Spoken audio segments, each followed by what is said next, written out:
making your passes, you should be good. I don't understand. Vegas make me uncomfortable. Sorry, It's not that Hmm? Vegas makes you uncomfortable. It's more so that you're not taking any negatives, and there's not like a minimum that you need to get. You just need to get one success and you're Gucci. Wait, you take the negative from Void though, still. Yes, you still take. So you're saying I'm yeah. just as a living person, life sucks, is what you're saying. You know what? 1 second. I need to compile my notes again because you do raise a very important quote. Those of you who are suffering from Void TM, so negatives, you reduce those negatives by 2. Nice. Okay, I'll take that. so we get 2 void rolls, yeah? Yes. Okay. Don't imagine a Ram gets any bonuses from the. No, in fact. Well done, Miss Cox. Thank you, Mr. Cox. Oh, thank All God. right. It would have been nice, but we did not get those. Okay. I only succeeded once. That's all right. Failing these do not cause you to gain any void. Cool. That's one Unless- failure for Ram.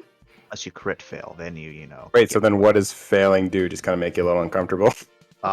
Just failing just means you don't recover anything. Oh, okay. I didn't realize so- that was what this was Yes. for. So this isn't for making you uncomfy. This is just to see if you recover anything. I'm just It going. makes a lot more sense.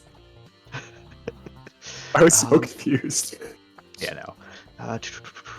All right, Miss Cock. Yeah. Please. I'll finally be under my starting void. Yes, you are going to be indeed under your starting void. Thank Did God. you roll twice or once? I rolled once. That's I need Mr. you to roll Cock. again, Oh, okay. because you're not taking a penalty like some other people are. All right, so guess what? You get to No go way. down by 2. Yes. Finally. Mindy, you get to go down by 1, but if you're already at 0, you can't go any further below. Oh, well, that doesn't We, matter for me then. Wait, can't some you- people get negative? You can, but this place isn't such place. Mm. And if you get a critical, success TM, then I'll let you go down. I see. Everyone who has succeeded can go down per roll that they succeeded, unless you have reached. You're already at 0, in which case you can't go any further. Should my cold be 0? Oh. Yes, your cold should be 0, because you have time to relax. Sick. That mini golf really did it for me, huh? It did. Yeah. Look at that, Black. You're Or at the 1 tea again. Party. I know. One. I've Welcome never to been at Sanity, one. Black. That's He hasn't- How's it feel to be here? He hasn't been at one since he was a 25-year-old. He first got into copping. What a cop out, am I right? Also, Hey. Hey. Ram did. I so went proud down of by you. 1. Yeah. You're at 2 now. Yeah. All right. You proud of me, father? Yes. Everyone's willpower should be full now. Sick. I know, right? Wow, today's a good day. Aye, it is a great day. And when y'all get back to the Rossi, at wonderful Catcher Station. Look, it's Catcher Station. Wait. Am I fully healed? By this point in time, yes. Okay. I had a By lot the- of environmental damage. Yeah, by the time we actually, get to the mission, everyone should be at fully healed. So, you then have the wonderful 3 days of travel in the nice, comfy passenger ship. But before that even happened, Mindy, Yeah. your glorious Grunkle Harkin Yeah. pulls you to the side Yeah. at some point, reaches into his pocket. Look what I got. What is it? Oh, is it? Identification. Is it? Yeah. They hug him. He gets no option in this. Yeah. Like a single hand just like pats, and the other hand's like, kind of like around but not touching. Yeah.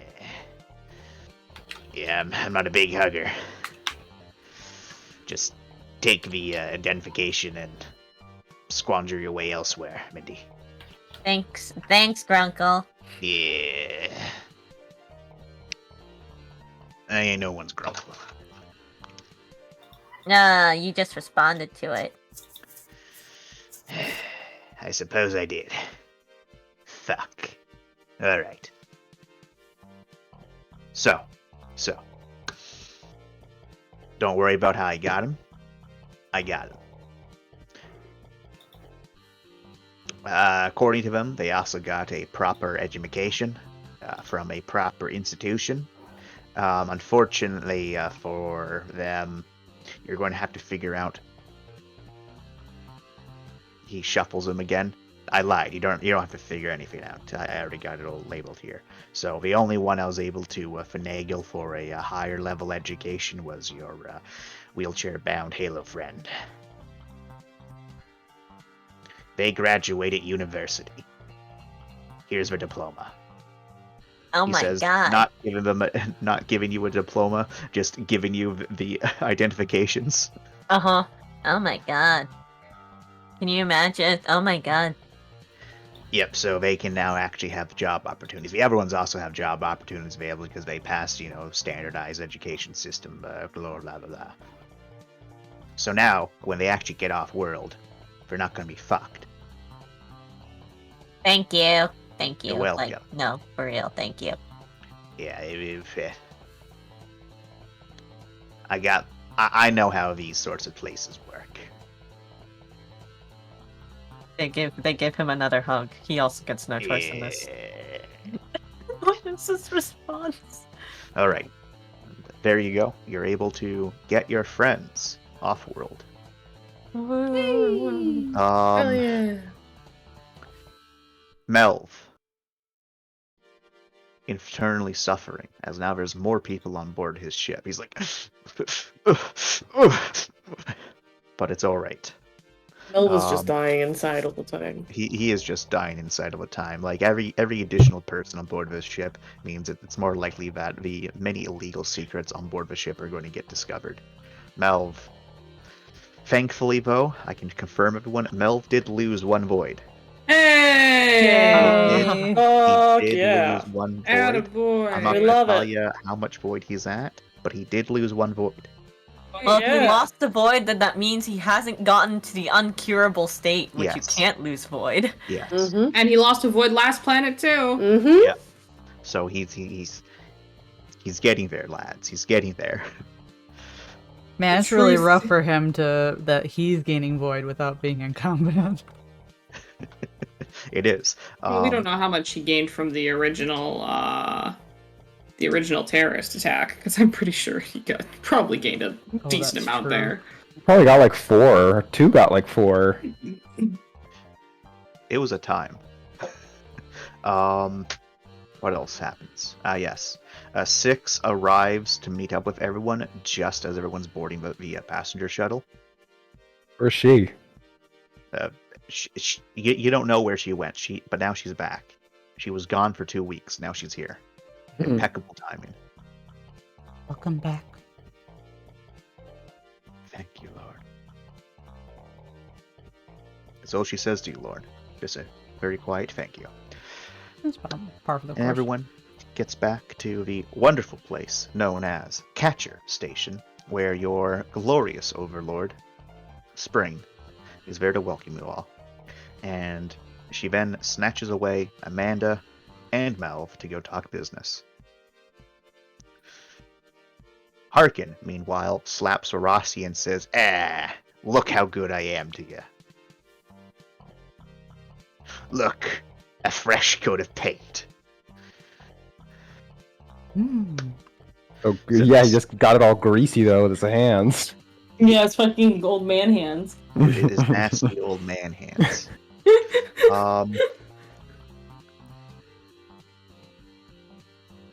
You spend about 2 days here at Catcher Station during that which point you, Rye, and Amanda eventually get approached by a well-dressed individual who informs you that they do work for the company that Miss Red is the CEO of, and that they would like you to uphold your end of the bargain by transporting some goods off the books. And those off the books goods, they don't really elaborate. Do you, Rye, at all ask what they are? Because Amanda looks like that she's not going to ask. She's just like, whatever. I'm used to this. I'm gonna ask just on the notion of if there's any sort of special procedures that should be taken for them.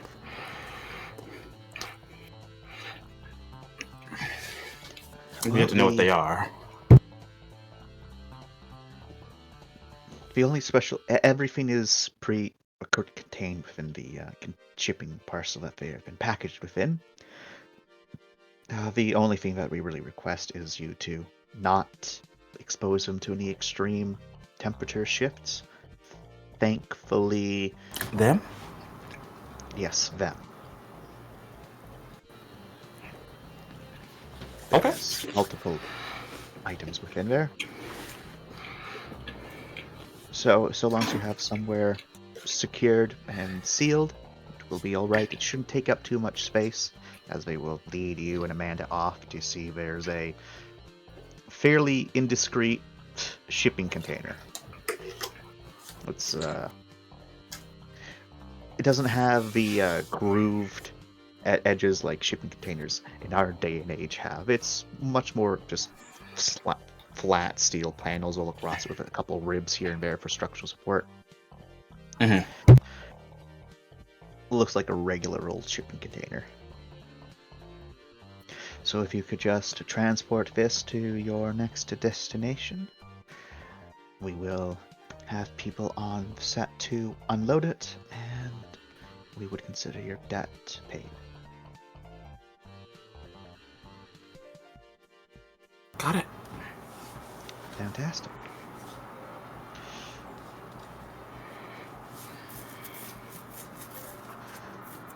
The company name. I remember I gave it last time, but one second, I'll see if I can find it again. I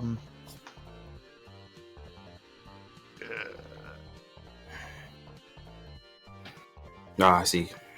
Cream's doing his being a menace to the GM again. All right. So the company's name is Alvrox. Rocks, Elbrox. Alvrox Interactive. Elvrox Interactive. It's in the game. But I love how vague and not at all applicable that name is.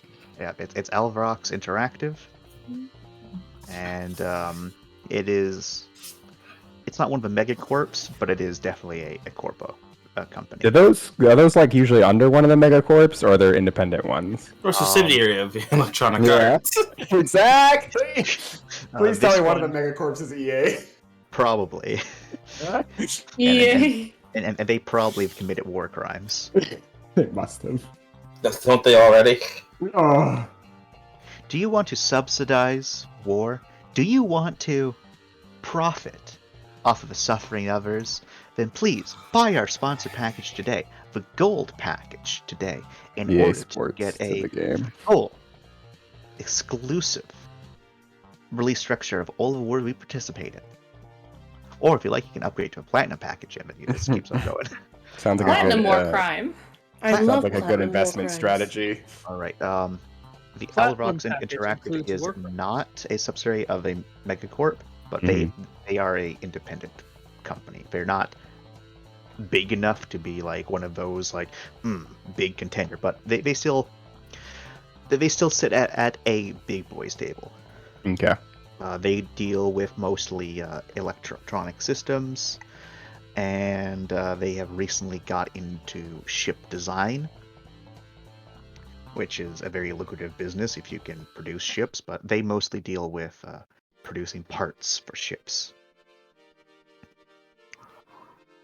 Okay. But yeah, so that is the wonderful shipment that you have to deliver for them. Oh, whoa. Nice. Yep. And once that gets put in, Varasi then quickly leaves Catcher Station. Everyone gets to have a very, very fun time as you have to spend about 3 days of just sublight travel until you can get to a point where you can jump away safely. Then you into shock space as you head on your way to a place called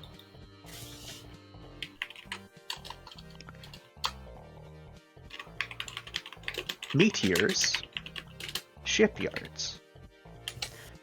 Oh my. Yep.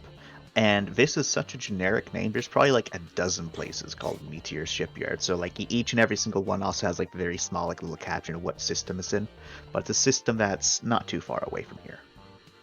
Also, yes, Cal. During the 3 days, can I? 2 days. Oh, I thought you said 3 days. No. Sad. Can I still get a downtime off? Well, the 3 days of travel time, yeah, like during that time plus the time you have on Catcher Station, that's definitely enough time for one downtime. And in which case, now I slap my hands together. The people that want to get them downtimes can finally get those downtimes. Reach his hands out. All right. I know, Cal, you wanted it, but Bree's been waiting longer. Damn it! I've been waiting a long time, Chance. I know. I'm also All right, queued Bree. up. All right, I know. Bree. I want to poke a gun. All right, so as you poke the gun at Jordan, I put the information about the Omni tool in cog items and app devices. Oh, okay. Thank you. It's at the bottom of the raise. Now I can finally stop blue balling you, Bree. Okay, I accept So, it. You want to touch the gun. I wish to touch the gun. All right, Bree. You gotta Let's ask just- first. It's a piece of metal. I can't believe you think What of they me say like that. about me. So, Would you Are you touch taking- Robbie without his consent? Robbie's also a piece of metal. so Or- is Anna taking any precautions when he's doing this? Yes. So What he's are your gonna prep the room with extra like not actual walls, but like faux walls surrounding the area that he's gonna be poking the gun in. So if it explodes, it's not gonna splash on the exterior and hopefully Okay. just destroy these things. I'm gonna wear the environmental suit. Okay. It's probably a good choice. And that's as much precautions as we're getting. And also maybe hey Flynn, you may not want to be in the office from 10 to 5. Panics. I guess Finn will pack his shit. Mm-hmm. Come on, Finn, you can move down here with me. That seems fair. Okay. And he, So- he lights up a cigarette inside his environmental suit and gets to work. Yep. So first things first. Are you just studying the exterior design before you start poking into it, or are you just? He gonna start will. poking into it? He will study the exterior design first. All right. So in that case, give me a attention science. Delicious.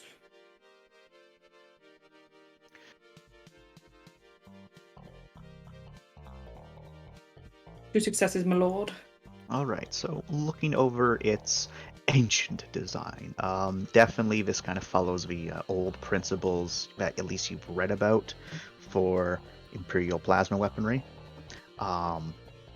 Blocky and a lot of vent exchange. Like this thing's meant to vent a lot of excess energy. You can clearly see that on the handhelds and whatnot that as much it's designed to be as safe as possible for such a volatile weapon. Mm-hmm. And from what it looks like, there is at least 3 separate plasma chambers across it.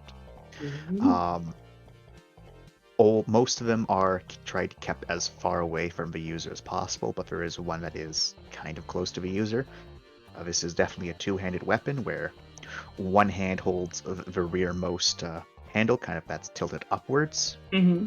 where also the trigger is, and there's another one that then holds onto another like handlebar up front.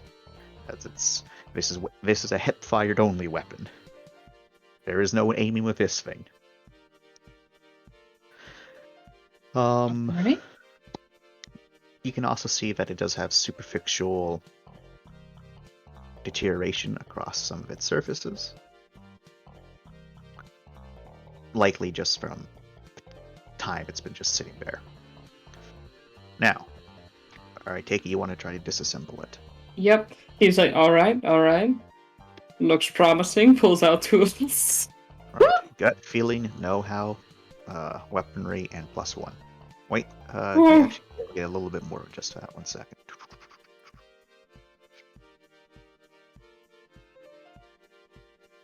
+2. Would you allow me engineering level? Would you allow me a brains know-how? No. Ah. Oh no. Okay.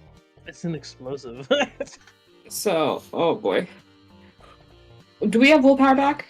Yes. Yes. You require a certain amount of successes.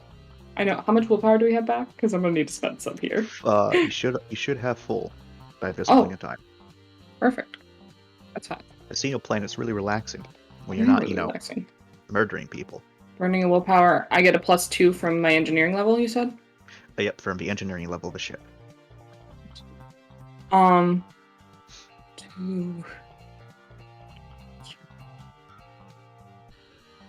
5 dice.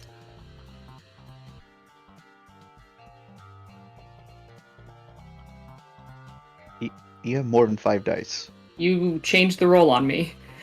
No, so you're getting gut feeling plus your know-how. Which is 1 for weaponry. Oh, that's right. You have all of those different points. Okay, yeah. And then +2 from the engineering, so that's 5, and then plus your willpower, that's 7. Oh, okay. With rerolls. Also, 5 successes. Nice. Oh, alrighty. So, Unless 6s don't count.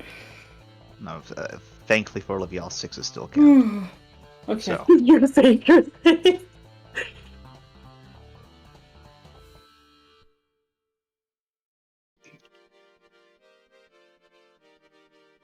okay. So, disassembling the main frame of it, that's pretty easy. Alright, now you've gone down to the core components.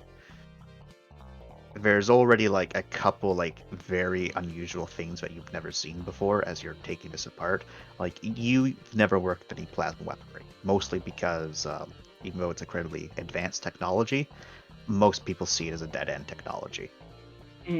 Like only the Imperials are really invested into it, and it's mostly believed that the reason the Imperials were able to use it even effectively at all is because of the materials they had available to them. Because plasma weaponry is just as likely to, for most part, to damage the user as it is to damage the person. They have a very short lifespan because of the fact of one improperly tuned shot can cause an explosion. Another one might just fry all the components. So it's very risky tech to work with. Most people don't like working with it. And as you're disassembling it, definitely noticing that there is definitely like retention of heat within this thing. Even though you've pulled all the power sources from it, there is still, you're pretty sure the plasma chambers are still actively carrying plasma, which is concerning because you need to somehow get that plasma out of it. And that's a really tricky process. It's a process which almost became fatal. Almost. But you were able to safely vent the plasma within the plasma chambers over a course of a few hours. There was one point where you thought it was, all good and dandy, and you were about to just like take it all apart, but then you were like, no, I'm going to check. I'm going to double check my work. I'm a scientist. I know better than just rush the process. It's a good thing you did. If you would have disconnected the line, it probably would have been catastrophic. But with the plasma safely vented, you're able to continue disassembling it, and you are cataloging its disassembling as well as you can. And as it's coming apart, you're noticing that there is melted circuits, there is damaged components that you're not sure what their true purpose should be. There's a couple sections that you're just unable to disassemble because, well, things have welded together, and you're pretty sure those things aren't supposed to be welded together. The most interesting aspect of the entire thing is that from the disassembly of it, you are able to uncover 2 power node-like objects that are the primary power source of this thing. And yeah, so you are able to reassemble it, but you know that it's never going to shoot. At least safely. Okay. With your role, your schematics are also, like the schematics that you've been drawing up are also effectively useless. Oh. Yeah. The good news is that you're able to salvage 2 useful materials from it, and that you're able to determine that, well, avoid any damage. So I have these 2 weird power node-like objects? Yes, for all intents and purposes, they function as power nodes. Oh, fun. Should I just add them to what I have, or bookmark them separately? If you would like to add them to what you have, yeah, because they function the exact same way as power nodes. It's just, these are weird little fuckers. Yeah. But yeah. I'm sorry it's not as cool of like, we got this gun, but Oh no, got I the just rule to, determine that Plasma Caster is not safe to use. No. And you're also able to determine that you're also able to disassemble it. Oh no, it's all good, it's all good. Yeah. Alright. Finn, Is.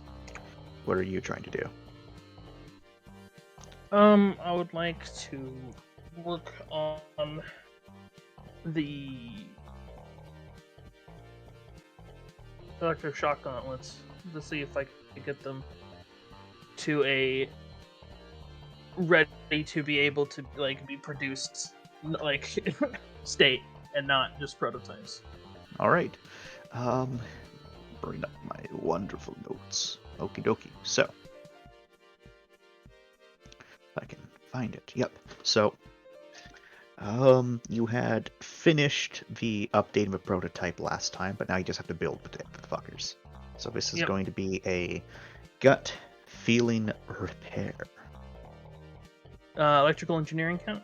Yes. So that would be 9. 10 with 3 rolls. Yes. I will willpower because Alright. I am afraid I need to. If I crit this, it might be very good for me.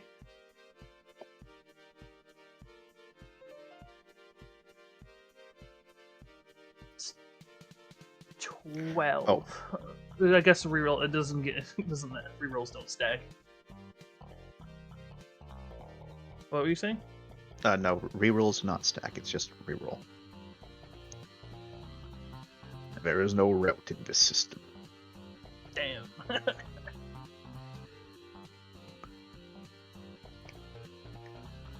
I can't believe we're still listening to this terrible I am music. upset, but still. Allow me to change it for you, everyone. 3 is good. 3 is good. It's hoping With for a 3, bigger number. you are not yet finished updating the current design to something new. Allow me just to get our glorious shipbreaker music going on here. So, yep, you were able to, start on the actual, finalized product, at least 1.0 at least. It's not finished yet, it's maybe halfway done. It does, however, take up most of your time throughout this week to work on it. That's Slaps fist down. He has a drive. So- Thumbs up. Another thing that you did get there, Hana, and I'll let you put this down in your like little notey things. Just write down somewhere your notes. Miscellaneous, specialized Imperial weapon parts, because that might be useful for you at some point. Because even though a lot of his stuff is useless to you, some of his stuff is pretty fucking good. And so I do remember before we talked about if you could salvage stuff and if it could be useful. So I'm just relenting. Did Bree leave? Hello? Oh, okay. Okay. Did you hear what I said? No, I'm sorry. I had to step away to grab a cough drop. Disgusting. I'm sorry. Okay. I thought you were working with Finn. I apologize. So no, that's all good. So I did say also add to your list that you also got just one of miscellaneous Imperial specialized weapon parts. Ooh, nice. Because while a lot of the stuff that you got is kind of useless, some of it is still useful. Awesome. Thank you. Scootling over, Mindy. What are you doing? How many downtimes do we have? 1. Well, I promised Finn that I'd look up his sister. All right. So Mindy.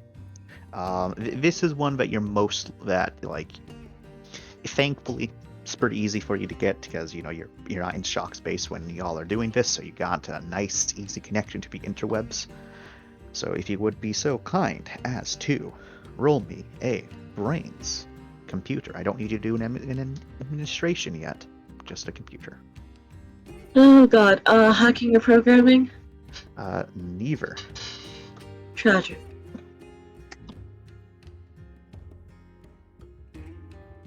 Three. With 3 successes, did Finn give you like his full name and all that? He's stuff? everything. All right, so you don't really find a lot on it. It's kind of hard to shift through the information because there's a lot of people out there, but you are able to eventually bring up some of the administration records of the planet. The unfortunate part is that they're incomplete or were never well kept, at least in an online sense. Maybe on a local network was better off, but you are able to certainly bring up the fact that Finn and his family did exist, but you definitely get more information about Finn's father than sister. Seemed like there was, at some point or another, Finn's father became a governor of one of the cities on the planet, and then shortly after the planet openly sent out its support for the Imperial resurgence. But with that information, there is some rumors that you can try to dig into, and this one will be another brains computer, and hacking will be required as you need to get into secured systems. But thankfully, it's not military grade, so you don't need to worry about security, brain 4. security. 4 successes. Okay, so with 4 successes, what you're able to determine is that. Pardon me. Is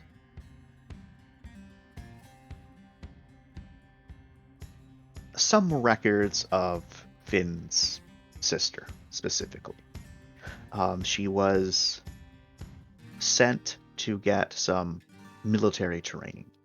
Well, military style training. Let me see if I have it in my wonderful connection of thingamajigs. Scrolling through my list. Where the fuck is my list? Oh, where is my list? That's how I feel all the fucking time.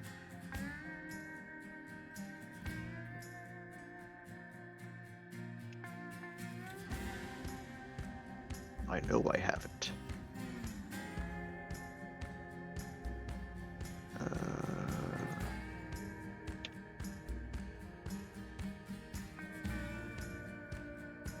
So, you can find out that Sophia was sent to more or less think of it like a kind of like a guerrilla school, except a guerrilla school run by terrorists. Fun. And she spent a good chunk of her life there. From what it looks like, she was sent there 2 years after Finn left home. And she came back right around the time Finn's father became a governor of a city. As you continue to dig deeper, you can find that a good chunk of the original ruling individuals upon this planet were assassinated. All around the same time. There was basically no other option but the terrorist sympathizers for people to get put in charge. It's very easy to put two and two together that Sophia most likely participated in those assassinations. And from what you can also tell from your scheme, a little bit of digging through the other files and whatnot, reports, rumors, things that have been suppressed here and there, because it's not just, the insurgents which are trying to, mask their presence. It's also the feds trying to mask how much of an influence they've gained. So it's kind of difficult to really determine what's real, what's not, but you are able to certainly determine that Finn's family has originally been a part of the Imperial Flame Compact, has now fully integrated into the Imperial Resurgence movement. Okay. And from what you can also find, his sister Sophia is a commando within the Resurgence. Okay.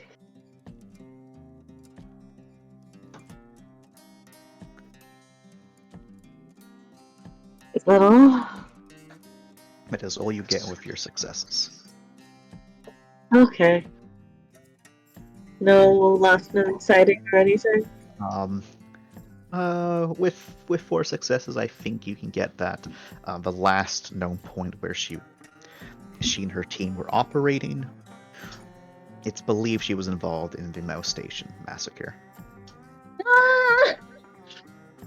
Oh boy. Okay, Benny boy, we need to have a talk. But you don't know if she's dead or not. There's been no other sighting since. Mm-hmm. Yeah, the last time you saw her, she was being yeeted off into the void. Edith? And it was great. It was good, but maybe not for Finn's mental health. However, you do have a good idea of what her armor looks like. Oh, is that so? Yeah. You've seen that before. Yeah, I might have shot at it while it shocked the hell out of Finn. Yep. Hey Cal, we can have an RP sometime now, I guess. Yeah. Finn's gonna have to go home. You gave me 5,000 credits, and in turn, I give you extremely depressing news about your sister. Finn's gonna have to go home and probably piss off a lot of people. Not getting there. Finn, she's not there. She's in space. My wrath will he'll kill his dad. He will. He'll do it. That's what assassins are for. Yeah, hire somebody, boy. You're rich now. So, we only had one time since the end of the last salvage. Yes, unfortunately. I used my one downtime for you, Finn. I hope you appreciate. It's fine. You know, my void that I'm probably gonna gain is gonna be worth it, I guess.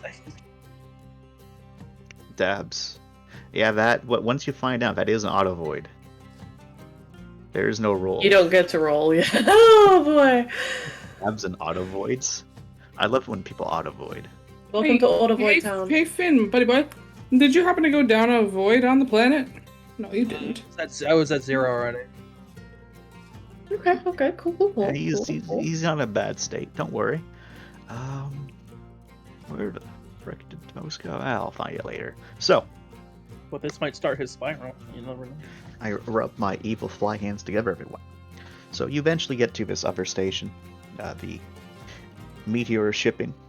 With the in brackets Overion system, because there's probably hundreds, if not thousands, of people there. Like, let's call our station Meteor.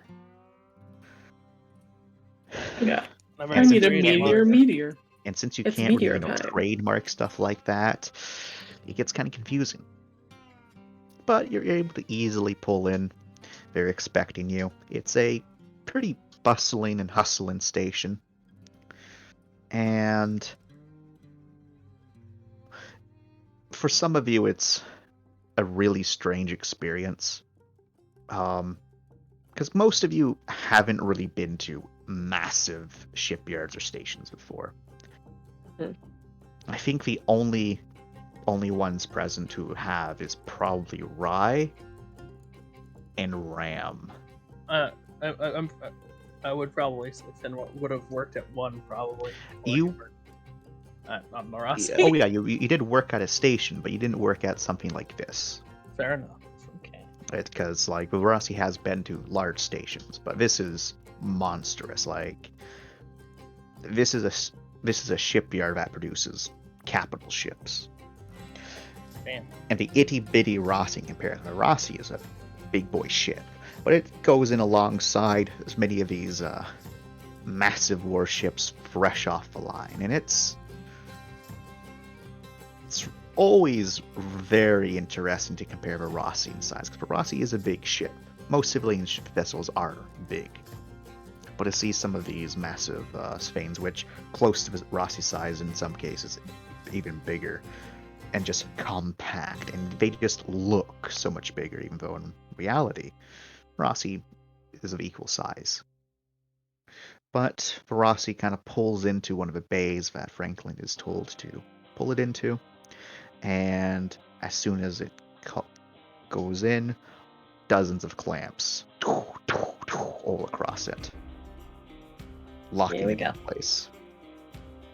Everyone on board, you're able to head off of the station, and head off of Arasi and onto this station.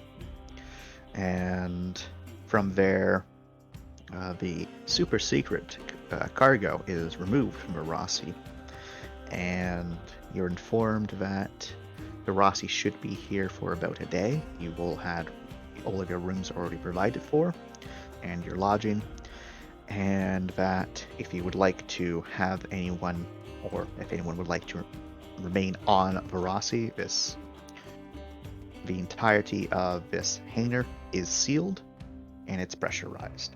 So if people want to maybe hide into stuff on Varasi and keep people away from certain areas, you are given that opportunity. As they say that their work will be done in less than a day. Which again is kind of like a holy crap, that's kind of quick. Normally it takes a week, if not more, to refurbish Varasi. Lucky. Yeah. The only real unfortunate thing here is, despite this being a mega massive station, there isn't really a lot of, because I imagine people wander off to see what kind of shopping there's available, specifically for nap devices. Mm-hmm. There's not really a lot of interesting nap devices here. Just a lot of standard market stuff. The only stuff that's kind of interesting is that they have, like, different variants of more common nap devices here and there for different prices. But y'all already have most of those. sad. It is indeed very sad. Despite this being a super massive, awesome station, they don't really have any awesome stuff. They do have this great like bar called the Belt's Bottom. That's pretty rad though. Oh, everything about this place is basic. It is. It is. You know what they say? Sometimes size doesn't matter. To be honest, I think Finn will just still be in the workshop working on the thing he's trying to overgo. I thought you were going to say, to be honest, I think it does. To be honest, I think size is important. My massive cock would say otherwise. There is some My good massive cock agree. Mindy. They have so much electronic equipment here. So much. Faced against it. Oh yeah, Against the window. It is fantastic. Like they got all the specs. Like if you want to make your gaming terminal, you can make your gaming terminal here. I don't know, all of these high-end chip parts to keep the very basic AIs that are used commonplace in these days, but not intelligent ones to run. So, big computers, big servers, lots of processing power. They finally have a computer here that's powerful enough to run Minecraft with full RTX graphics and ray tracing. Aw, shit. Impossible. That can't exist in any world. They have it here, Kareen. Fuck, man. You're really selling it. It only takes 10 seconds for it to crash and burn rather than This truly is a fantasy world, Chance. It truly is. Normally your computer only survives a nanosecond. Here it can survive 10 seconds. It only requires 6 graphics cards in this world. Exactly. Mindy sees this hey, can you spot me some money? Right.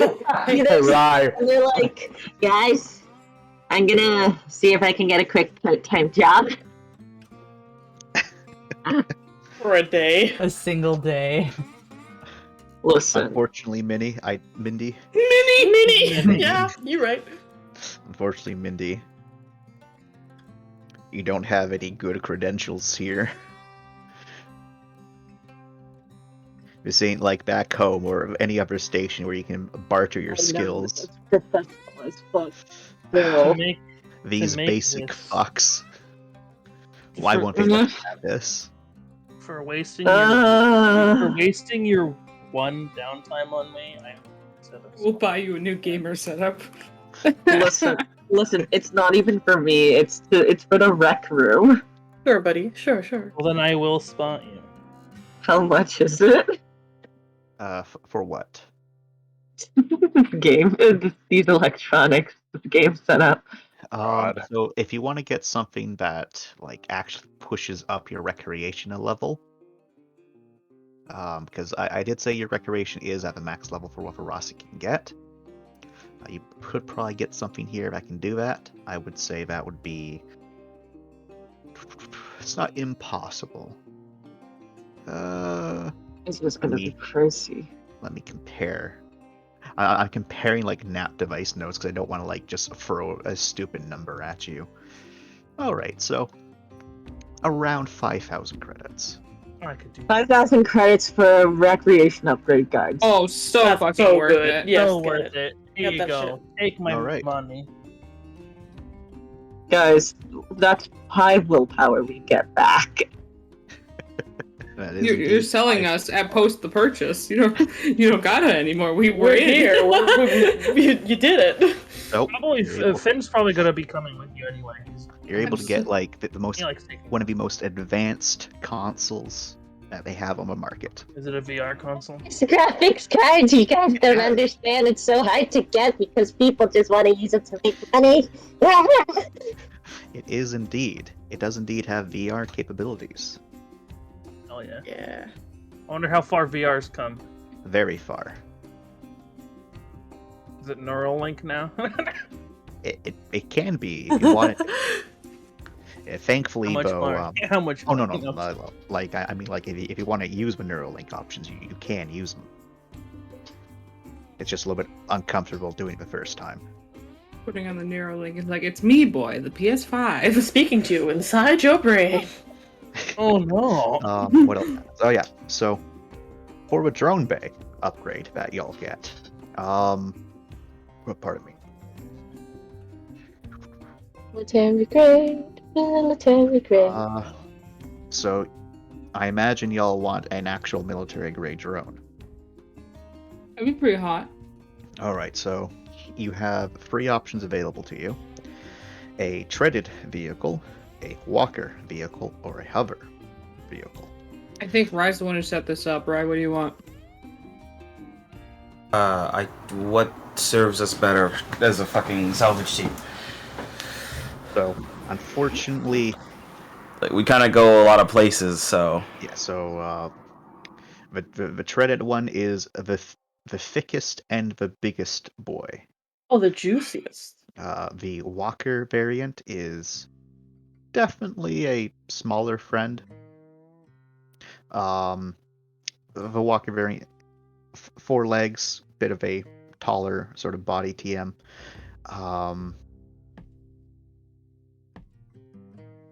And then the hover drone is a bit more of a medium size, but it's able to, hover, go up, go down. It's also the only one that can work in the void.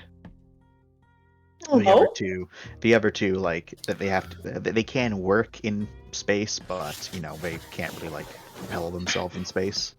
You gotta kind of like pick them up and take them with you. I guess hover, would be the best then, right? Versatility. Hover does sound the best. Sounds good to me. Works for me. Yeah. Alrighty. Yes, queen. Come with weapons. It does indeed come with weapons. Oh. See, I'm just thinking, if we get the walker one, can I retrofit it to the design that me and Hana want? Oh my god. This is for the ship. This is for the ship, so let's get the hover one.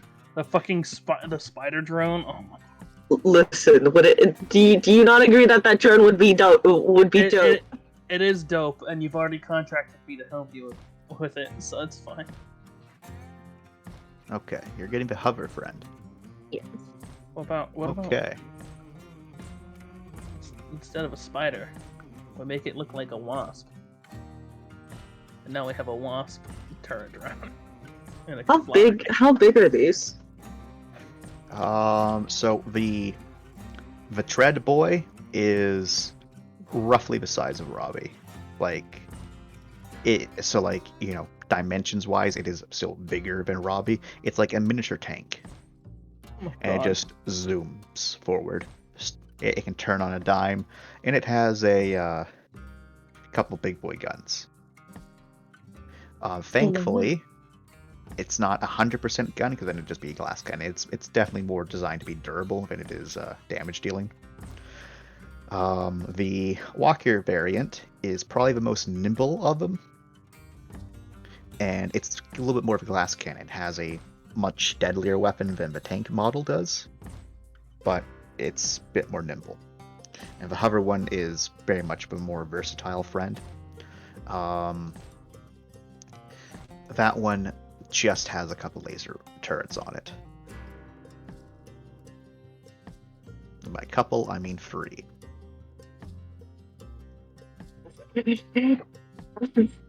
Have more guns on it at some point. Let me get. It would be so easy to convert to the design that we want. Unfortunately, the walker one is a quadrupod that very much has its center of gravity high off the ground. It's closer to size to a human. Let's get the hover. They sound like they're in so much pain. Listen, I don't know how many downtimes it's going to take to make that's not even them. That's just Wrath. I see. Yeah. That is, it's rad. Like, you know what? I'll help. I'll once I finish with my gauntlets, I'll definitely start spending mine for the helping. Alrighty. There is Bahuberdrum. Just not its actual size. Look at him. He looks adorable. That'd be a bit ridiculous if that was how big it actually Hey, was. look, it's Scream's big brother. Yeah. Let me just update and put it into...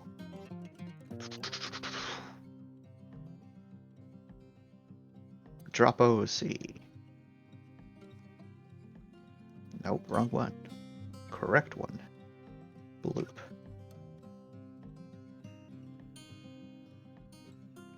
Why is it taking so long to process? There we go.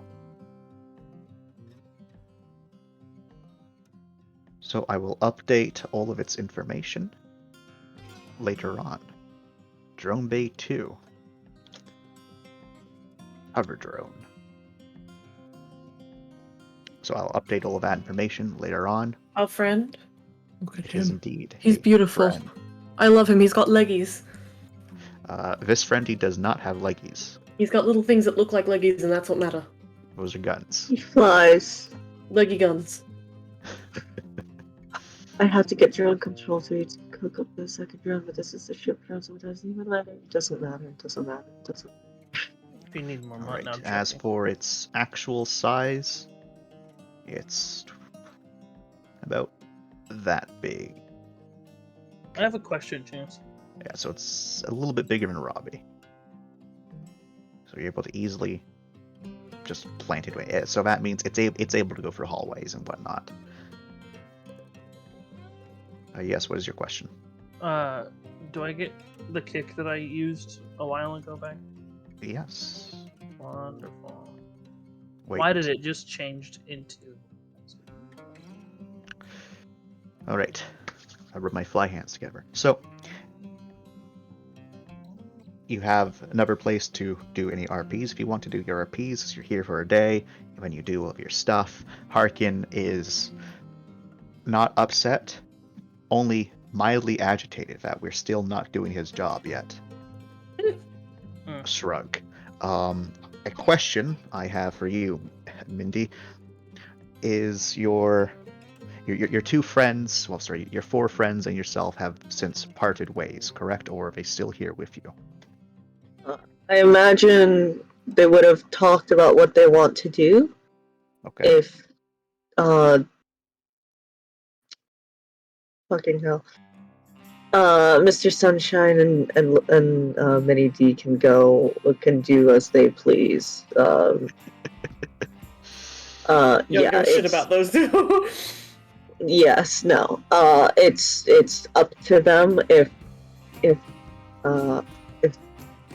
they don't know what they want to do, then Mindy would talk to Mel about seeing if they can play a role of some kind or helping out. All right. So they have a lot of options available to them, and they don't really know what to do at the moment. So that is very much their current dilemma. So, would you enlist the help of anyone else to help you with this talk?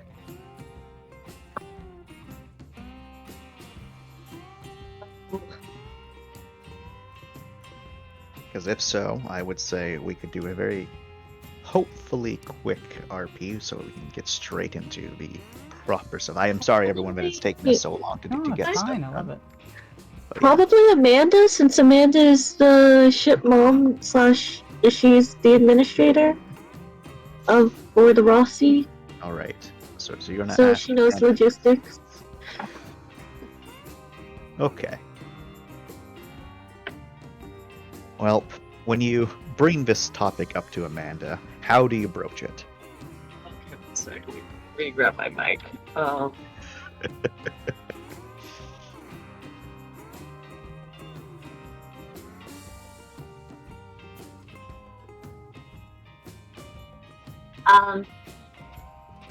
Mom, Amanda. Amanda. What was the first part? It's Amanda now.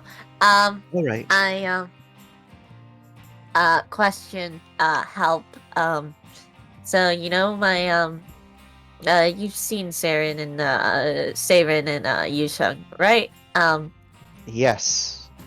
They kind of don't know what to do. They've found a couple of offers, but I mean they're kind of like me, off world. I mean I have a very specific thing that I like to do, so it's easier for me. But they have a bunch of options. I think it'd be nice if we can stick around, but I know we do a lot of dangerous shit. And also I know that the, well, I don't want to, well, all of our, crucial roles are kind of filled. So, like, if you could, like, help us, like, figure out stuff for them to do, preferably, like, together, that'd be great. Please give us employment and life advice. She has like the expression of "I'm thinking right now." That brings up her hands to her lips as she has that inquisitive look of Right now she's not in mom mode. She is in accountant Amanda mode. As she then says, "Are you asking me to help them get a job on Varasi or somewhere else?" See, the thing, I'm asking you to help us sort out, like, all the prospects. If, logistically speaking, them being on Harasi would actually be helpful and contribute to roles that we might or might not need filled. What is their occupation? Their actual ones. She says very quick I'm trying to before you think. can bring up the false IDs. Well, you see, they weren't even going to go for the falsities. Well, Yusheng is really good at talking to people and negotiating and all that kind of stuff. But I mean, we do have you for that. Saren, she's really good at maths and pauses, money, finances. I'm pretty sure they had her do the money. All right, so one of them's an accountant.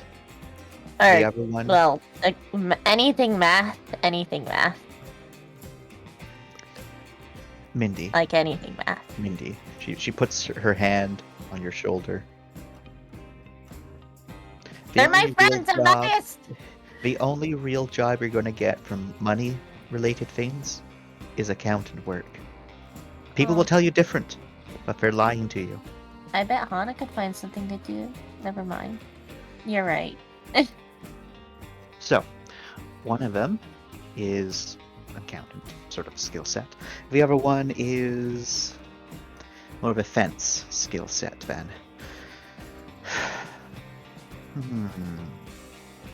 She looks back to you, Mindy. She has that look of, I am currently in accountant mode, but then she sees the sad Mindy, and she's are you doing this because you want them to be able to stick around a little bit longer, or are you doing this because you genuinely want them to have a little bit of a head start? I want them to have a head start. Alright. And be safe. Alright. We have all of our positions here filled on Varasi, however. She walks back over to her desk. She opens up some things. Little thumbs. And she will say, they don't have any actual skills or educations. We're good at picking things up really fast. That's a good skill set, but it's not exactly helpful for our current situation. She kind of types up some various things before she says, all right, so I could work in for general labor. It's going to kind of hurt our financial aspects when it comes to monies and foods, but they don't have any real skill sets at the moment that are useful to us. However, rather than paying them, I could instead put them in as students. And I can use that to get a wonderful little tax break, and I can also use that to actually get them a proper education in something. But they're going to have to actually still work. I'll talk it over with them, but that sounds good. All right, great. Claps her hands together. If they agree to it, even though it'll hurt the finances a bit, it won't be as much. I'm sorry. It's all right. I'm used to being disappointed when it comes to money. I would give you money. I would give you some, but you know what? You can just take some of my pay next time. Whatever that I get, just cover them.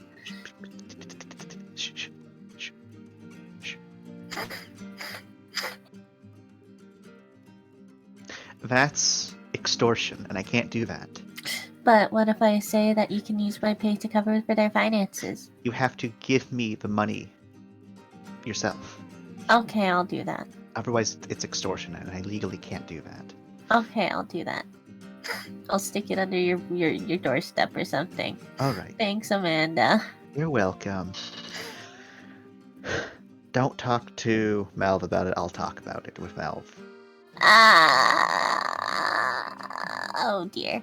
Okay. Okay. Busts in with the news.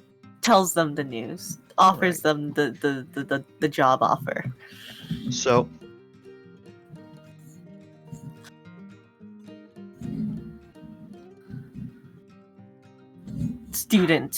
Internship offer. Internship offer plus student package. So Siren is the Halo, right? Siren, yeah. Yeah, Siren. So they are a little bit on the fence about this one, just because they're not really too sure how much help they can be in their current situation. Your other friend, however, does think this is a better offer than just trying to figure it out themselves. I mean, this way you'll actually have something on your work history resume. They share a look with each other. They look back to you. Saren's the one who will say, "Well, yeah, actually, no, yeah, I think you're right. I think we can do it." Your other friend will say, "Yeah, I think we can do it." Okay. Right. Let's see if Melv loses Avoid everyone. No! What do you mean loses a void from 2 more people? Yeah. He gets stressed. Yeah. Fucking stressed. He's not. God damn it. Yeah, this is not gonna help. No voids added to his growing list of void. Good comboy. So, I wrote my fly hands together. Provide me their tokens at some point, and at literally some point, as they are now both general laborers aboard Varasi. New crew, baby. Yeah, yeah. Let's go, baby. Baby. More people to interact with. Cost them with Lorne curiosity. Oh no, they're gonna have to go. Oh, they're gonna go through the hazing of Lauren. I am full of fear because this is 2 walking auto voids. I know, right? I can't wait to kill them. Oh no. Finally, I have more NPCs to kill to get more void people. That's why my daughter went to college. That's why your daughter isn't here. Alrighty. So, that out of the way.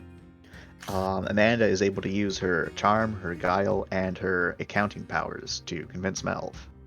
What are the accounting powers? Just don't worry about it. Okay. All right.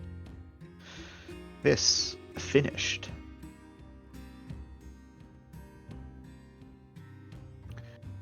You're able to finally head off onto your mission. At long last. Yay. Yay. Wait, I thought we could buy stuff.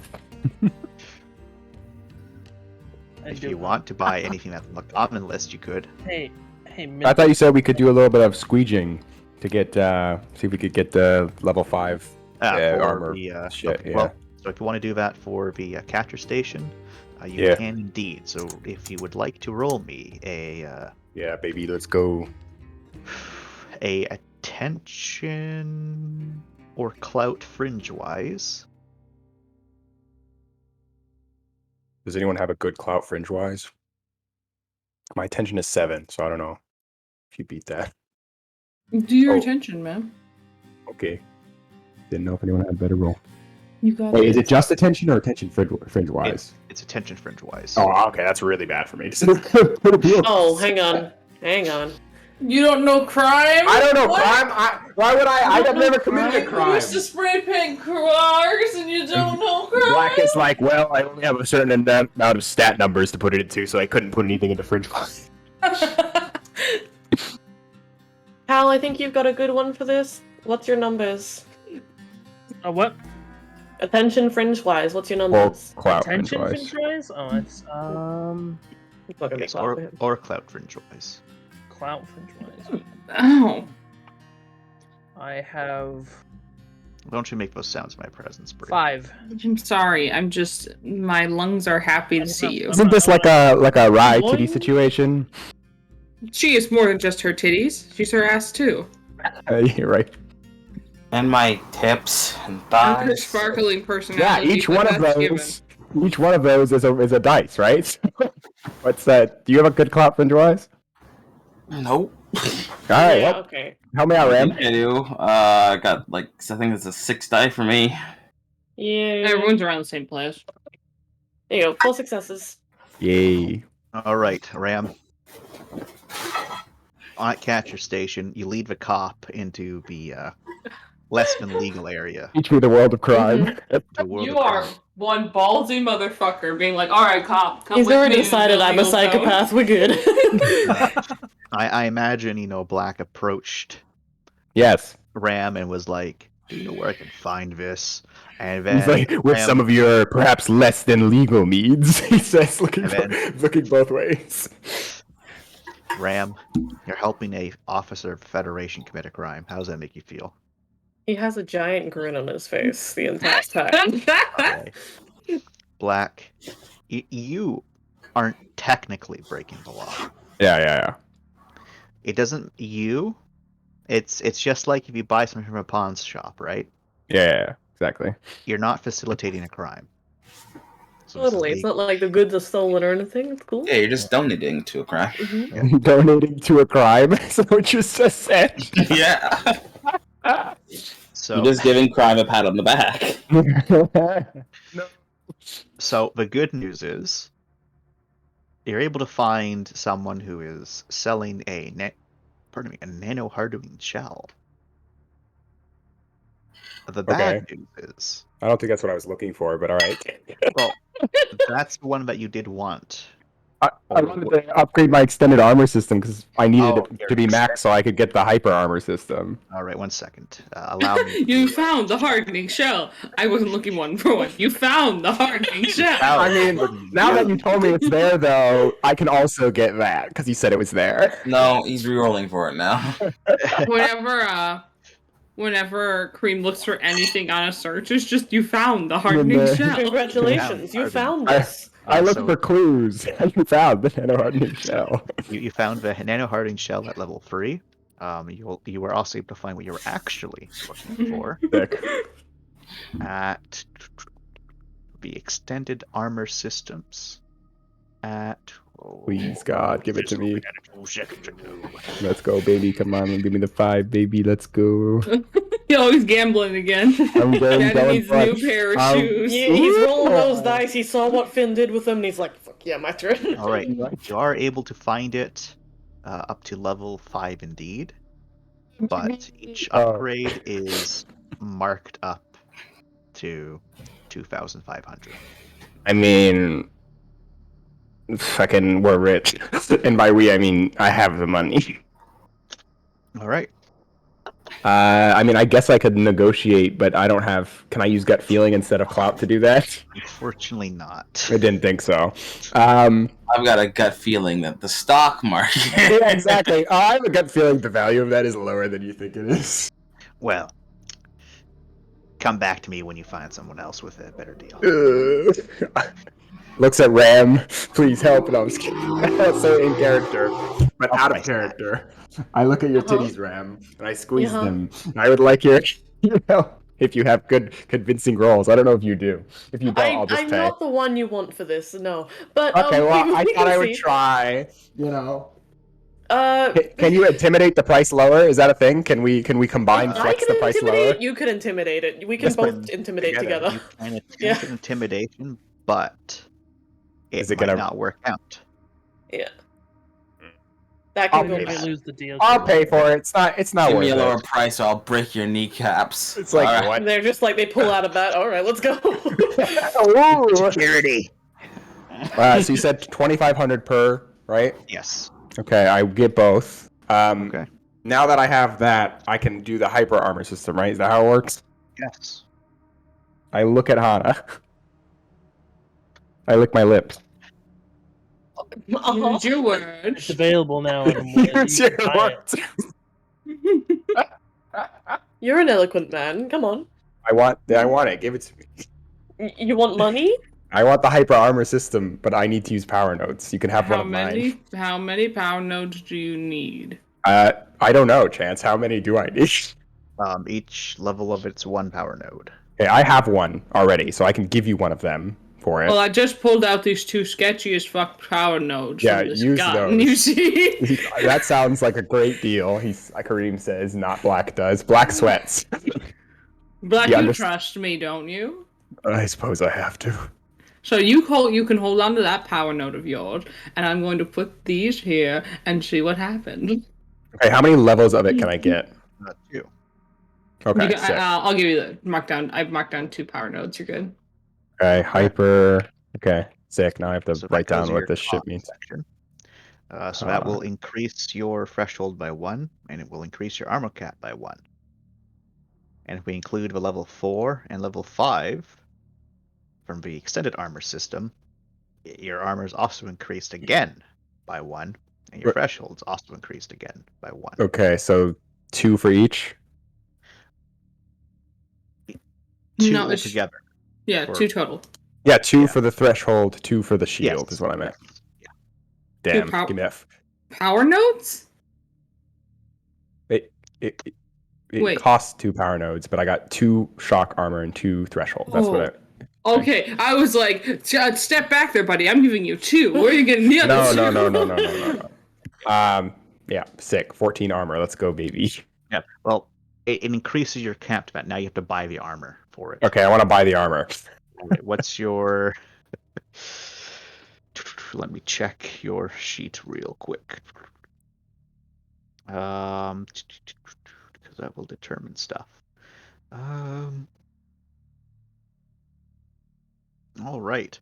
No, that's. Where have you been keeping track of your armor, young man? On the actual status page.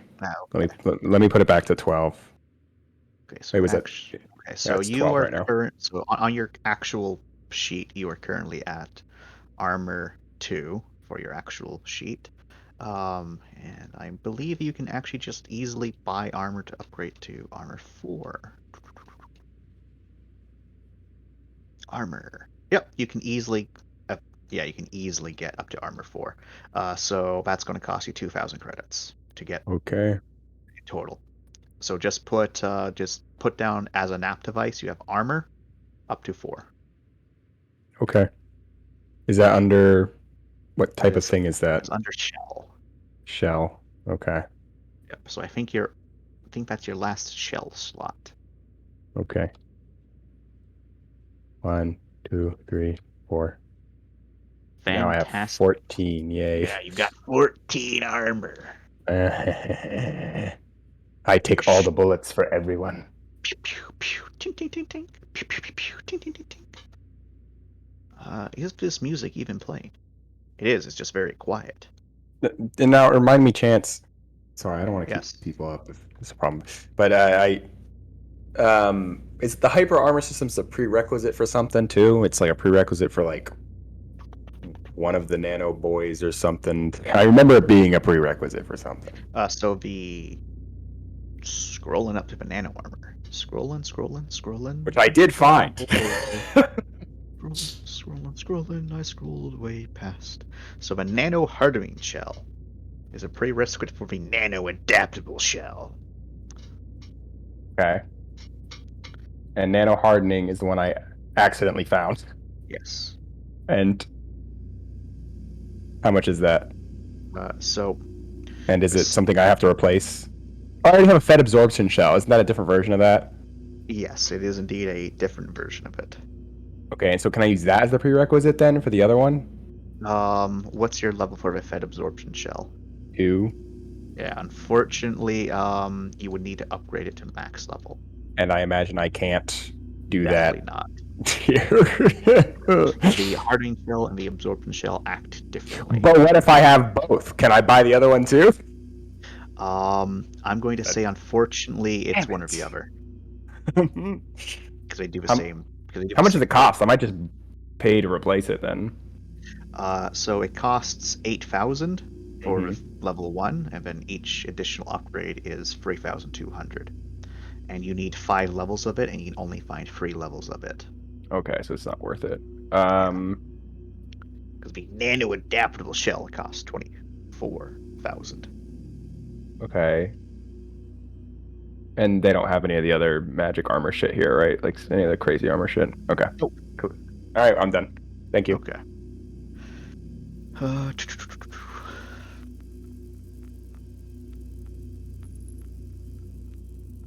Okay. I wrote my flag at Skipper. So, with your new crew people, Dabs, Rye, you have to update your records. It's atrocious. Whoa. You actually have to do work. Why? You have Mindy to blame. Who did this to me? Mindy did. We have new people? Yes. Alright. You have to give them the extensive, you gotta draw blood work, you gotta do all the bells and whistles. Are you sure about this? Rye finds out all the work she needs to do. Mindy, allow me to convince you not to do that. Oh, it's all good. Alright, so finally you will finish up your hard work. You head away from this massive big boy station. About another day, if anyone's keeping track. You push into Shock's face, and you zoom away. And where you're zooming away now is towards a terrible, terrible place known as the Mists.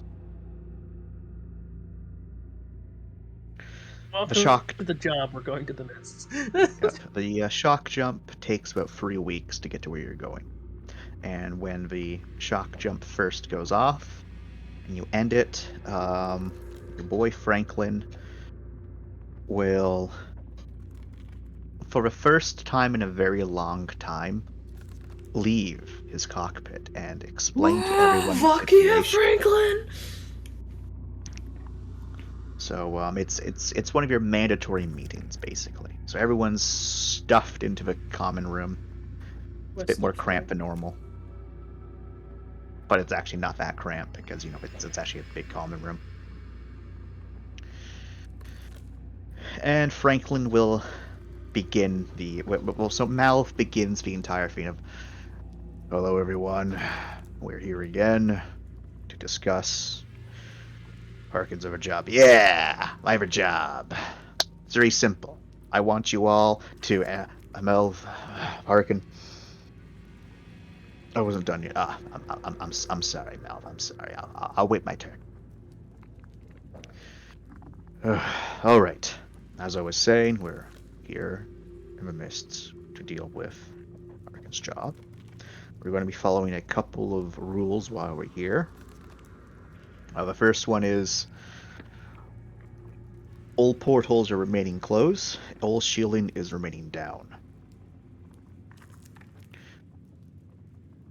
The primary reason for this is because of the fact there is micrometeorites and the gases of the mist itself are damaging.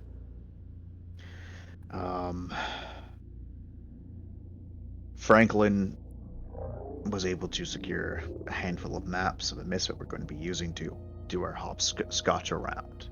So there's going to be a lot of waking up and going back into shock space, waking up and going back into shock space. This is going to be a bit difficult for people, but I will let Franklin describe why we have to do things this way.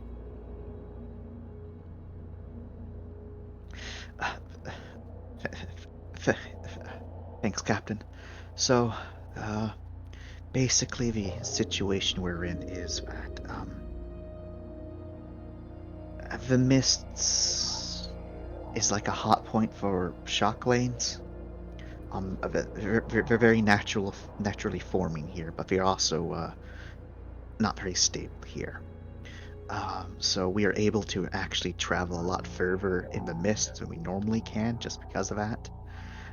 The problem, however, is building up the speed to get the engines going fast enough so we can enter shock space can be a bit dangerous, and due to how the connections are worked out, we can't just go from point A to point B.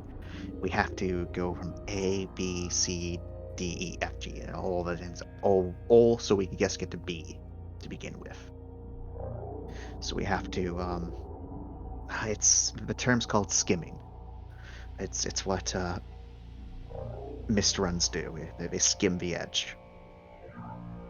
So that's what we're going to be doing. Due to this, basically every time we finish a short jump, we're going to have to check over Rossi to make sure there's no damage. Then once that's secure, we get back in our pods and we go for another jump. Any questions? Why is it that we aren't just delegating certain individuals to wake up and check the systems over? Well, that's kind of what we're going to be probably doing. I'm just saying, what's going on?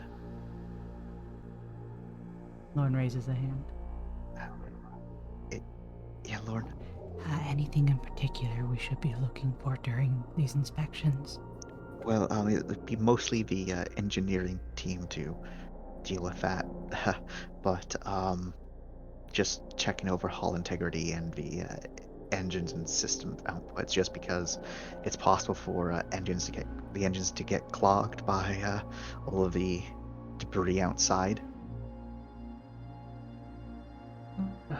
Engine checks. Okay. Yeah. But yeah, so I do think that most people are going to still remain sleeping in the pods during this time. But just because we don't have the appropriate engines for it, we just have to take these extra precautions.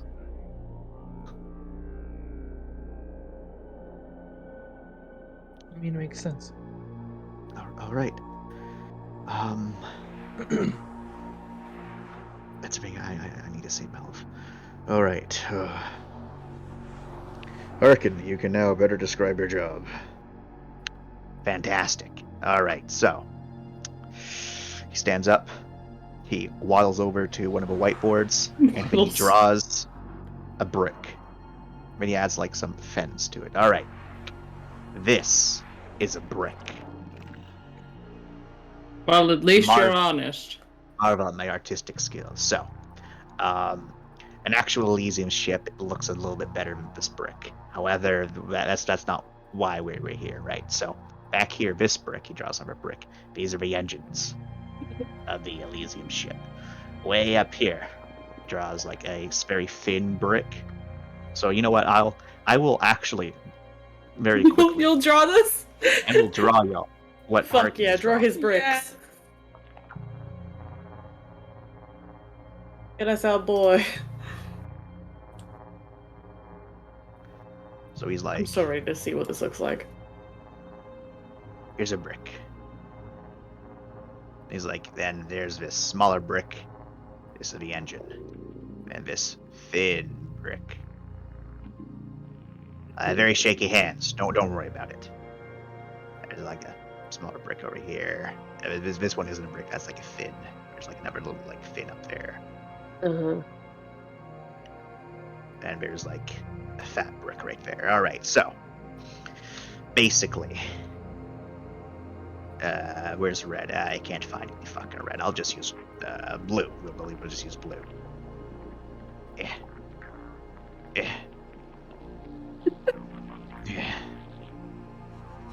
All right. Bad. Good. Bad. Fantastic. Don't put yourself down. Come on. No. I'm typing. I'm telling you what's bad. What we want to avoid.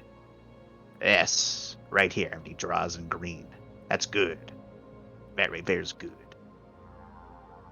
Good. All right. So, basically, the Elysiums were the 5th generation big boy ships. A lot of them were made by religious fanatics. That's why they're called Elysiums. They were ornate projects that shouldn't have been ornate. To say the least, imagine if you lived on a shithole planet, right? And your shithole planet had very limited resources, right?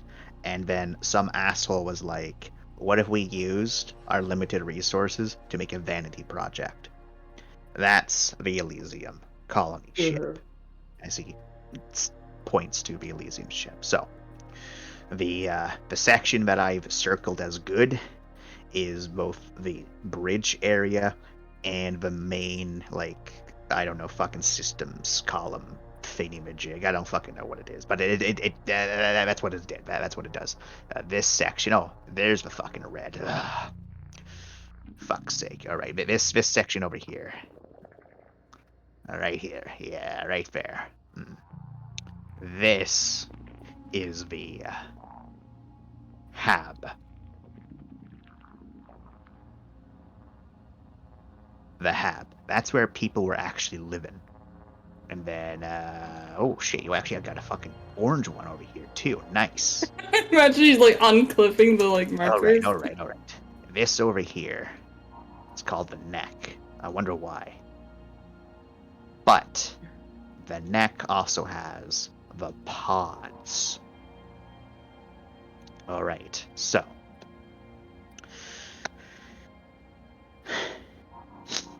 the Hab is where people were living. Mostly rich assholes, I guess. This was a vanity project, but so probably like there's serfs and shit like that. You know how it is, rich assholes being rich assholes. That was the generation part of this generation ship in that area. That huge section, fucking big, ginormous. The neck was where all of the pods were, and all the pods were, is where most of the people aboard the ship were. If this is following the same patterns of what we know about most Elysium ships, probably 60 million people inside the neck. How many were in the Hab? Who knows, but allegedly the Habitat section could support 1 million people. I personally don't believe that, but that's what our documentation says. Now, the interesting thing about the Elysium ships was that there was the Elysium crew, and then there was the ship crew. The ship crew never interacted with the Habitat. They were kept separate by big fuck-off doors. Any reason in particular? I don't know, but that was something that was very common, was that they were kept completely isolated. There was only 2 people aboard these fucking ships that could open those doors, and that was the owner of the ship, who was probably the Habitat, and the captain of the ship, who was in the neck section or the control center. So the general idea about that entire ordeal was that, at least I theorize, it was to prevent people from getting uppity about their lot in life, because the ship crew, the habitat was supposed to be completely maintenance free, just robots and shit did it. Meanwhile, everything else, like course correction, managing the stuff in the neck, all of that was done by the ship crew, who couldn't rely upon robots to deal with the tasks, because things could change, things could develop, and shit. So I personally think it's because they just didn't want anyone to get any silly ideas of, let's turn the ship around and go back to Earth. Yeah. So our objective here is to not give a shit about the habitat. I don't care what happened in the habitat. The fact that it ended up in the mists, it probably wasn't pretty, whatever happened in the habitat. What I care about is what happened up the front end. Now, there's a small chance that there's survivors on it. He puts his hands together. Now, following the procedures after Elysium 2 was discovered, any survivors encountered upon the Elysium generation ships are to be considered ferals, unless they're found in a pod, in which case they're to be kept in the pod and to be recovered as, normal practices for your fucking shit. If you encounter a feral, shoot the feral. Simple as. Now,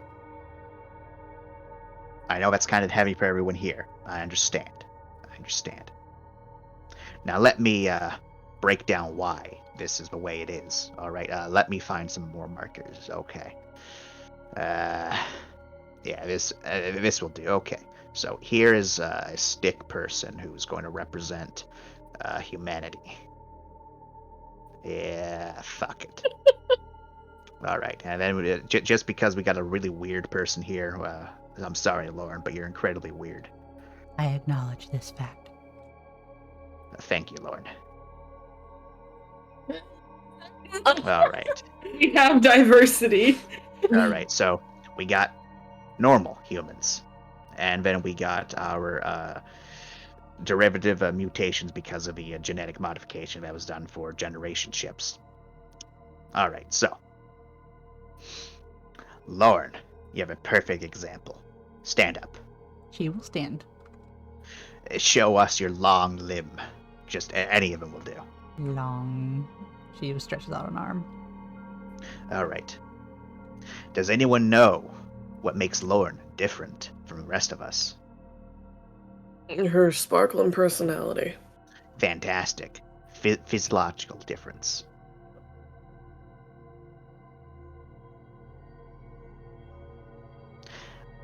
Gravity. Bingo. All right, fantastic. I'm so proud of one of you. I'm disappointed in everyone else. Everyone else. I'm disappointed in. All right. Ram puts it accurately. Gravity. Because the Proxians developed in an environment in which there was a lower state of gravity, their limbs elongated, their muscle mass decreased, and their bone density decreased. It's why our good long-limbed friend here, Lauren, requires to wear a cog or the Proxian cocktail stuff whenever they go on to anywhere that has, a decent chunk of gravity. Even 0.5 gravity is enough to mess with them, because of what the mutagens did to their physiology. Now, what happens when you have a mutagenic drug pumped into your system and you're left inside a cramped, enclosed environment with a dwindling food supply?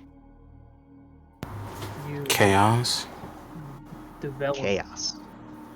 What else happens? You'll evolve to fit your surroundings. Exactly. So let's just Probably give this each other. fucker some claws. Some like To hunt fangs and your stuff. fellows, man. So We have to. Let's also give him some like big ears. Yeah. There we go. All right.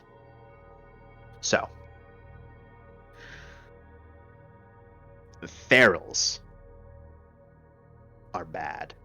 Not because, they can't be reindoctrinated into, modernized society. It's because they have quite literally evolved in an environment to kill each other and to kill whatever else shows up. Now, the chances of them being around in this ship, as this ship could be anywhere from 1,000 years to 2,000 years old. We don't have exact numbers because the Imperials kind of fucked everything up, and then the Coalition fucked everything up. So we don't have...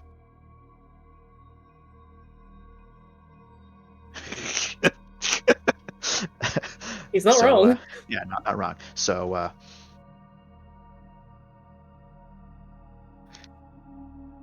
he's saying that there might be some ferals, and if we encounter them, to kill them. He's saying if we don't encounter them, it doesn't matter. But he's saying there's a low chance that we might encounter them. So, basically the problem here is that we're humanoid ourselves, thus we are their food source. The chances of a feral society developing which didn't turn to cannibalism is incredibly low. Elysium vessels, despite being opulent and all that shit, were not designed to have a food source for more than 10 generations. And most of these things didn't have enough for even 5 generations. If we could walk it back for a moment, I think you haven't mentioned how old this ship is, nor its origin. I thought that was pretty obvious. For those who it isn't obvious to. Alright, so an Elysian class vessel is from the pre-Terran Imperium. So that dates it from anywhere from 1,000 years old to 3,000 years old. Because our documents and indications of how long that shit was got completely and utterly fucked during the war. Because everyone was like, hey, what if I did my own numbering system? That's not confusing at all. And then after we changed it for some fucking reason, because the Coalition was like, we're going to unify,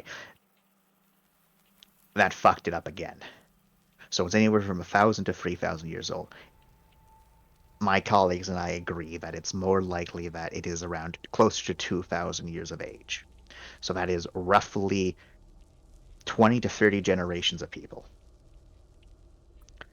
If they've survived this long. This is a big if. Is it really that big? Yeah, things we've seen. I'm going to say it's a real big if. Knowing that they had limited resources and spend so long, there's a good chance they may have died out naturally. Yes. Precisely. Plus, we also got to take into account that it drifted into the mists. I was muted for last hour. Welcome back. I thought everyone was ignoring me. Oh, Kareem, Black was not happy. Only on your birthday. Run it again. He basically said... Basically, do it, coward. It's a lot. It's like an hour worth of talking, but I'll just say the last bit again. He said, "Is there any way we can check if anything is alive on the ship before we go in and mow down a bunch of creatures that are completely isolated from anyone else?" We can use these wonderful things called life form sensors. Okay, and then if there are life forms on there, we try to avoid the fucking other locations where those are at. We do not. We do our best to not engage with them. Let the fuckers die out in their isolated society. If they lasted this long, though, At a point. If they lasted this long, officer, and there's active life signs of more than just a couple hundred, we do not want to fuck with them. Out of character, how old did we figure the rescued ferryman was? Like 600. You don't know. But that's how old we the, didn't have the approximations ship was. among our... Yeah, well, there was no approximations ever given. The ship was 600 though?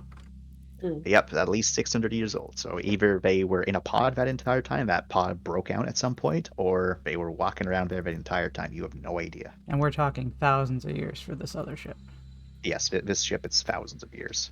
Now, that is still younger than the seed ships, though, historically. Elysium? Yes. Yeah, so the Elysium is as he put it, a fourth generation ship. Okay. So the earliest seed ships are known to be at minimum 3,000 years old. Got it. Are Proxians older than that then? Were they earlier generation? Proxians were a later generation, a Generation 5 ship. But still, a Generation 4 ship is anywhere from 1,000 to 3,000 years old. Like, people aren't too sure the timelines.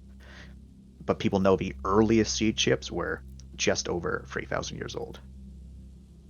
By comparison, the Halo's sister ship was lost when? The Halo sister ship was lost the same time the Halo ship went out. Okay. So that's like first generation. Yeah. So Halos and a couple other places were first generation. Most colonies are second and third generation, or fifth and sixth generation. Then they stopped coming. The fourth generation is the weirdest generation because there were the least amount of ships produced, and almost all of them were vanity projects. Gotcha. They're a strange one. And also most of the first generation ships went close habitable planets to Sol. Meanwhile, like fifth and above went further out. There's of course a handful of generation ships that went far out, like the Halo ship. Those fuckers just were like, see ya, and they left. They just completely yeeted, huh? Yeah, they just went far away. But yeah.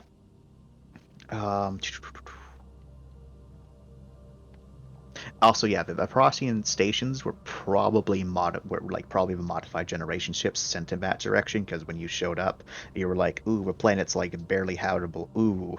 Ooh. It's not very good. Ooh. So you had to make do with what you'd got, because you didn't have enough fuel because Proxians didn't have enough fuel to go back, so we had to just make do. Yep. Thumbs up.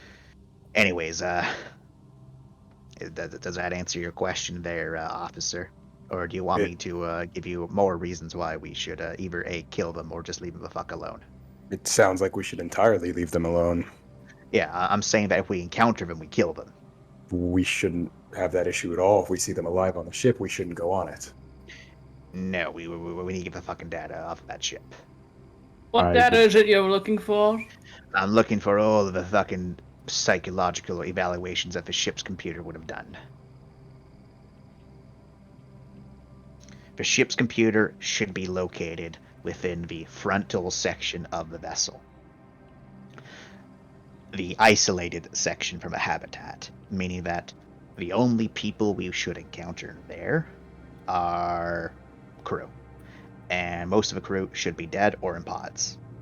Thumbs up. The same way the last place we went to should be abandoned. Well, the last place we went to was a Imperial station.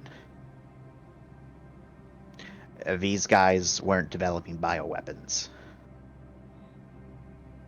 This was a generation ship. A very expensive generation ship, but still just a generation ship.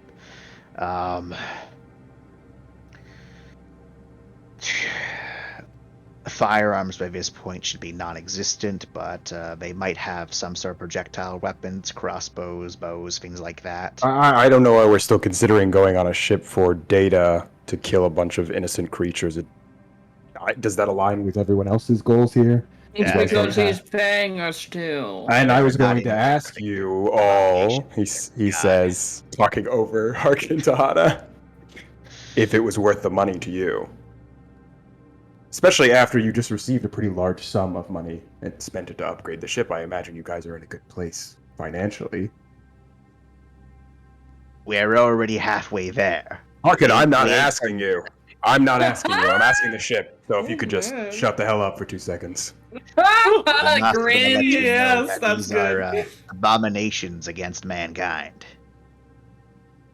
He's just looking at and very respectfully to Hana for a response. Well, Hana looks to the captain.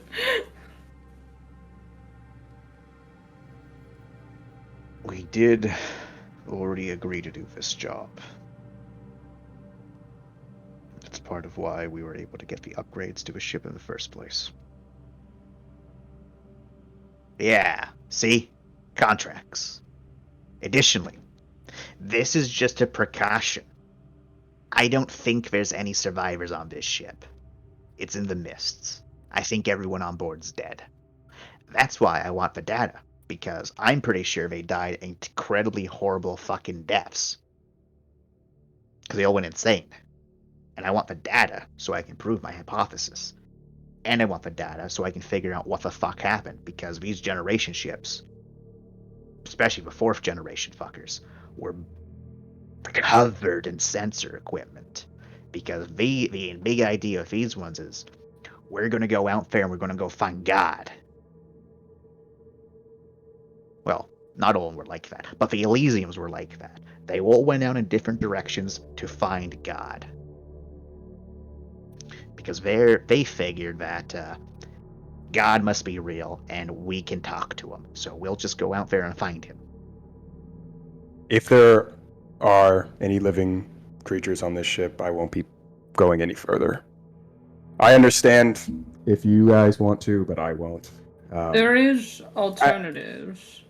And he will like. It was like it kind of aligned. He gives you that look that like he like nods with what you're saying. Like it seems like we're going to the same place.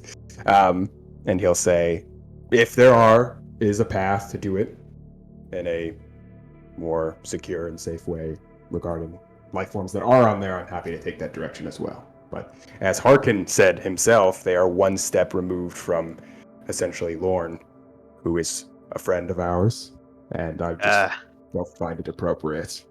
Whatever the good doctor over there is saying, like we're not exactly a crew of soldiers, most of us, so we're not here to go genociding anything. Exactly. This is why I said that even if we do detect them, we're going to try our best to fucking avoid them. Well, even regardless of if we encounter them, I think it is highly possible to consider, and keep in mind, I don't even enjoy this concept. Avoidable is best. If they are encountered, perhaps we could arm ourselves with something that could stun them. No. Perhaps tranquilize, so that they Harkin. So the risks that are too great. Look, you are putting our risks on the line, but you're not considering that these are living creatures, regardless of how they develop. I understand that you're a pacifist. However, I value your crew's safety a lot more than I value your pacifistic ways. Understandable. Now, I'm going to tell you that, assuming there's any survivors, the survivors are going to be the hardiest fuckers around. They're going to be resilient to lacerations and bruising. They're going to be quick. They're going to be adapted to survive in cramped conditions. And they're going to be adapted to hear you before you hear them. A fucking taser gun ain't going to stop them. Trank might stop them, but Dr. Rye, how much tranquilizer does it take to take down the average person? And how quickly does that act? Do I even need to have do you even roll for that? You know that on the spot? Like No. You know pretty well that the amount of milliliters it takes to affect someone, but you can push it up to this dosage to make it work quicker. And you would know that there's still it still depends upon the person, because if a person just accepts the trank, they pass out pretty quick. But if someone is actively fighting against it, and this is assuming they aren't full of adrenaline, they might be able to stay awake for a couple minutes. Yeah. When you include the chemical imbalances, it's impossible to say. Yeah. All right. She says as much then. So what does that mean for a yet undisclosed species of humanity, which we don't have any medical information on there, Doctor? He says... Yeah, he's saying that towards you, Rye. It's impossible to say. On average, I guess you could times it by 10, but even then... They now have risk of killing them, right? Yeah, without killing them, it's impossible to say without getting up close. Point proven. This back and forth all day long. In the end, Doc's opinions aren't going to change, and probably not the rest of the crew either. We understand safety, but you need to trust in the people you hired that we're going to get our job done and prioritize our lives. It's why I'm saying don't try to go in with tasers and trank guns. You're only going to hurt yourselves. Essentially, it'd be better if we just avoided the habitat section altogether and just stuck to the neck and the bridge area where no one's saying to go in the habitat. I'm just saying, like, hypothetically, if we encounter ferals, kill them. We're saying we're entering a set of creatures' home, and they're going to be upset that we're there, and they may attack they're just us. Be hungry that you're there. Precisely and appropriately for them. We're the ones choosing to go on the ship, so we should consider them before we go in there and just accidentally murder whatever is still living there. I respectfully disagree. I figured you would. Bro, again, this is like we're debating a scenario that's like what 1-3% likelihood of happening. Less than that. Yeah, even less than that. Debate this when we know for sure. We're debating a hypothetical. It's why I just mentioned it. Like, you encounter them, you just shoot them. And I was going to leave it at that. But then we had to bring morals into it. I'm like, yeah. End of a line. I don't want any of you to interact with any ferals, assuming there's any there. We're going to find a means to board the neck. If we have to cut a fucking hole in it, we'll cut a fucking hole in it. If we don't gotta cut a fucking hole in it, great, fantastic. But we're going to enter in this section, which is going to be isolated from the rest of the ship, so that we can investigate. Y'all get the data for me, and you can plant down the sensor equipment for me. Once that's all done, fantastic. Now, part 2. My handy dandy robot friends. And he will have his 2 security droids pop up. They're going to be going with you, but they're not going to be following you. Their job is that when you get into the neck, they're going to go to the other end of the neck and make sure that the big, huge fuck-off door that's supposed to be closed is closed. If it's not closed? If that door isn't closed, they're going to try to close it, and they're going to stay there until contact is made or otherwise, because that's the only fucking way back and through. So, plan, and if there is shit there, well, then that will be probably bad. But then the objective is just get to the computer core, get me my data, and get the fuck off the ship. We won't worry about setting up any sensor equipment because this is the bigger stuff that will take hours to set up. I want to minimize any possible chance of contact for as long as we fucking can. So, if there is a chance of it, we're going to mitigate as much as we can.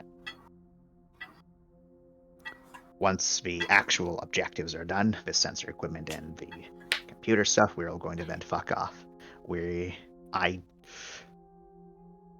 would prefer if y'all didn't try to salvage this vessel, simply because I kind of like the idea of tapping into an unused power source and having to just float there and use my sensor equipment on it.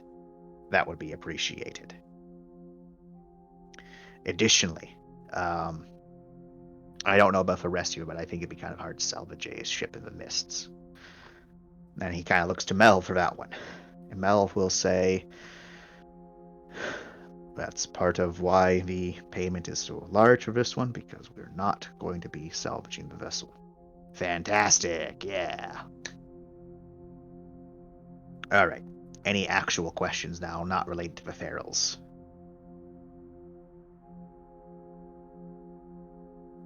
Did he already point to where we'd be boarding? Yep, he said that y'all would be boarding in like either the neck or near the front of the ship. Okay. How many sensors this time, and is there anything different about them than the other ones that you used on the station? Yes. 3 of them. One in the neck, one in like near the middle of the neck, and then one in like somewhere in the front. And the big thing about these ones is that they're like actually more like sensor suites. So you won't be carrying them on with you when you first go in, because that will slow you down. You're going to, once it's determined that, hey, it's actually safe to set up the sensors, I will be going with y'all to set them all up. Gotcha. Each one's going to take a couple hours to do, because we got to set up like the power sources for them. We got to set up like the actual fucking sensors themselves. It's just a giant clusterfuck of what we got to do. Then after we finish all that, we got to stick a relay onto the bitch and set up the relay and all of its power sources so that I can like shoot the fucking signals out of the mists. Yeah, radiation. Yeah. Okay. Any other questions? Do not recall if this was mentioned before, but did you say as to why the ship is out in the mists? Most likely, the pilots fucked up. Or they thought they would find God in the mists. One or the other.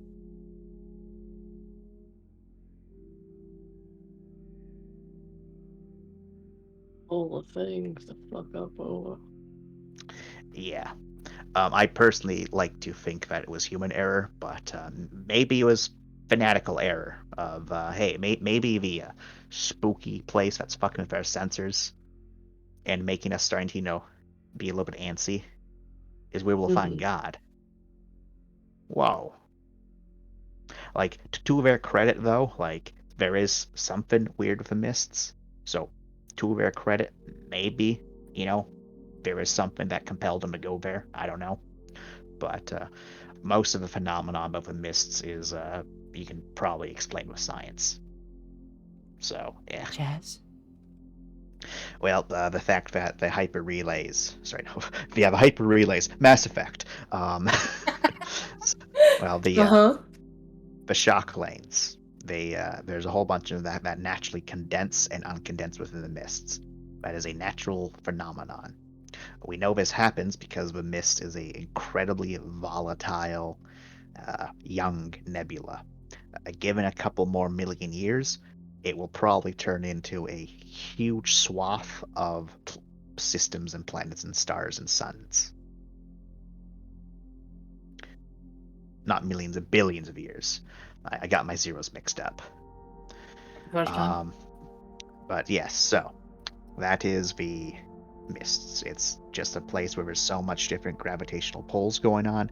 It is the perfect conditions to form shock lanes. The problem is that the shock lanes don't last very long because of this, which is why it's dangerous to navigate. As for the phenomenon regarding the human psyche and animal psyche, that I'm trying to prove and trying to understand and explain, which is why we got the systems to do it. Yeah. I almost forgot. I have a reason why you'll want to do this. Mm-hmm. If the data that we find is what I think we'll find, I'll be able to make an actual good DRG unit. And I will give all of you a prototype. Yeah. And he does a double thumbs up. Every time you say that, the less I'll help. You don't like when I say yeah. Dude, that's nasty. I'm just saying yeah. Mm-hmm. Get your fucking head out of the gutter, you filthy man. I'm sorry, children, for my language. He's a filthy man. Alright, any actual questions? No? Or skimming. And this is more of her turning towards Franklin. Does this require anyone to be awake for it?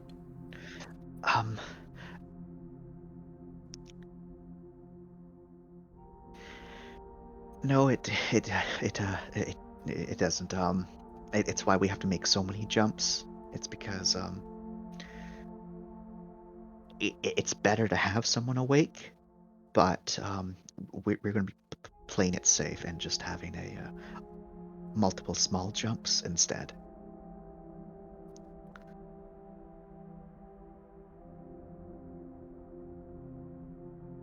Okay.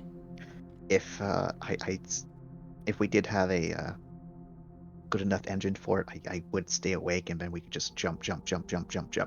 But without that, we're just going to have to rely upon the automated systems. Safe and sorry. Yeah. All right. Any other questions? I'll take your silence as a no. As Arkin claps his hands together and says, "Fantastic. All right. Remember, the habitat's bad. The engines are bad. The neck and the front are good." And he wipes everything away. I hope you all enjoyed Harkin's display. It was Harkin is beautiful. Absolutely terrific and terrible at the same time. Things we want to do with Harkin. Number Commit one, genocide. smack him. Yep.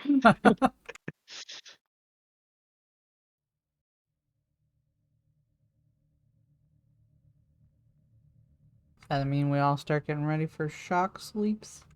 Methinks it do. So, are there already teams established for who's waking up to fix shit?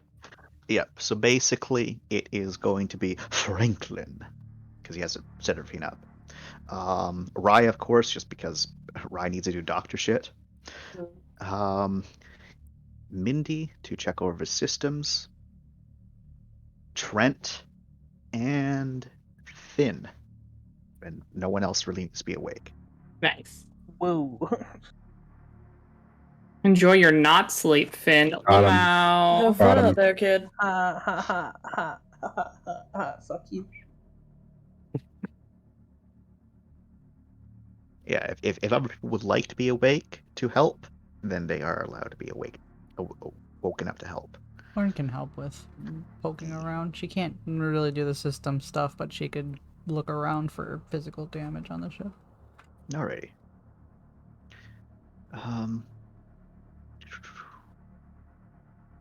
Scrolling through my list of stuff.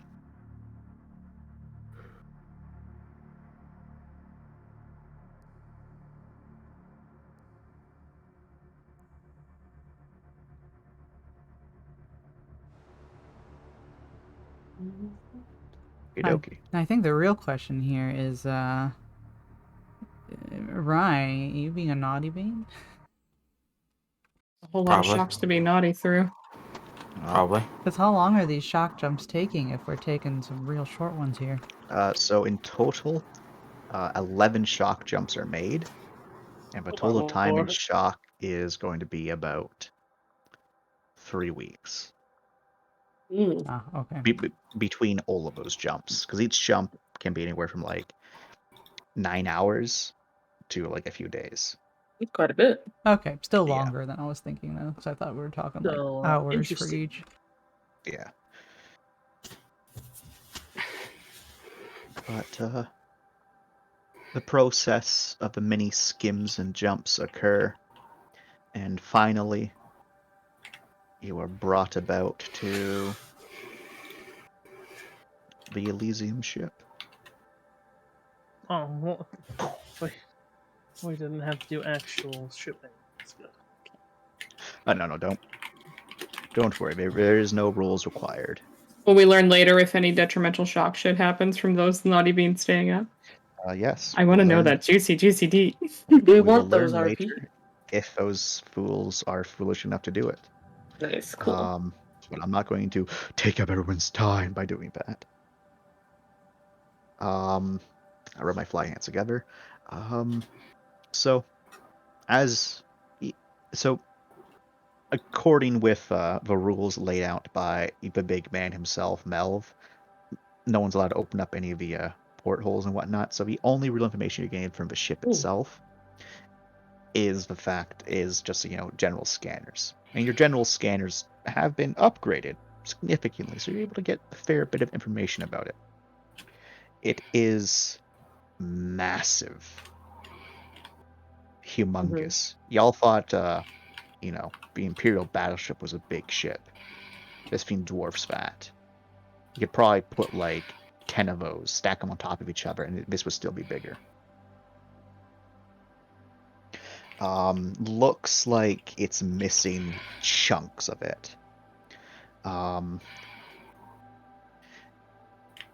It's extended outwards, and there's also, from what you can tell, there's the beginnings of a star forming nearby. It seems to be like just in its infancy, so it's not too dangerous, but, well, it is something to be aware of. The mist itself, the nebulous gases around everything, is making it hard to make out any other information. But if someone would like to make a roll for me using Darasi, or if you want Franklin to be the one that does it, a bioscanner could be made to detect things. And I actually need 3 separate scan rolls, as follows.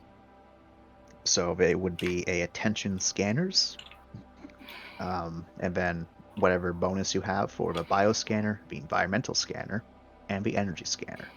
And each of those are getting a +2. Let's see who's got good ones. Lauren just upgraded hers. She did. I did. I think I lied about that. It's not 6, it's 5. I only have 5, so. I see. Unless the scanners that we use themselves give any pluses. If you check your ship list, if you check on the drop hub, you can see the Rossi ship stuff. The bioscanners are -1, environmental scanners are +1, energy scanners nothing. And then you're also getting another +2 from the Rossi itself. Does Wyatt have scanners? Wyatt does indeed have scanners. What's he got? What's his dice? His dice before those bonuses would be an 8. Oh my. That's pretty good. Because you said Franklin would be rolling if no one else was doing it. What's Franklin's scanner? Franklin has a 7. Okay. Anyone else? No. Mindy, what's your scanner roll? No. No. We No. need 3, so you might as well say what it is. It's I only have a 1 in scanners, so no. I think the same person can make multiple, it sounded like. Cool then. Franklin can do it. Go for it. No, Wyatt has more dice. Wyatt has more dice? Yeah, Wyatt's got 8. Alright. Yeah. We love that guy. No, I almost GM rolled it. And Wyatt figures out things, but he doesn't tell. It's my dirty little secret. We're just like, Wyatt, we need that. But buddy, Wyatt, buddy, He Wyatt. runs away. Wyatt, Come back to us, son. the betrayal is so sudden. And not very big of a betrayal. It's so we can check ourselves. That was a good second roll. Those are all very nice. Hey, and the third one. All right, Nice. so Wyatt is able to report that there is faint energy readings aboard the station, and there is a thin, breathable atmosphere aboard the ship. As for bioscans, he's not detecting anything.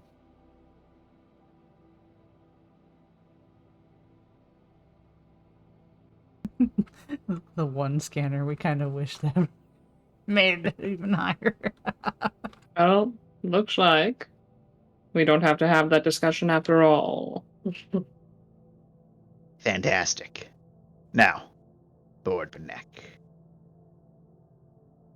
But first, you need to actually find somewhere to fucking board. All right, there, pilot man. I will leave it to you. As Harkin will step away to let people do their jobs. Hey, I'm the but best. He doesn't believe in micromanaging people, unlike some people. have Was he my not? have my blessings returned? They have not. Damn it! Not enough Jesus power. Yep, you're Not enough still, Jesus you're power. still in the Harkin's request saga. So cruel to our local lord. Yes. I'm gonna be right back. 1 second. So, it takes about an hour before your boy Franklin's able to inform you all that he has found a point of entry. And he also is able to kind of shed a little bit of light on maybe why there's no living life signs on it, as he will helpfully inform people that there are chunks of a hull missing. There is breaches into the interior across the ship. A lot of them also including the habitat area.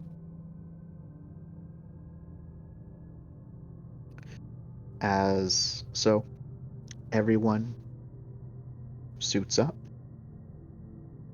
and you all begin your wonderful journey to begin exploring the vessel. The security team, well, the main bulk of the security team, aka Hash, Six, and Celeste, are also here with y'all. You're all here together for once. Whoa. We're all in this together. Yeah, there's no more. The comms are down, so they don't know where we are. I don't know where we are. Now they're here. So the unfortunate thing is that with the mist's disturbances and issues with comms, you have connection with the Rossi, but it is Get fucked, Cream. It is spotty. The comms are down. Comms are down. No, it's more so along the lines of every so often they go down. Well, it's just static, but then they're up again after a short period of time. And so, yeah, you will begin to board the wonderful vessel.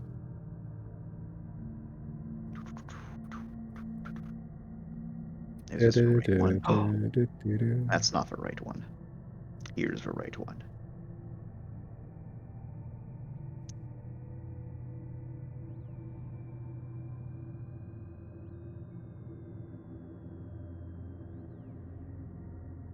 Oh no. Where did it go? I have lost it, it would appear. Ugh. The pain I feel every day. Unmeasurable. Give me a second, everyone, as I look for my bloody image.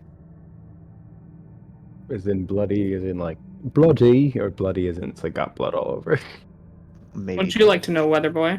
I really would. Okay. So Lauren will miss the introduction because we had to burp to go to the bathroom because we're weak. We got 2 people in the bathroom right now. And both those people are weak. Fair enough. Nice. All right. So, does anyone decide to go elsewhere, or does everyone get into the shuttle and go towards the hole in the neck of this massive ship? Fire in the hole. Let's go, I guess. All right. Everyone loads up. You have Harkin's 2 security bots no longer wearing their cardboard tuxedos. That's when you know they're mean fucking business, though. They got their guns ready, and as the you will know to be completely cogged up and have your respirators on. Air on because you're going to be entering a 0G environment. Sorry, not a 0G, a no atmosphere environment. As the shuttle gets as close as it can, the door then slides down into place after venting all the oxygen so you don't get sucked out. And you all have to make a tiny little hop into the ship itself. It's a bit nerve-wracking as the door comes down and fumes from a nebula kind of swirl around all of you.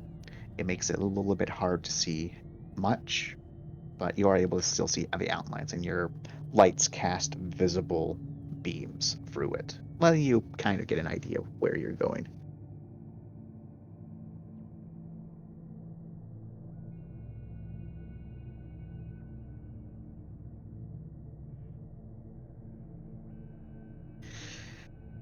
And as you will onto the solid grating of this vessel, the security bots take the lead as they go forward and ahead, scanning out the area, and you very quickly find that the section that you're in right now,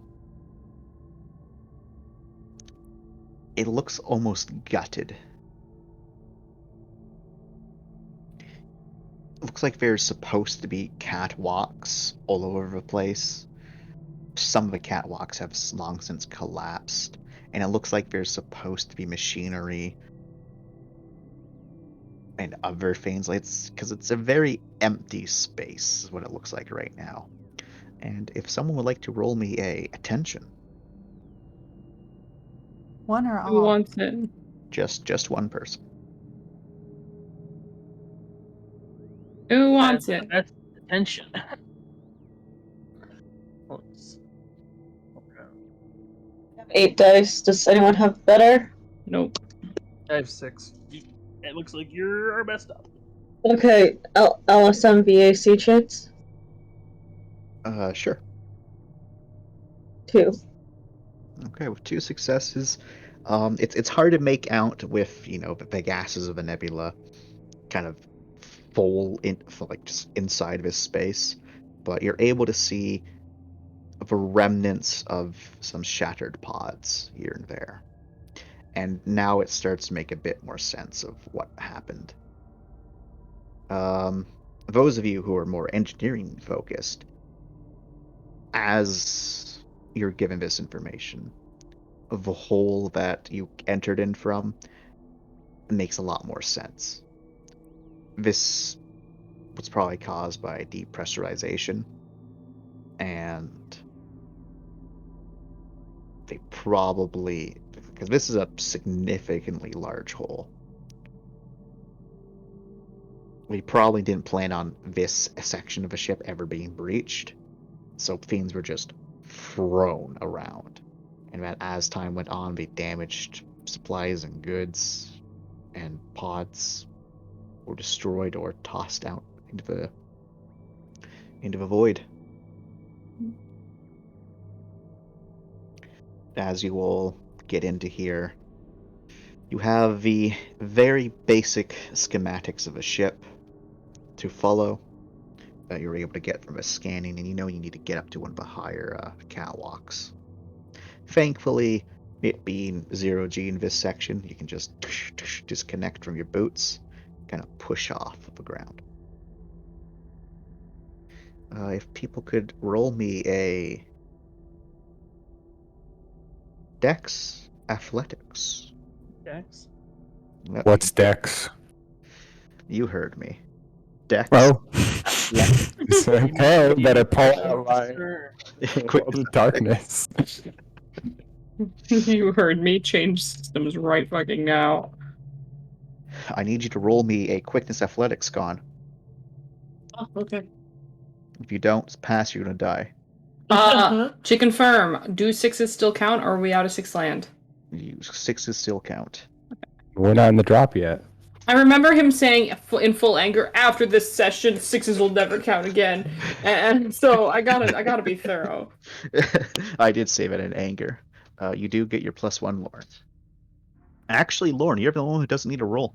Cool. This is a standard movement for you, so you don't need to make any roll. Excellent. You can just do it. You just do. Just do. All right, Rye. Where's your roll, Rye? Rye no longer exists. 1 second. I'm sorry. Do you want to go out into the void, Rye? Huh? Do you? I mean, I'd rather fucking not, but sure. 1 sec. Then make your roll, Rye. No, that's not that. Dex Athletics, Rye. Dex Athletics. I thought you said Death Athletics. Gonna be if you don't roll fast enough. Might as well be. All right. So, Rye, you're the only one that kind of struggles with this. Cool, got it. Yeah. I It's attempt to help. there is no attempt to help. You are all doing this upon your own volition.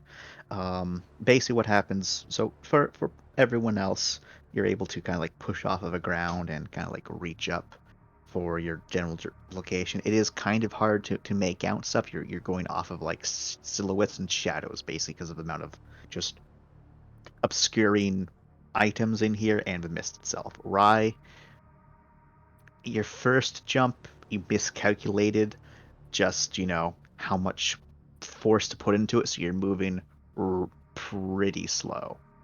It's not like you're going to be here for like an hour, but you didn't put your full strength into it because you didn't want to go too fast.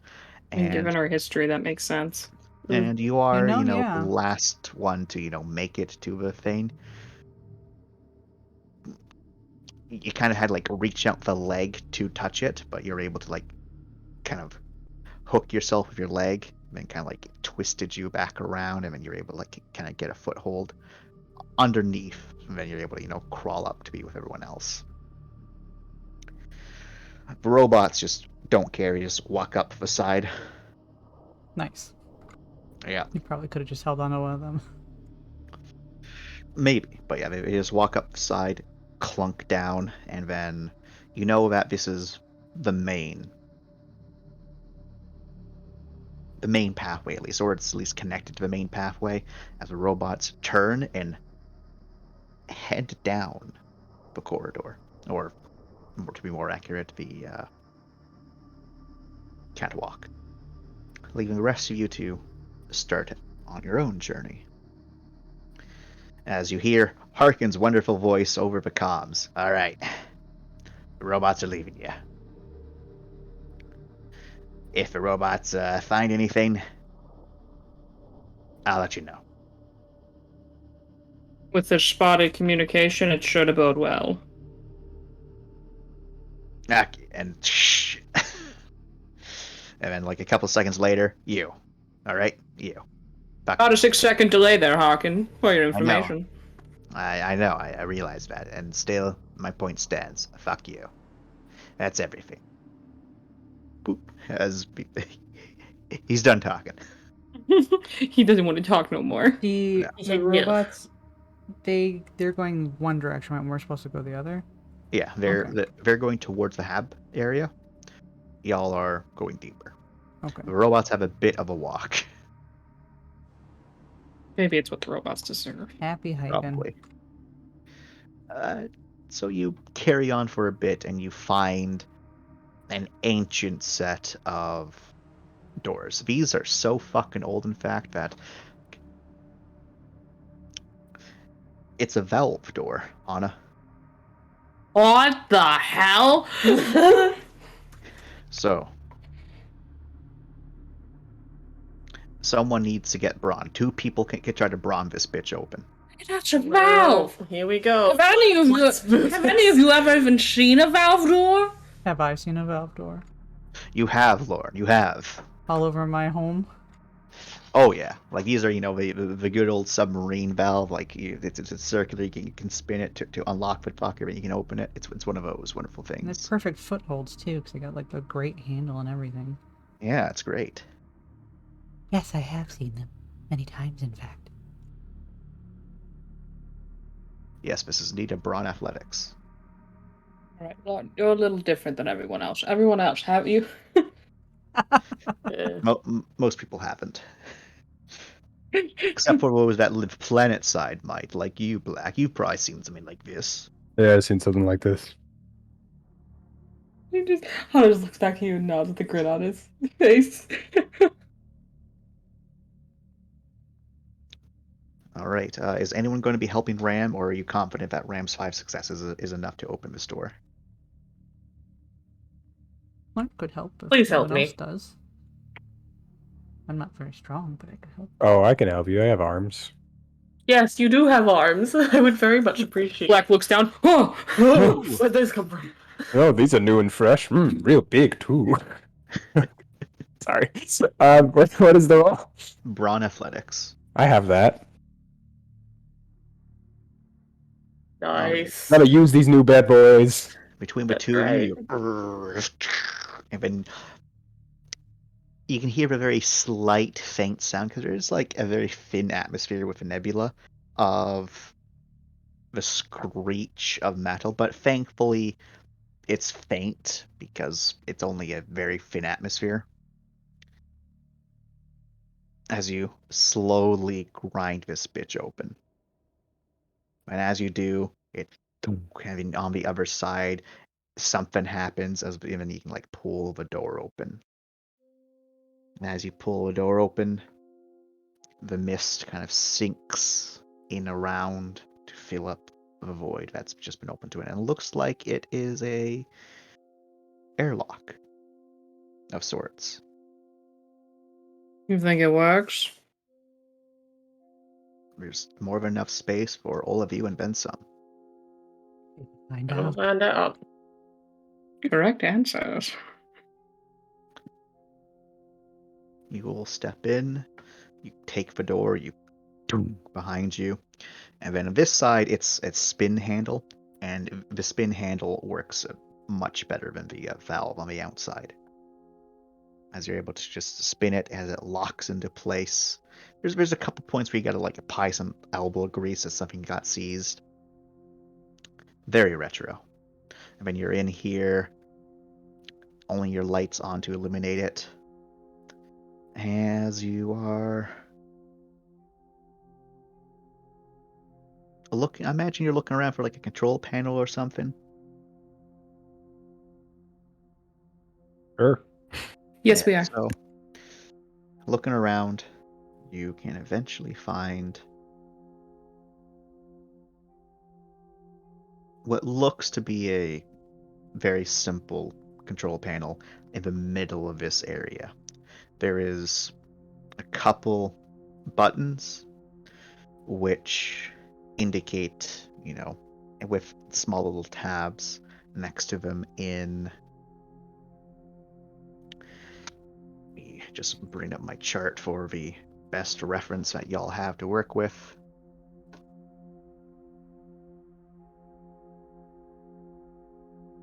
Scrolling. Yeah, that looks to be something like Europe National. if any of you have that. If not, I have that. Okay, so you and Rai are both able to read it. So there's 3 different things. 1, emergency stop, pressurize, depressurize. And there's also the emergency stop is like a red button next to like a little red light that's currently none of them are powered. But you found your buttons, and now someone just needs to get some power running to it. There's a lot of cables running in here. Do you have an energy scanner there, Finn? I do. All right, roll me a scanners for your energy scanner. Tension scanner plus the dots in energy scanner.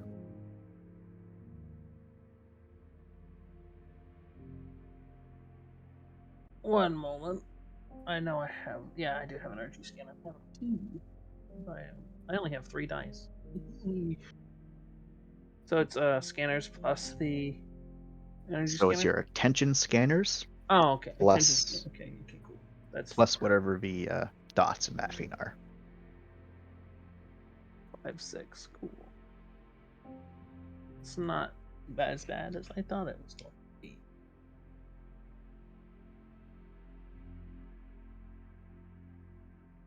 One success. All right.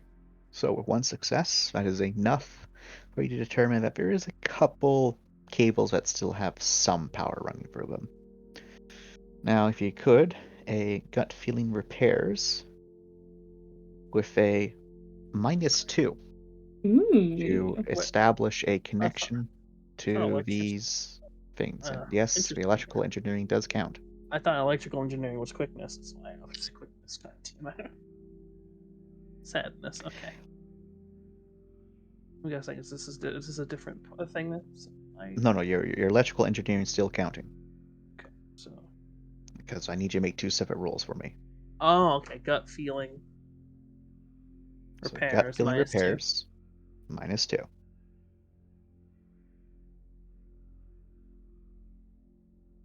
Be 9. So. As this is a extended action.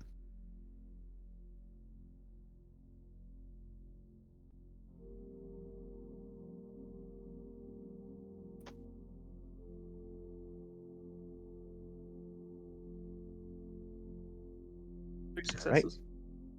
So, man, I'm really glad for those. You're able to kind of pry apart the dead control panel, if you can even call it that, and start repairing some of those little wires in there. But now comes the challenging part, splicing the active power line to this repaired console. This will be a quickness repairs. A minuses? No minuses. Okay, so that would be 10 because electrical engineering. Yep.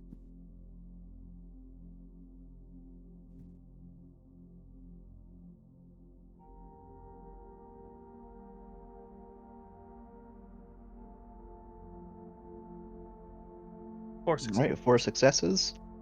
The lights on it kind of boot up a little bit, and then you can see that there is another little light on it that you previously didn't realize was there, Hana. That kind of glows. You guys kind of like turn your head and look at it. It is indication that power is present, and that then the red light kind of turns. An orange light kind of flickers on. The bulb almost dead. It seems very weak, indicating that the room's unpressurized. Shall we? Guess we're gonna. Press the green button, and then you can hear at first nothing, then there's like a little bit of a rumble, and then fans. You begin to hear fans turn on as atmosphere is pumped into the room and atmosphere is sucked out. And then after a good couple of minutes, your suit sensors are reading that it's breathable. They're breathable, but we don't know what's in the air. Well, those of us with decent filters can at least work with that.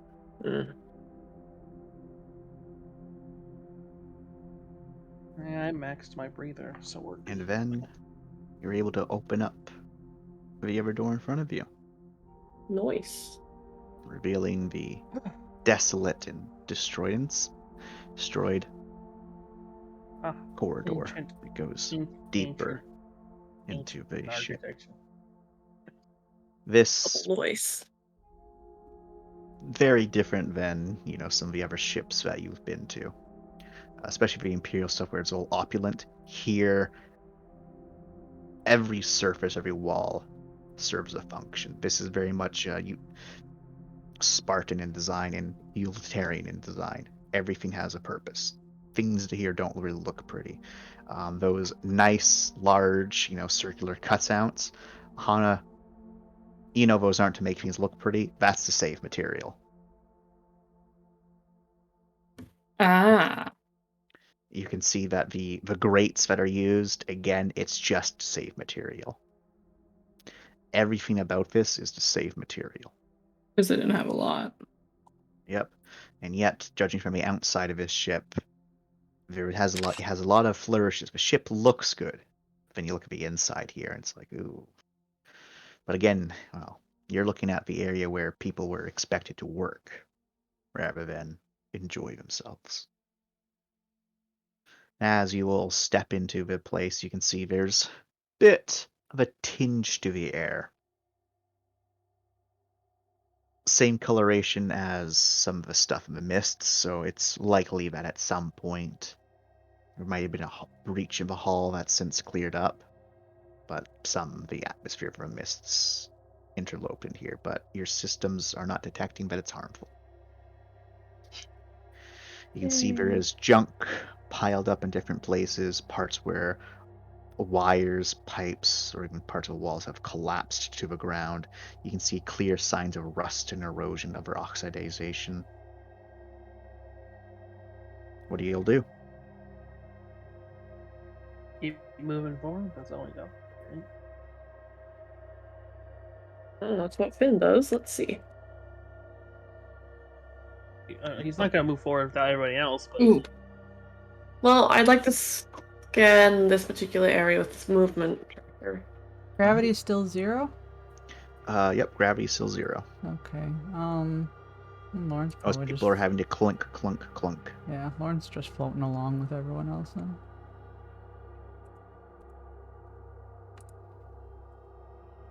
Okay.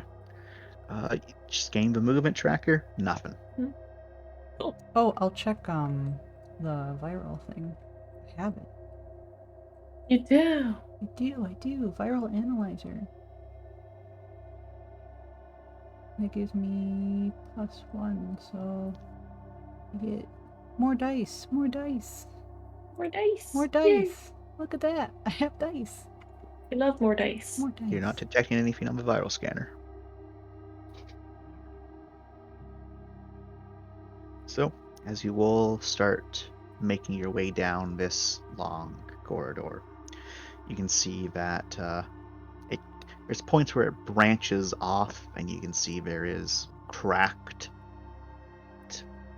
It's not glass, but it's something like glass. It's clearly has multiple layers to it, as if you kind of touch where a crack is, you don't feel any crack.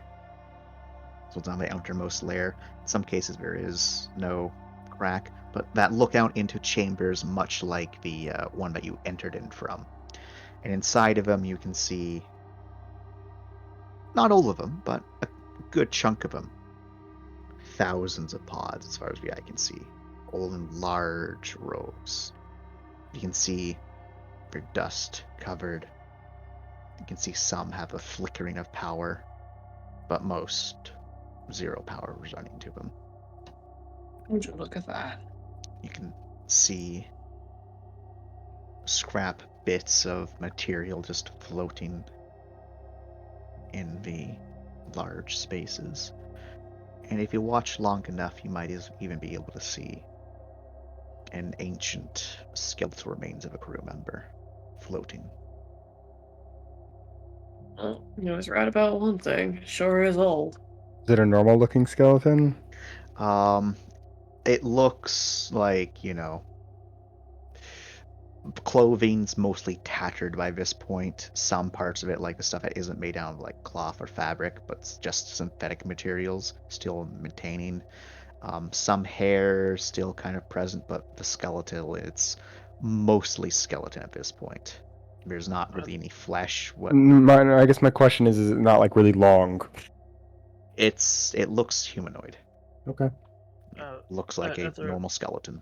Are there any markings, like nom? You could tell if it's the bone's been gnawed on. Unfortunately, you're just seeing a skeleton floating in a distance, tethered by something. So if you want to go in there, if you want to, so if you use the magnification,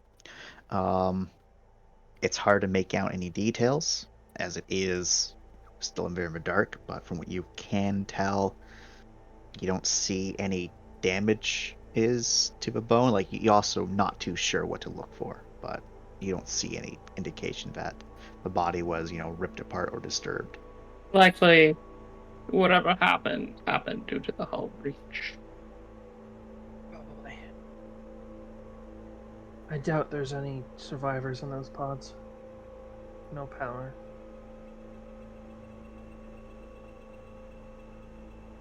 Oh, we'll find out. Always do. Everybody up? Keep on going? That's the job. I did want to say off the record, officer. He'll say as they're moving forward. Raise his eyebrow. I want to extend my thanks for you speaking up on behalf of whatever could be found here. He just nods. You said off the record, right? Yes. And then after a second, like once the conversation is awkwardly ended, he'll be like, off the record. I don't need Hawken coming and harassing me about this. Nods again.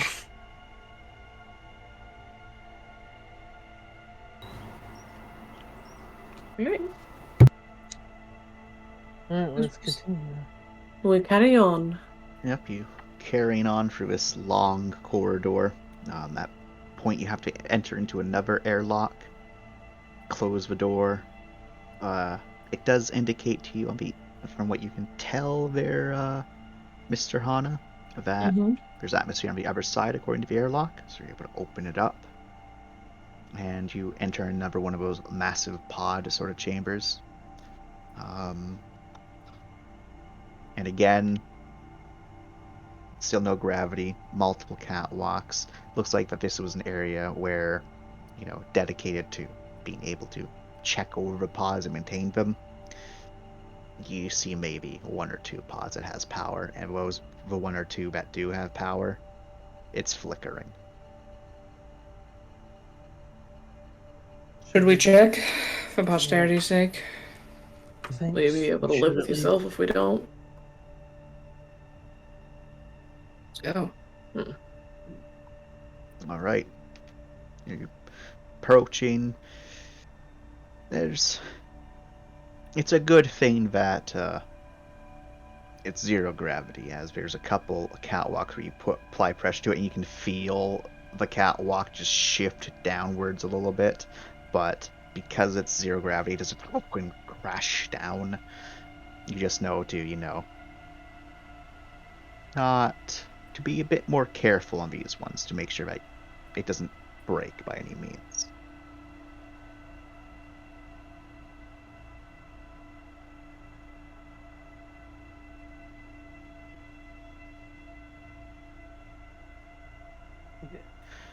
And as you get closer to one of the nearby pods that has the flickering power, it's covered in just dust. It's apparent that whatever happened, it wasn't the zero-G this entire time.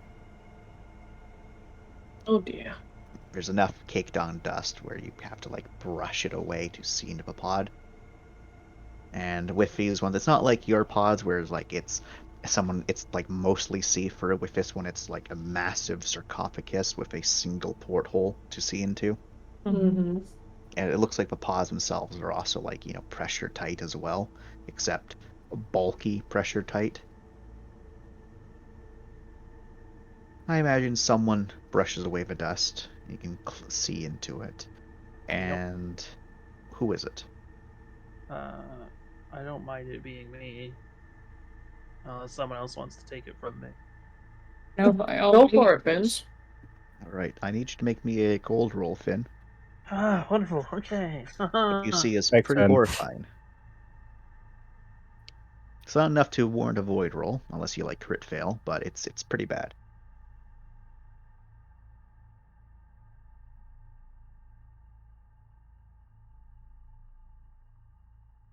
We're good. 2 successes.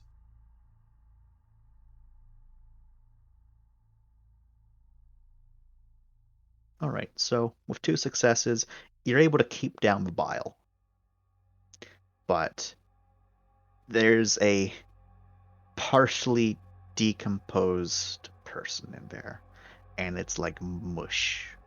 You can see fragments of a skull poking through, but it looks like their flesh has rotted and just turned to mush without any like actual fungus to ebb away at it. It is absolutely disgusting. Don't look in there. It's not good. Definitely not alive. That's Power flickers interesting. back off.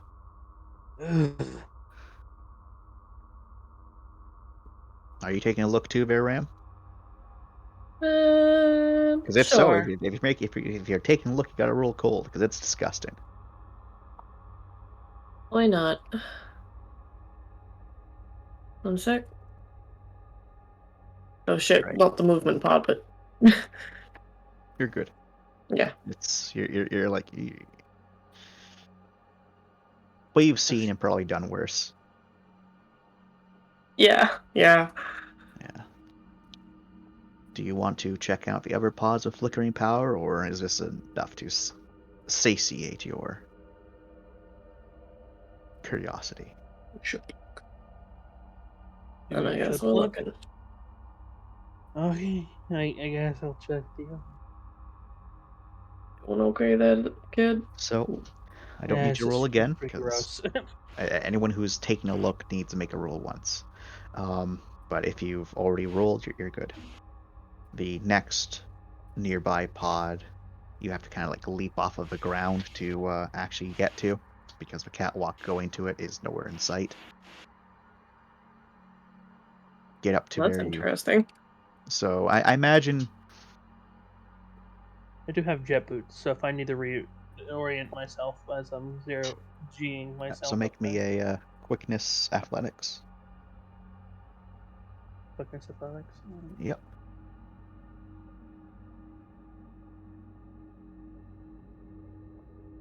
Since Finn's being the honorific lamb. Mm-hmm. We are appreciating his efforts. And severely. Not the right word. Severely. Severely appreciating. We're severely appreciating you, Finn. You're able to get up there. No problem. Grip onto it. You look into it. You brush away the stuff. You're prepared to see disgustingness, and it's not as bad as the first one, but still a very dead person. Mostly skeletal remains. Not a lot of goop. If there is any goop, it's probably, at the bottom. Fallen down at the bottom. No luck. One last one to go. As you start approaching the other one, an automated system seems to kick in, and as that pod starts to open, but it gets stuck, and you can see fluid kind of dribble and start floating out. Breathe on, guys. I guess that's. And I need everyone but Rye to roll me a cold roll. What? Except for Finn and Ram, because Finn and Ram already passed. Sweet. I'll split the roll it again. If the only one who doesn't need to roll this one is Arai, because Rai is like, I know what happened there. I've seen it in med school. Oh no. Med school? What are they showing you in med school? What's the roll? Prepares for anything in any med school. minuses? There's no minuses. It's just a straight cold. Okay. Wow, Hana, look at you go. That's purge. So happy about this. Ciao.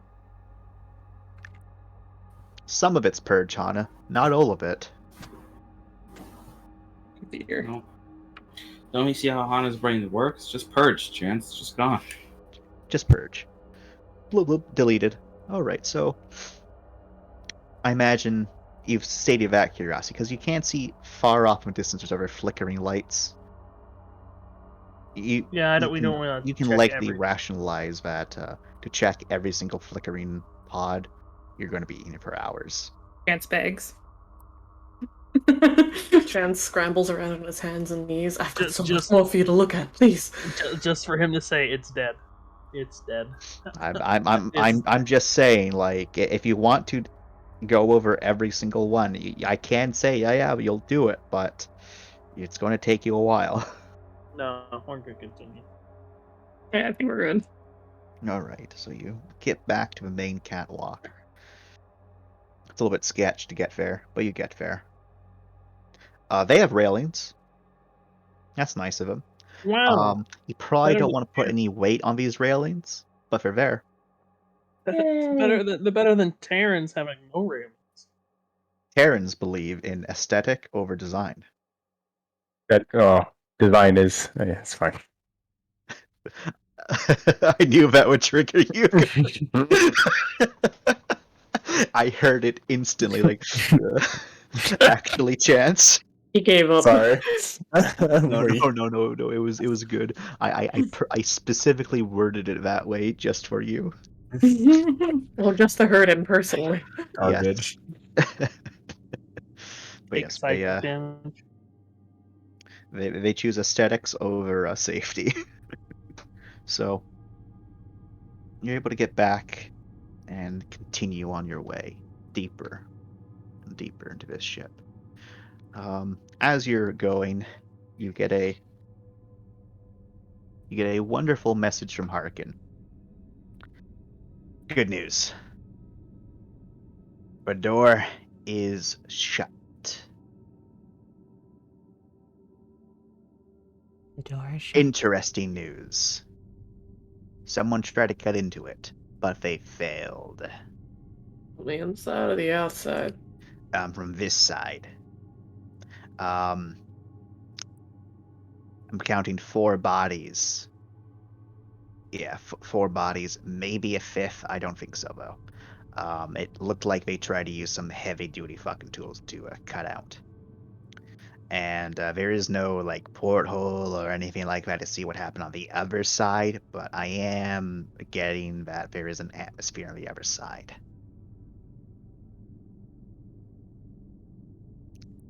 How go things on your end? No luck with the pods. Well, that's to be expected. That sucks, though. Anything else to report, or is that it? I felt something. You felt something. Lord being cryptic as always. All right. I have no other way to describe it, only that I felt something. Kind of feeling. Can you try and feel it again? Like I don't know. touch or a... Chad? You just felt a weird sensation, and it was gone. Okay. Weird sensation. All right. That is probably one of the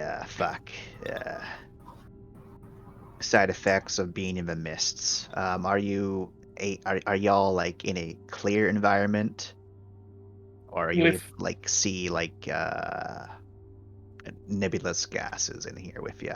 There are a few in here with us.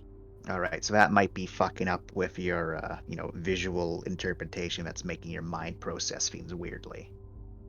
Or maybe you're just got unlucky. You're more sensitive to the signals here in the mists. That wasn't real. That For was ref- mind fucking with you. For Yes. reference chance? Yes. Does it usually with those, do they need to be inhaled to cause it, or can just looking at the gases? So from what Harkin was saying, like it's probably like the visual aspect of the gases might be messing with you, where because they're constantly coalescing and you, the way he described it, it's making it sound as like just looking at the gases might be enough to like make your mind process things weirdly. Mhm. And the other thing he mentioned was the signals of a mist. He was saying that Lauren might just be naturally sensitive to them, Mhm. and so she might be experiencing some of the auditory or other hallucinations that are common when people talk about mists. Basically, you shouldn't have to worry if you're just getting any weird compulsions or things. Just ignore it because it's just your mind being weird. One second. Let me go for my list over here. Very well. All right. No, that I don't want to worry you. All right, here we go. If you are experiencing any unsightly or dramatic change in mood or personality, please contact an administrator who is a doctor. You have your doctor right there with you. Additionally, any and all hallucinations are to be ignored and not tolerated. Finally, any sensations, voices, or urges to perform certain tasks are to be ignored. Questions? I guess I was supposed to ignore the voices. Nice. That would be difficult. Everyone just high fives Ram. Yeah. All right. Thank you for the advice. I'll remember this. You are welcome, Lord. Notes this down. Ram, you got the little bubble. Harkin didn't like that.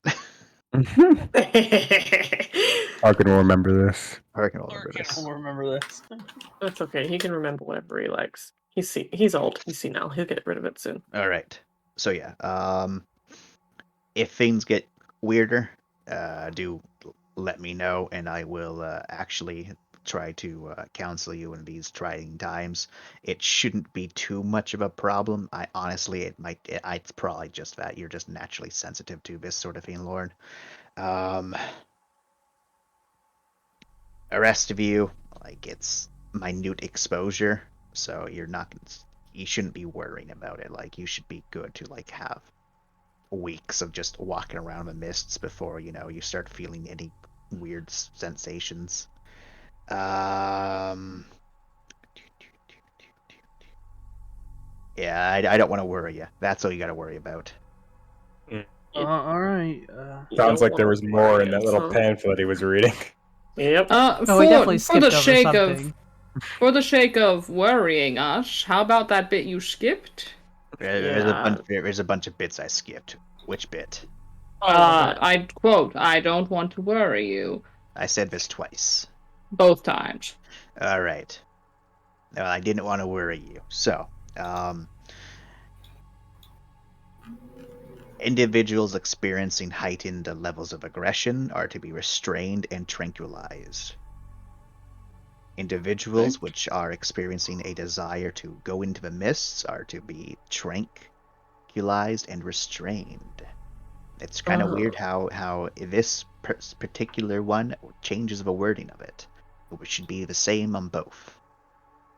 Anyways, moving on. So, individuals who are attempting to coerce other individuals into believing sensations of hallucinations are to be isolated and, if possible, placed into hypersleep. I'm sorry, what the fuck is going on right now? Talking about the effects of the mist. How exciting. So, all of the things I just listed are all like late stage exposure, or for people who have weak psyches, which is why I didn't want to worry you, because these are problems that aren't going to occur for you. You'd hope, wouldn't you? The mist sounds No, like no, it has aspects of the shock itself, does it not? Some people like to correlate the two. I say nah, that's just a bunch of hooey. It's all just different signal variations and whatnot. Humans aren't supposed to be in space. That's why this happens.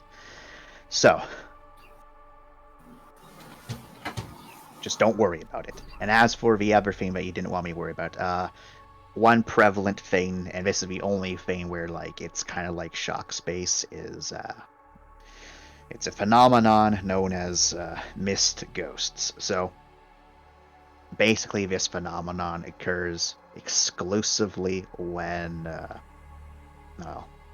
normally when there's a mass loss of life in the mists and whatnot. And once you realize that a bunch of people here died, you become susceptible to this phenomenon where you believe there is spirits, shades, whatever the fuck you want to call them, that are present, that are wanting you to avenge them or something stupid like that. It is a phenomenon that is caused by your sense of guilt and your sense of sadness, correlated with the fact that it only ever occurs when there's a visible amount of atmosphere present, because the atmosphere moves around in strange ways, and so it convinces you, oh, that's a humanoid shape. That's why you don't look outside of the mists, because you might see shapes, and those shapes might spook you. But there's nothing there. It's just your mind fucking with you. That's why I didn't want to mention anything, because I didn't want to worry you. There's no ghosts. There's no shades. It's hallucinations. These are wonderful things to know beforehand in the case that such an effect took place. Thank you, Harkin. Turns off his communication. Yeah. Harkin does continue, since everyone else is, unless you all turn him off, is able to hear him. He was off. He was off a while ago for me. No, basically, the entire thing there is Hana. Those fall under the cortex of hallucinations. As such, I already warned you all, hallucinations can happen. Now, if stuff pops up, tell your doctor. She will then know what to fucking do. If it's a situation that she can't handle, contact me again and I will be like, yeah, but this won't happen because it's my new fucking exposure. Anyways, I need to go look at what these robots are looking at now. Have fun. Thank you again. No problem.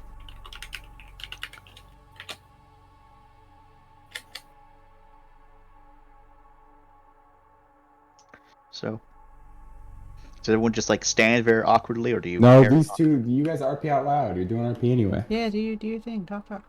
Well, it just ended. It's fine. All right. Well, Ben was just gonna nod and be like, "Okay." Yeah. Well, that was nice while it lasted.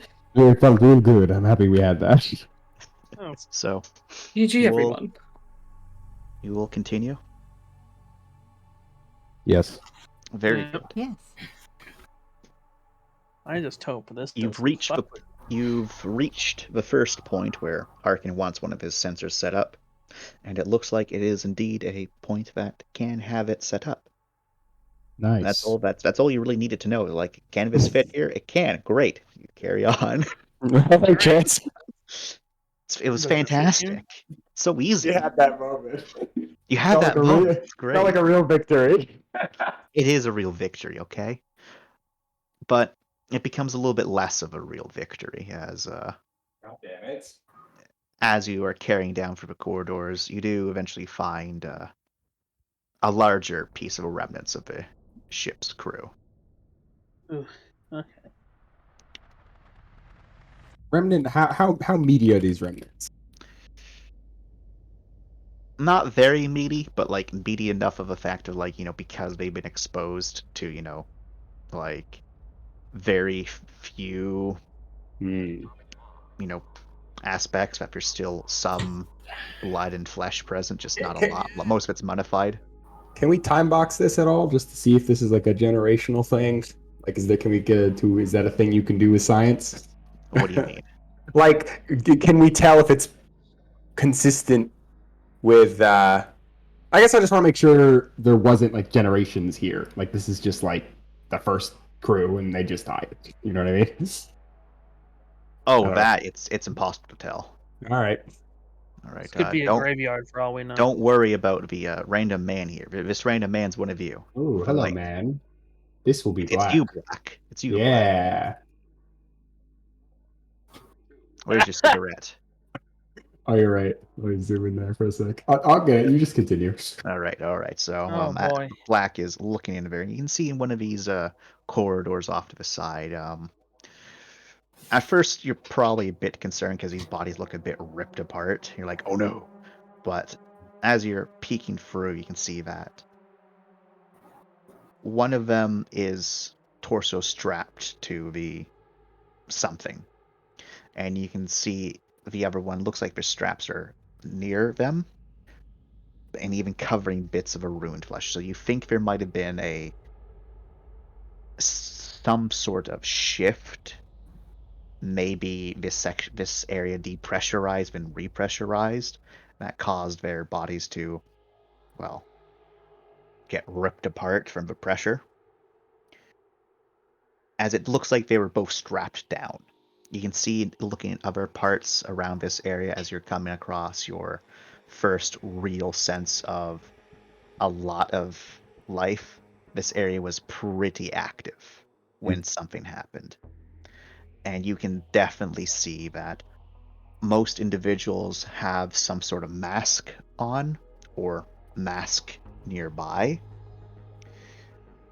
And as you were going through, you can see that a lot of individuals look like they suffered violent but quick deaths. Doesn't look like they were torn apart. Looks more like they were flung around. You can see chipping on walls and other surfaces where someone might have smashed up against, and none of them are wearing void suits or cogs or anything like that. One hell of a way to go. Look, I love a little cigarette falling to the ground. Like, oh. Thank you. Little gasp. And it's pretty apparent that as you go through this area, and I imagine you don't go and check every single corridor.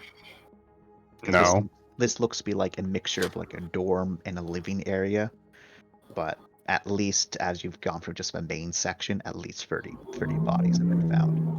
Mm-hmm. And all of them are in similar states of decay. Mostly skeletal remains with a couple like mummified fleshy bits. Some fluids also floating around in there, which is kind of gross. Who knows what those fluids are? Still fluidy? Even after all these years? Some of them are fluidy. Some of them are, like dusty particles. Yes. Oh my. Very spooky. Oh my, indeed. Every so often there, if everyone could roll me a cold roll. That's valid. Yeah, that's valid. I disagree. Roll, please. Even you, Rye, and there's no bonuses or minuses for people. What if I wanted to go to medical school? I'm sorry, but you flunked out. No. No. So sad. All right. Khan, where's your roll? It's there. Khan, there it where is your roll? Honey, you're finally where awake. is my super suit? Okay, so I said that. Yeah, it's me. Hana. Hello. That's not me. That's not me. It's me though. Mindy. Okay. The three of you, it's hard to look at the bodies. Mm-hmm.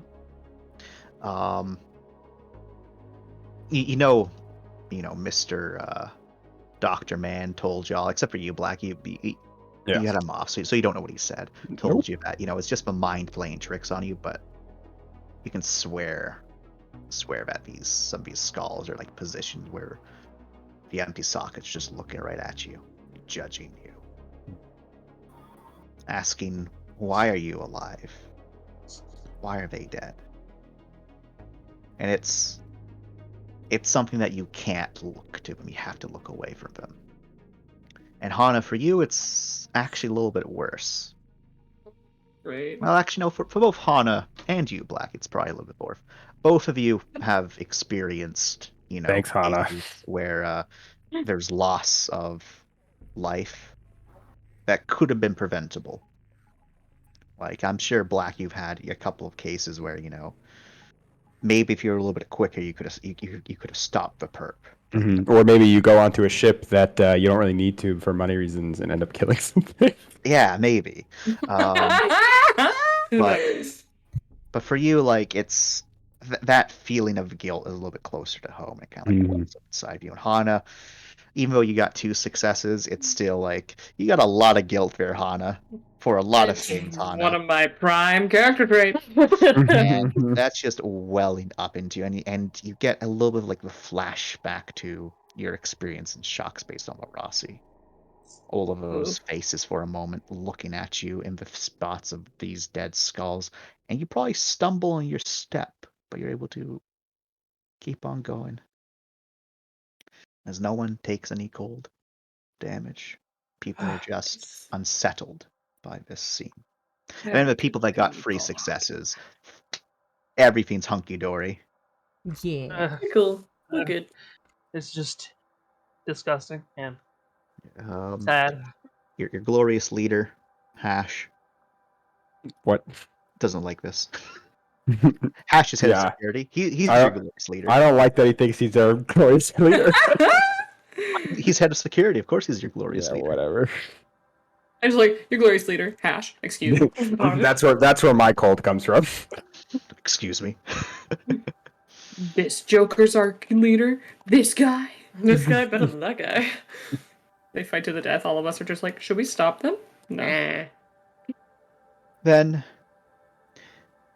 as you carry on, getting ever closer to the very point you have to be, those of you with the energy scanners can tell that there's a bit more energy, in this area, as some systems here were either better maintained or made to last even for all this time, as there's lights in points where they're actually on, some lights flickering here and there, but most of them functional.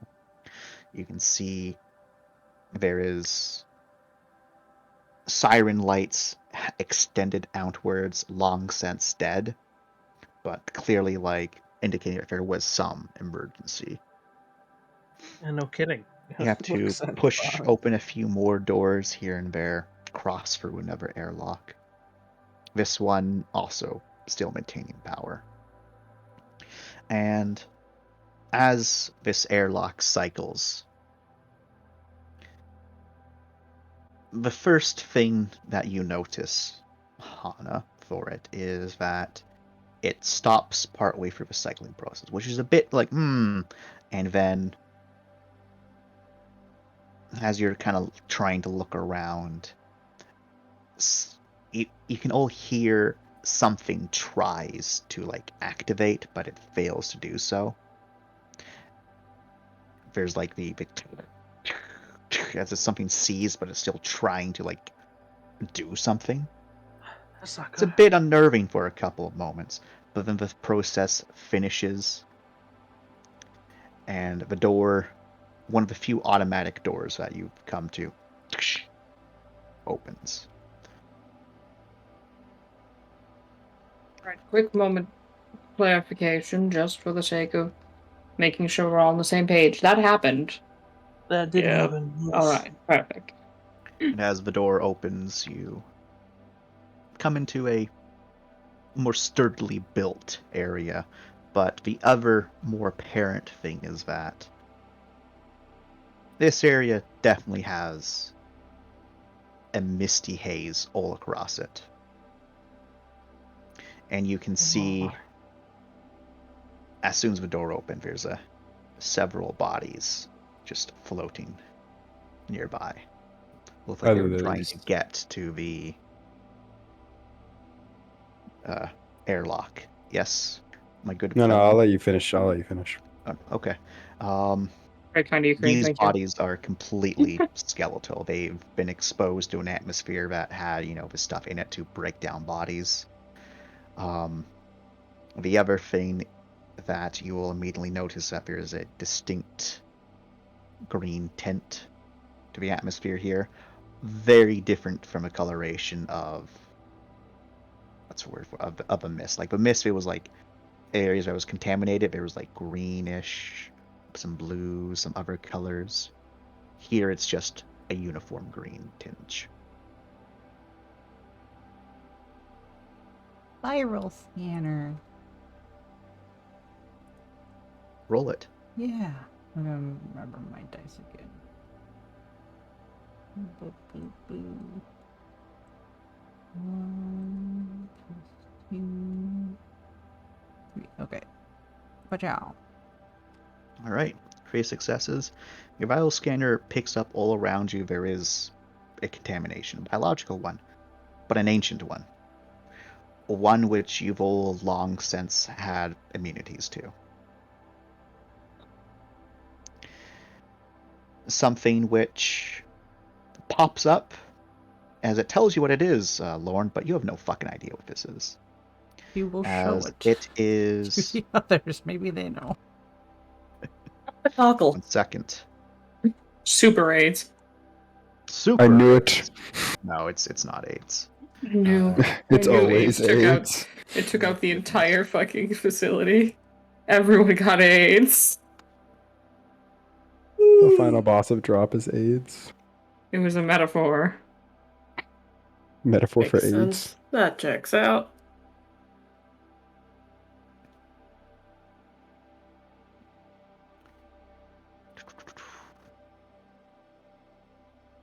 So it looks to be a language that you don't understand, but it is written in, standard, which you're not too familiar with, but it takes a little bit to, pronounce out. And as soon as you say it,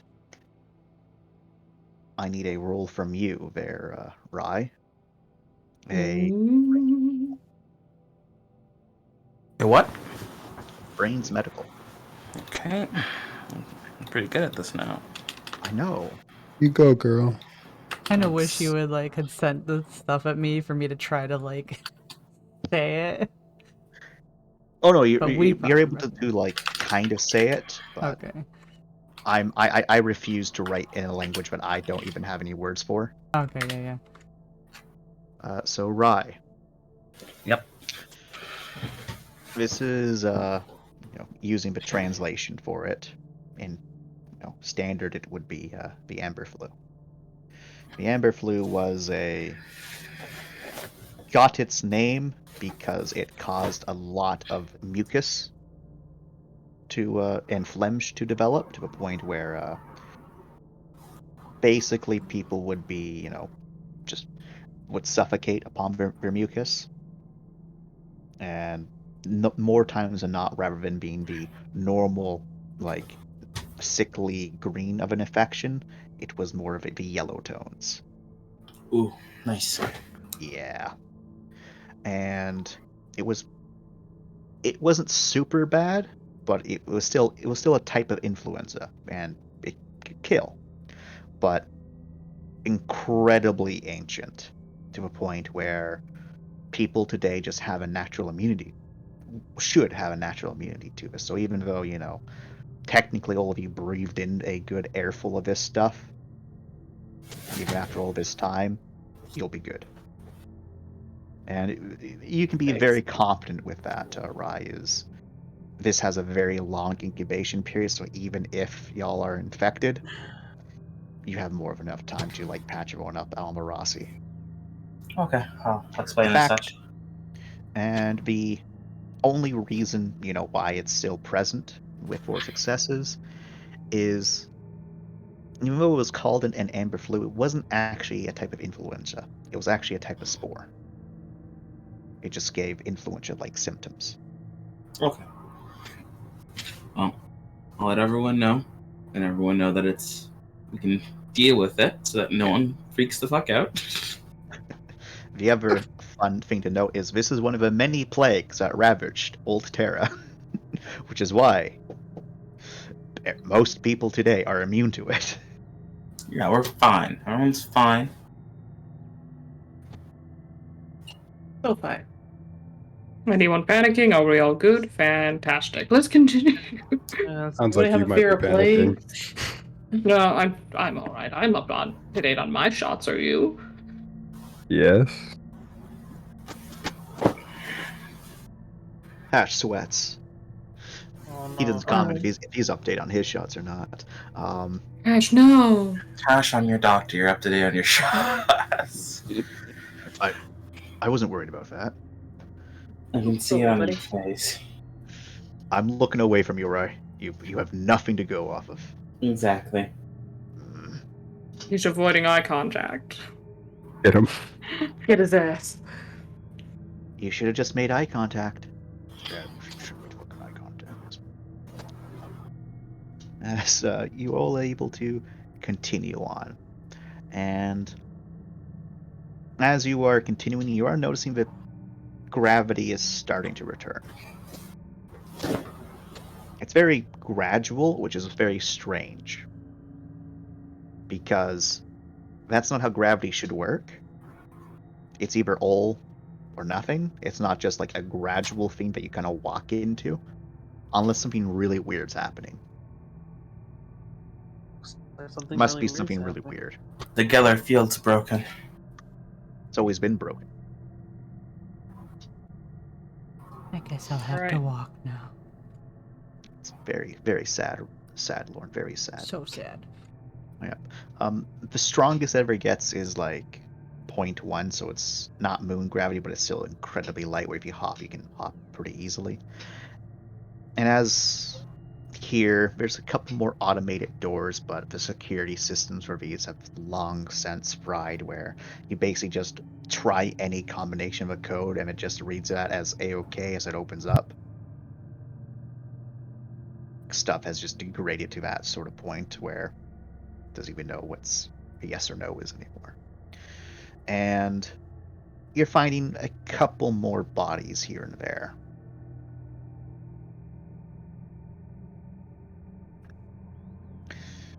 Mostly long since dead.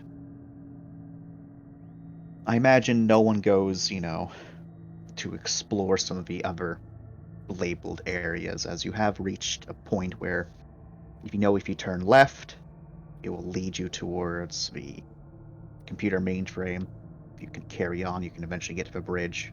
If you go right, you'll enter into like another medical area along with, some more dorms.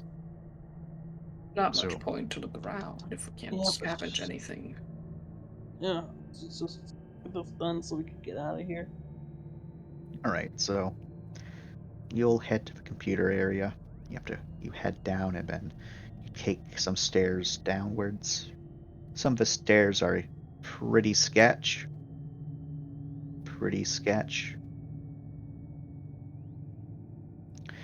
And they're also tight enough where you can't just like go in between them. Big suck for you, Lorne. I'm sorry. No. Lorne gets the big suck. Lorne gets the big suck. Biggest. But as you get to this next level, noticeably less bodies, like to the point where there's no bodies down here. So you make your way towards the equivalent of a security bulkhead. And there is no power running to this one. How do you want to get through this door? I think you know how we want to get to this door. You want to try? If you want to try to reroute power, you can try. You can try. Coward. Unless you guys want to brute force it. Let's just rip it open. Do it. All just right, kill. on athletics.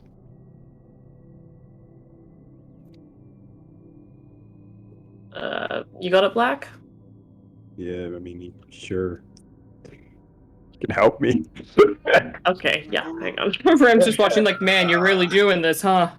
He turns around with like that. Oh, he got it. Schnitzel gives him chowder. He's like, And then you get over there too, and you're like, And then like, I imagine over private comms, you just say to Black,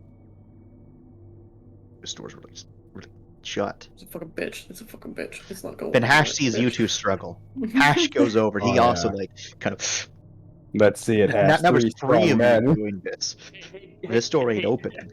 Hey, Chance, as a comedic effect, can I be fixing it as they're trying to pull it over? Oh yes. Right. Sure.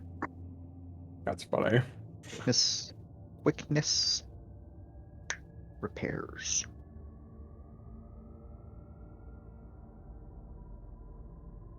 Okay, /R.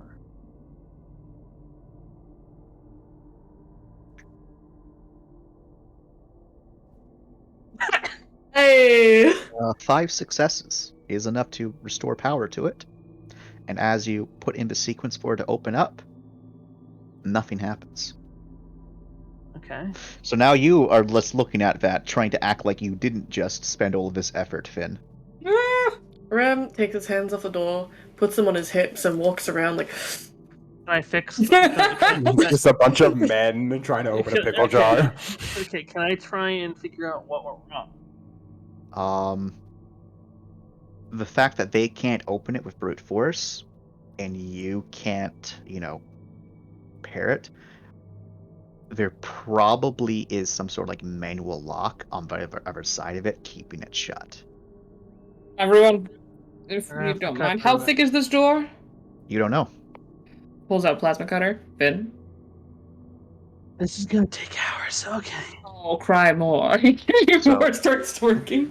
Rem pulls out his heavy plasma cutter. So it's only going to take 10 minutes. With all of us, Rem, Hana, Lorne, Finn, using our cutters. Only 10 minutes. It's nice. Not super thick, and it's also not made on the same materials that are used standard practice today. What about It's just steel. Because I also have my cutter isn't a normal cutter. Mine's an imperial one. But it's still a heavy duty, and that's what it counts as. Okay. So, with all of you working, it's 10 minutes. So is that a full fuel cell then? Yes, that is a full fuel cell. Okay. As you'll cut through it all together. And I imagine you're not like cutting through the entirety of a door, you're just trying to make a sizable hole that you can easily get through. And then you can pull that, then you push that bitch inward. Boom. As you kind of look inside, and you can see in there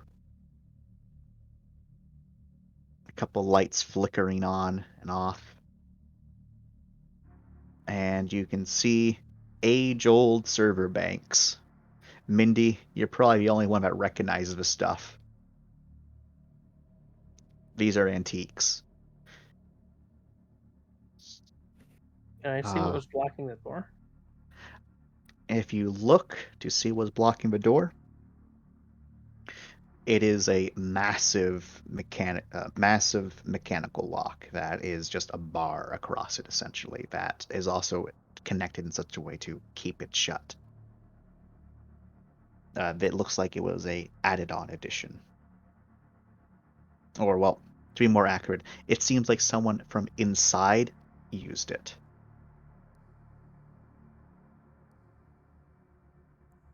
Okay. Look, Hana, we finally found something that's older than you. I'm so proud of you. Hey, we already met Harkin.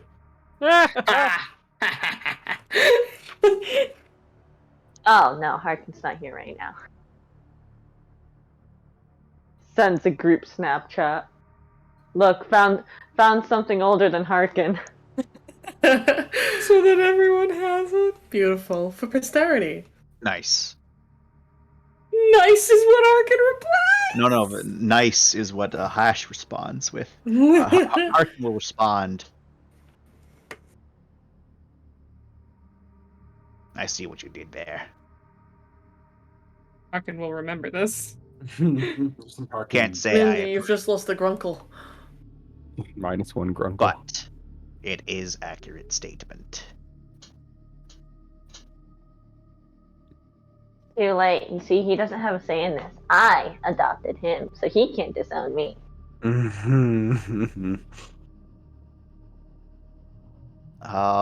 People don't know Hana's exact age, but everyone kind of jokes that Hana's old. Mm-hmm. Okay, just wanted to make sure Mindy wasn't just straight up outing.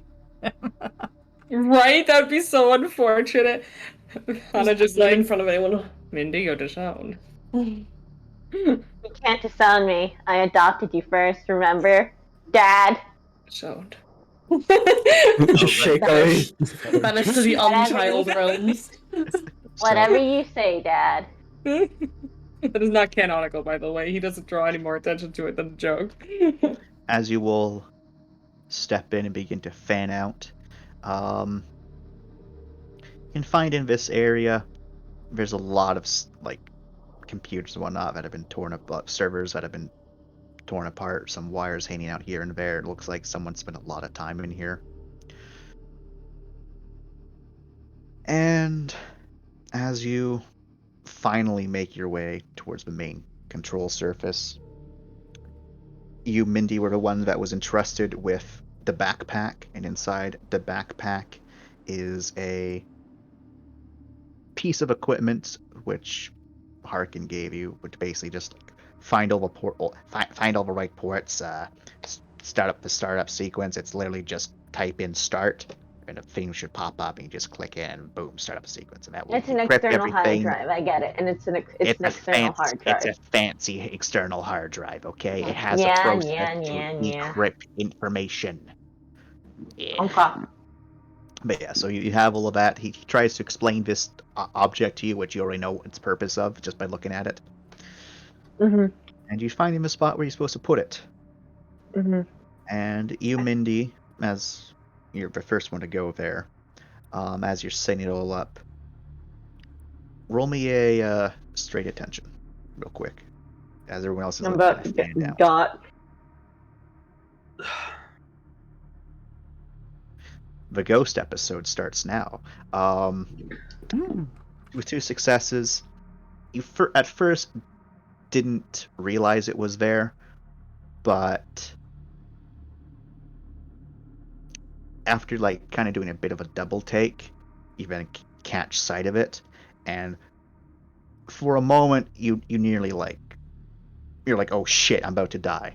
But you can see that there is, between 2 server banks, partially crushed, you can see there's like a set of eyes just right across from you, just looking at you, but they're empty sockets. There's a bit of a uniform.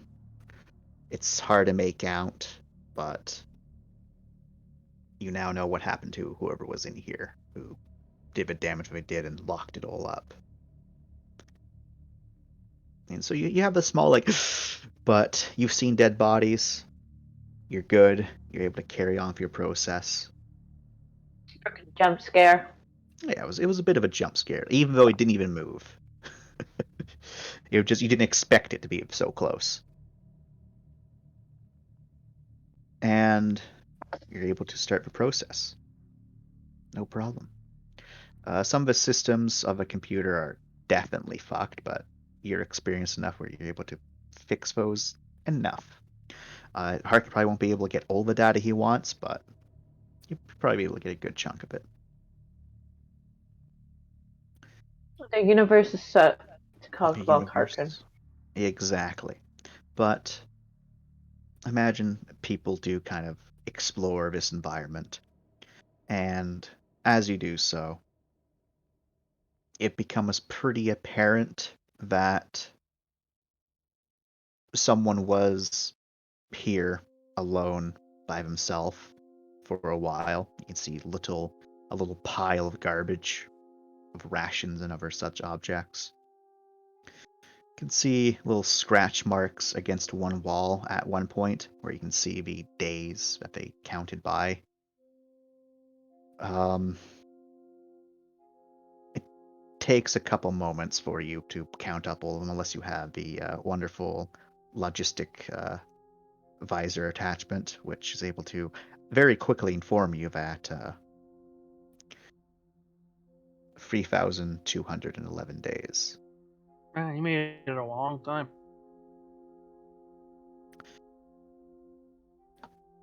Almost 10 years, Jesus Christ. Almost 9 10 years or so. by themselves. There is no surviving parchment or anything of what they wrote or anything like that. If anyone gets the body out from between the server banks, it's readily apparent that they died from this server bank shifting and crush pinning them against the other one. They just couldn't get out. I leave that body there without letting anyone else know so that the next person that comes by, like, to check on me gets a jump scare. Nice. But yeah. If someone would like to, just one person, someone could roll me a attention search. That's not my fort. No, I can hear. Roll a what? Attention search. So I have a. Oh, my roll's not that good for that. Oh wait, no, it is. I have 7. Can I roll, or am I busy setting things up? This is anyone's allowed to roll for this, but only one person. I have 8 dice. You go.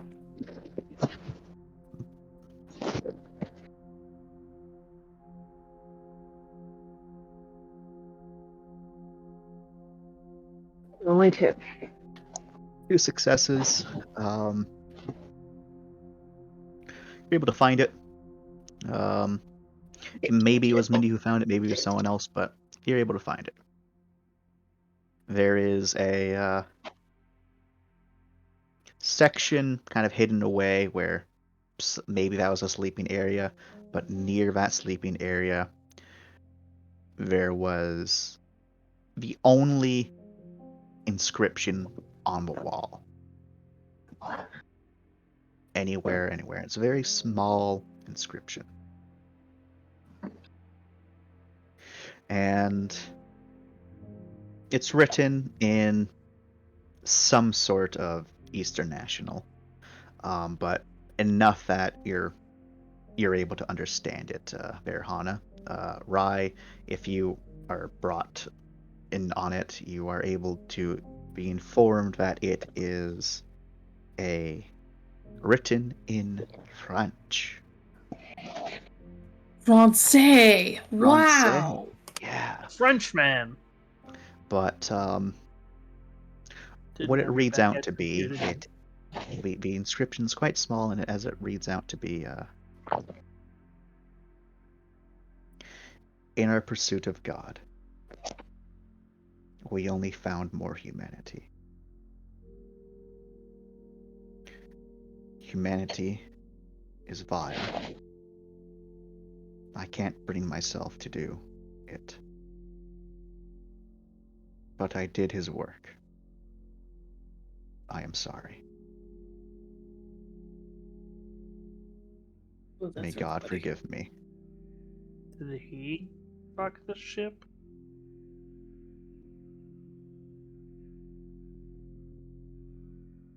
Which kind of implies that maybe this person is the one who fucked over the ship. Maybe they had on board the vessel a biological lab, and he was the one who released a plague upon everyone. And then he just couldn't end his own life. He kept on living. For 10 years. Weak. Such is the consequences of his own actions. Only to die. It's being crushed. Yeah, server bank. It's so rough, man. It's so fucking rough. It's even rough. Like if Rai checks out the body, Rai can happily tell everyone that he didn't die from being crushed. He was just trapped here. He died from starvation or dehydration. Oh. Yeah, pinned. Yeah. Yeah. Rai's able to let everyone know he died suffering. Thanks, Rai. No. Local man dies like a bitch. He died. He did not die in Chad. He I died thought in you were prison. I thought you were gonna say that he died the way he lived, like a bitch. But That too. the only other small little artifact y'all find is a small little silver cross.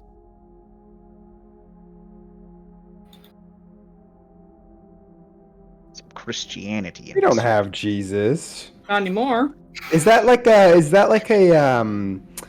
Greek mythology levels of like? Yeah, basically. Like, there's maybe a handful of people that still, worship Christ and whatnot, and Christianity. Probably none of you really know about unless you study history. Infinitology just couldn't Well, sweep through. Yeah, I would say it's more like Greek mythology. Like, you've probably heard about it in passing, but you don't really know about it. It's not nearly as quirky as Greek mythology. Someone probably made, the Percy Jackson of Catholicism at some point as like a kid's book. Jesus. Literally. Yes, you are the son of Jesus. That was good.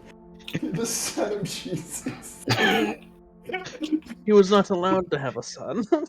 It's all about these Roman children being the descendants of Christ and how they have to bring about the kingdom of heaven on this earth, and how there's like the demons and stuff to stop them. What's the book a called, really Vance? inspirational book. It is called the Jackson Percy series. The book. It's funny. It's so good. Yeah, Soldiers of Christ is the There you go. saga's name. God. It's A real organization. It's the Christian Joseph series. Oh, there you go. That's a good one, Christian Fantastic. Joseph. But yeah, you're able to get the data and slowly make your way back.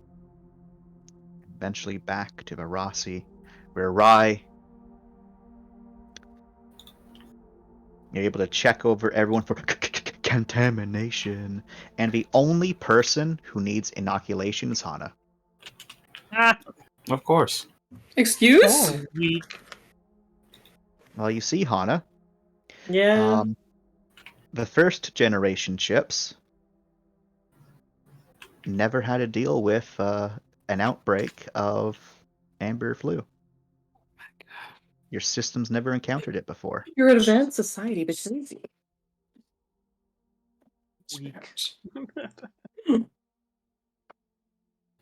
But Sits angrily in quarantine. Yep, so Hana has to sit angrily. Well, actually, Hana, you don't even have to sit in quarantine, because even if you got sick, no one else could get sick. Everyone else is good. You just have a flu all to yourself. Flu all to yourself. As Hana, you will experience some flu-like symptoms, but Rai is able to, give you some medicine where it's like non-existent. There's a lot of snot. There's a lot of phlegm. No, he's not. You're like, it's not fun, Hana. You've never been sick all of your life. Well, you probably have, but this is the worst.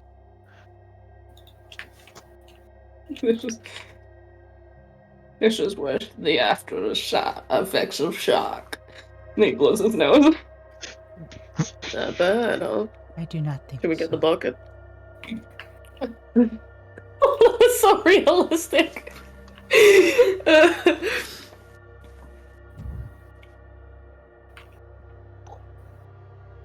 But yeah.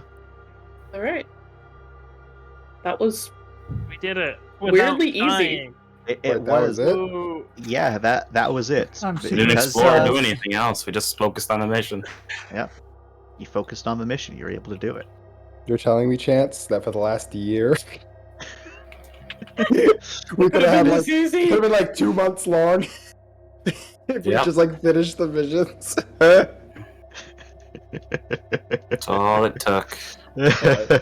That's all it took. Jordan says being the main one instigating investigation. It's all it took by not having a map for us to move our tokens around? Because we would have gotten things. I did give the options if y'all wanted to explore other stuff, and I would have brought up a map. Gotcha. Good thing there was no map. We did it! We're going to the drop. You did it. As Harkin is very excited for the news. So excited. All he does when y'all get back is go, Mindy, good work. I mean, he just leaves. What the heck? Oh yeah. Looks at everyone else. Guys, good work. Thank you. Thanks, Mindy. I appreciate this. Thank you. Everyone's once again brought back to your glorious... Did someone knock on my door? No, someone did not knock on my door. To your glorious common room to do a meeting minus Harkin, because Harkin's a busy bean. No Harkins allowed.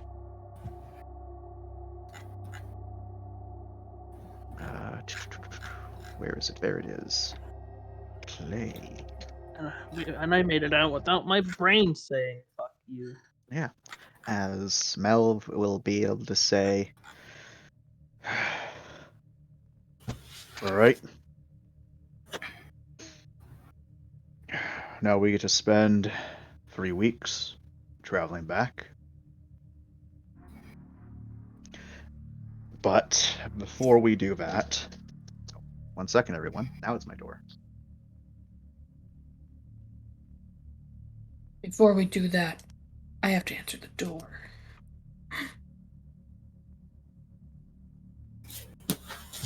This is it, guys. We're gonna crash. I'm back. Welcome back. All right, so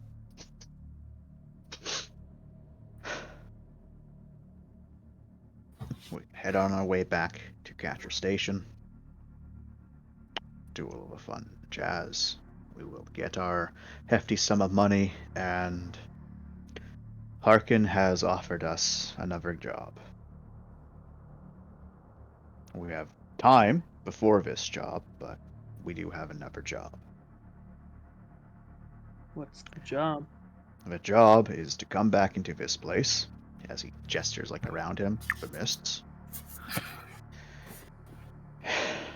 And because Arasi is a ship that is equipped with salvage equipment and the ability to not only salvage, but also as a recovery and repair vessel, even though we don't do too much recovery and repair. And because of our rapport with him, he wants us to come along on an expedition.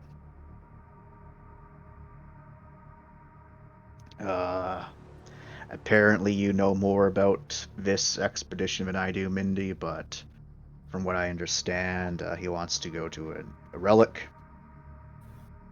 I have a pamphlet.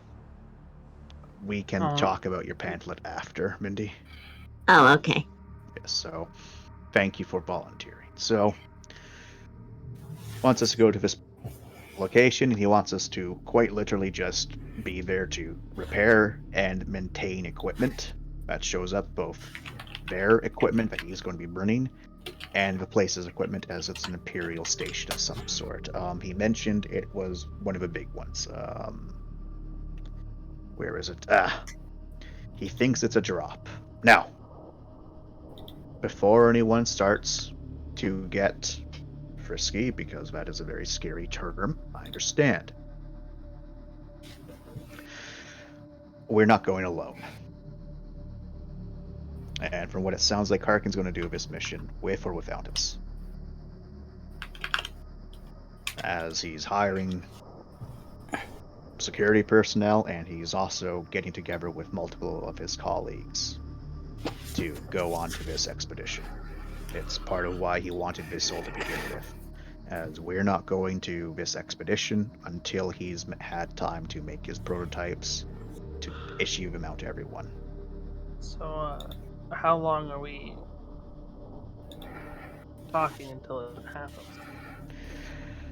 Harkin said once he has time to sit down and work, probably a month in total before he goes on his stuff.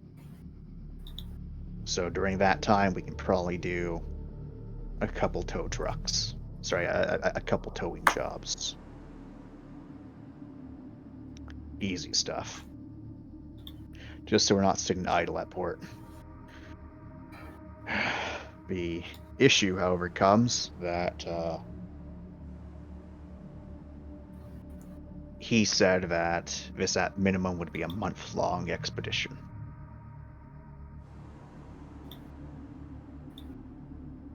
Month in the mists. Yes. It's why he wants his version of a DRG to counteract whatever the mists does to you.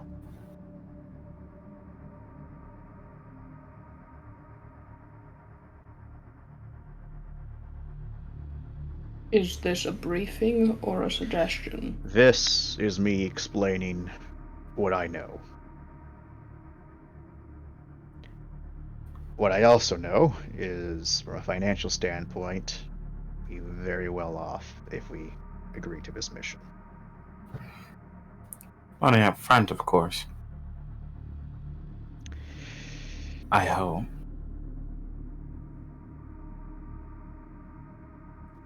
Technically, some of it, but not all of it. Oh boy.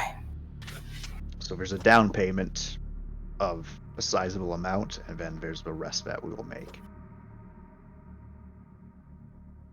He has the money now, though. He has enough to make the down payment right now, yes. Down payment is the same as this job, 5 million. The total fee, after completion of a job, we're looking at a total of 15 million credits. And that's not including salvage. That's insane. That is what we agreed upon amount would be from Amanda's bookkeeping, as this is a hazardous environment and we are working non-stop. And this assessment even caught Amanda by surprise. She was expecting some back and forth, and Harkin agreed to her first number. That's not a good sign. Because something like this it's not even a question of legality anymore. No, this is incredibly illegal. As he says, looking right at you, Black. I expected nothing less. As he will then say, so yeah, Harkin's entire thing here is that he wants to be here for a month, and then when Varasi and the other ship leaves, he will be going with them, and then he will report their findings and make the discovery public. The big thing here is that we don't know for sure if this is even present there, and he has us for a month at the site. That's not including the amount of time that it will take to get to the site. Harkin has also agreed to after some negotiation to the terms of also paying us for the time it takes to get there in case this is just a wild goose chase. Which it might very well be. So, do we want to discuss this, or do we want to listen to Mindy's pamphlet thing? I think we should have all the information. Right? That's why I'm making the offer. Yeah, I know. He's looking at everyone else. This isn't really a decision that's up to me. Well, technically, and Amanda kind of like side-eyes him. In actuality, you are on the payroll right now, so this is actually also a decision including you. I see. The joys of having two jobs. Nods. Amanda nods. How dare you belittle her work, she's thinking. So yeah, you can discuss amongst yourselves. I need to go to the washroom and all that other fun jazz. And Mindy, you can begin your debrief if that's what you want. It's okay. You see, I point at the theory channel. There's the pamphlet. Oh my god, let's see. God, how long have you been working on this? Theory channel. Yeah, that's a lot of information in there. Wait, am I high? Wait. Drop Theorycraft. I am in the theory. This? Drop Theorycraft. If you want, I can read it out loud. No, my brain just needs to find it. Oh, I found it. Thank you. What is ultraviolet and what the fuck is Mindy on about? A primer. Some that things may are eventually be a pamphlet in character. You can change that now. It's no longer a question. Yes, but I do want you to read it in character. Who wants you to read this in character? Me. I think it would be perfect. Go for in it. character. So, gives this distinct side eye to some people that have been in on this for a while. So, we start all the way back at Lou Prime. Where we did our first job. So I did some digging, and if you remember Tristan Station, aka the place where we kind of got held at gunpoint to, they're connected. Surprise! Like, remember when side-eyes the cops, side-eyes Hana, shrugs. Remember when Hana scanned in the Dr. White card that he got, on the Iris station, on Tristan's station? Tristan one came up, it came up with it and with a match. So aka they access the same database. Then, point 2. The really bad fucky box from Tristan, which was also aka the mimetic weapon that kind of almost like destroyed most of everyone's cogs, is part of something called Project Ultraviolet. Source: redacted. I have some secrets. Let me keep my secrets. These secrets are not dangerous to you. Those kinds of objects were known to be part of Ultraviolet. Ultraviolet itself is conspiracy. Harkin, and the reason why I talked to Harkin, suspected to cover up for a bunch of different operations done by Terrans with a bunch of boogies so that no one could figure out what the real deal is. Thus, by the transitive property, what was happening on Lou Prime was also part of Ultraviolet. And what the fuck happened on Lou Prime? No clue still, actually. Other than that, whatever they're doing with those experiments of that incredibly horrible nature led to everyone getting nuked with rippers from the sky. Woohoo! I still have to decode the data chips from it. My to-do list is so long. Anyway, they wanted to purge whatever was done there so thoroughly that they, 1, fucked with the AI of the main battleship there in order to kill everyone. 2, dropped rippers onto the planet that, definitely wiped out anyone else there and would continue to try to kill people that tried to investigate, like we did. Then, also, there's a data log from Commander Bellium that describes the experience as, "Through these screens, I witnessed something dark and terrible, something which makes me question the validity of the Emperor's divinity." He's a Terran. This is like old Terran shit. That's serious. "It makes me dangerous. Even now, heretical thoughts fill my mind. The abomination's endless cries which made my ears bleed now sounding like an angelic choir."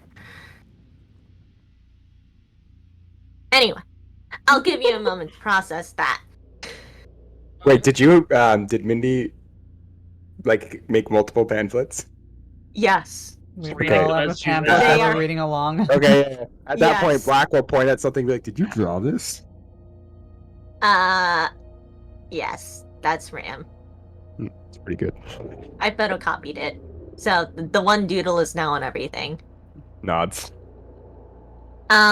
Anyway, Harkin is interested in Ultraviolet and finding out the truth.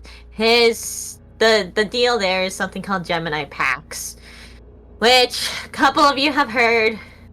Anyway, way back, it's a civilized planet that got hit by Regilian Rust, which is this terrible no-good disease, which means that a place has to be quarantined, like no one in or out. Anyone tries to come out, you die. And the state that the planet ended up in after that is like no survivors, nothing. There's still a blockade to this day. They glassed 3% of the planet's crust, bruh. Anyway, Harkin investigated that because, like, there is still a blockade to this day, and some other people tried to investigate it, and they found mentions of Ultraviolet, so it might have been used for testing too. And, what happened there? Well, something so terrible that what, has been found, had a record of someone that was asked what it was like, went, "I don't want to talk about it, much less think about it." You know, and you know what? That's fair. I don't know if I should leave 6 out, because I kind of made this before we got cops, but you know what? They're here. They're probably gonna come with us. I'm reading it right now. Yeah. Anyway, ferrymen! For you, Mr. Cops context, the you know here, that... Or the cops were here for the ferryman encounter. Oh, right, they were. Never mind. They don't say that then. Ferrymen! The ferrymen definitely have a connection. Kinda, sorta, somewhat. Because they kind of straight up asked Hana what he knew of Project Ultraviolet. Harkin thinks they're from the same organization that founded Halo, but where Halo stopped modifying themselves, these guys didn't. Ferryman also told Rai that they're from quote-unquote Hades, which refers to the Mist, kinda. It's also the Greek underworld that we all know. Sorry, it's also a reference to this really, really old Terran, folklore, which it's, like, where people go after they died. Thank you for the elaboration. Right. Often don't come back from it. Yep. I mean, you're dead, so, yeah. Oh, right! Did you guys know that they also call the Mist Acheron? Which is, that was a river in Hades. Sorry. No, they call the Mist, the Styx. That was a river. Basically, we shouldn't be fucking with them. I mean, yeah, but, I mean, we're already here, bruh. Also, that's the whole point of what Harkin's been doing. He's trying to make stuff in order to protect people from the Mist. Point 6.5. You know, it's been redacted so long that I actually kind of forgot what it is, so I'm really sorry about that. Color theory. So, I have to thank Rai for that. Waves at Rai. So basically, on Lu Prime and Tristan Station, we found Dr. White's. Harkin knows a Dr. Mint that's connected to this whole deal. Rai knows of a Dr. Black that's heavily connected to this whole deal. And Ultraviolet means beyond violet. So one of the Terrans color-coded the different operations and gave all the scientists names based on what they're working on. Harkin also knew someone with the last name Blue. Coincidence? Maybe. Most likely? Not. I totally sound like a conspiracy theorist right now. I'm sorry, but, like, I've been working on this for a couple months. Hey, at least you admit it. I know. 7.5. This is the most recent, discovery. Ahem. So, one of the logs from Tristan. Regardless, I find my thoughts returning to the goals of the T-13 project, and I cannot help but feel pride for what we've accomplished here. It is with certainty that I know the board will be pleased with our results, and finally we can move on from the Trillium project and begin on Project Zero Phylum with all haste. The biological weapons biological warfare, biological weapons we found there were referred to as T-13s, and the T is probably short for Trillium. Anyway, Trilliums and Xerophilum are both referring to plants, and this is probably out there, but the commander that was in charge of Lou Station was, like I said, Commander Bellium, and that's another plant. Also, maybe coincidence, but we found data logs from a variety of people, an Intel Officer Reed, a Corporal Rose, and a Dr. Haley Grass, and of course there's also a Dr. Mint. Welcome to my conspiracy channel. It's a small clap. Thank you. Any questions? How long have you been working on this? Ever since Tristan Station. I didn't pay attention to any of that. Oh, it sounds like you might have to do it again, Mindy. Nope. Pamphlet in front of I you do not that you want can you read. to repeat all that again. You have a pamphlet. Hash closes the pamphlet. I ain't following. Puts it down. Okay. He looks at everyone, leans back in his chair, has his hands pressed together. That was a lot of information to digest and take in. No, that's why there's a pamphlet, so you can review later and you can ask me questions if you need to.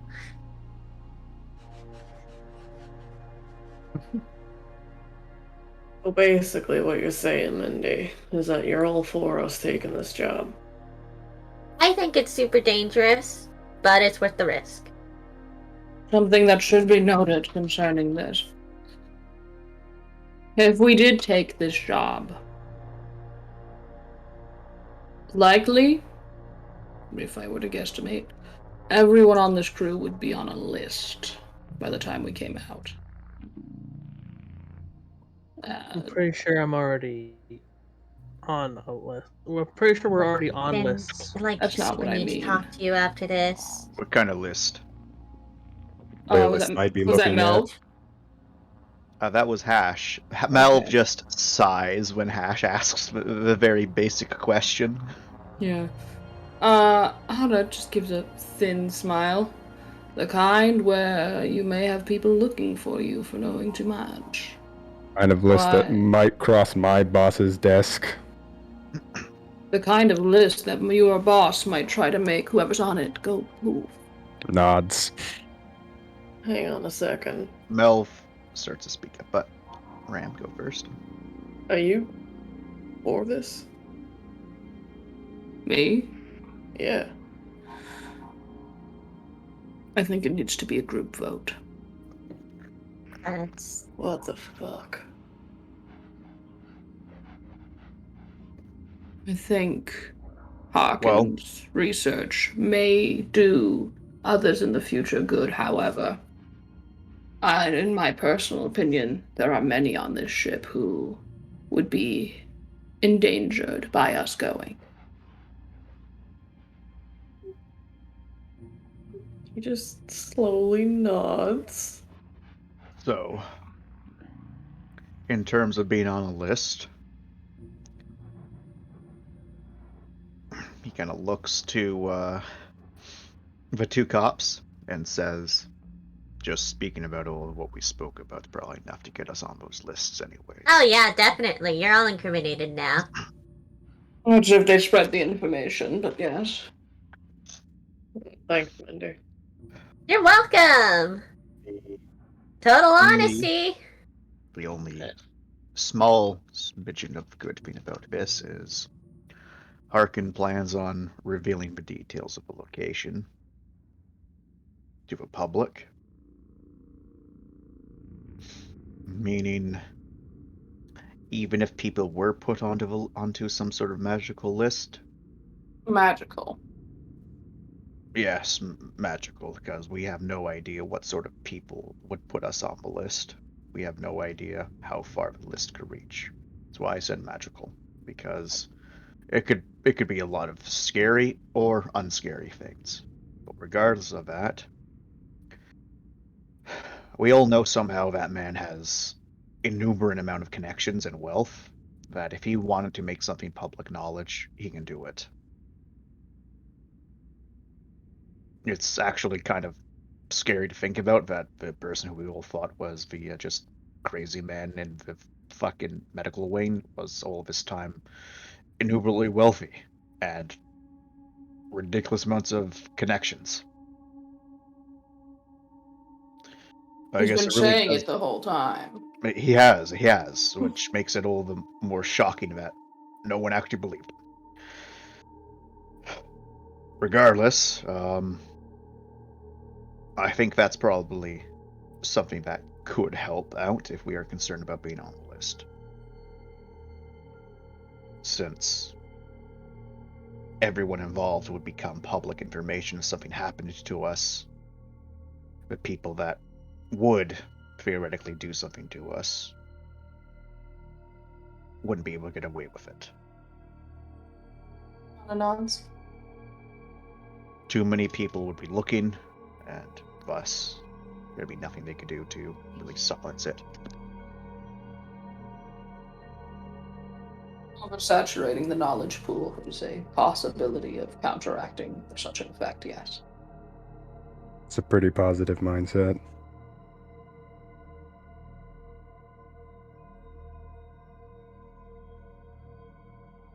But we also know that if this is where the ferrymen are from, there's no guarantee they'll be as kind to us a second time. Is it possible to ask Rye? I don't remember if Black knows anything about that. I think that one was on the down low. I'm back, sorry. Yeah. Oh, all right, well, fucking, then I will not ask. Hana said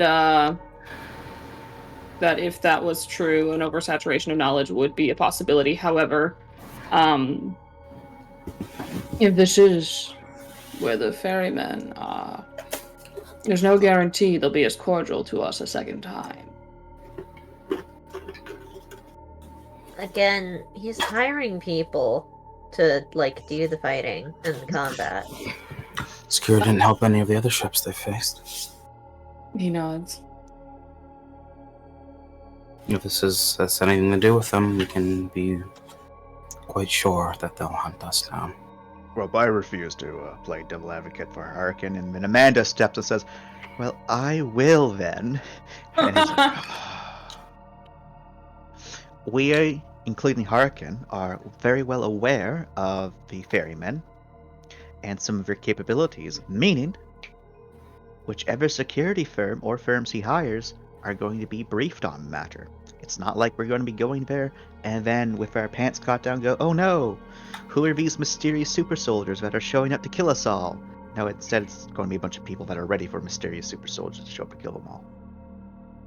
And then like I'm bored when they realize that no mysterious super soldier is going to show up to kill them all because it's a fucking relic. That's my vote, at least. I personally want to do it because, like, it would really top up our books balance. She does a single thumbs up, so I'm all for it. You guys must really be in debt. Amanda takes physical damage. Critical hit. There's like a little bit of like a twinge in her cheek when like, she says that word. He's like. Then Black says, "I see."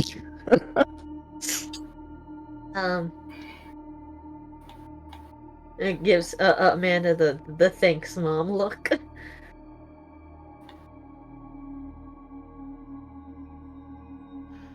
Well, Amanda played devil's advocate. Thank you, Amanda. No problem, Melf. I'm just here thinking about the resources of the ship. Oh, God.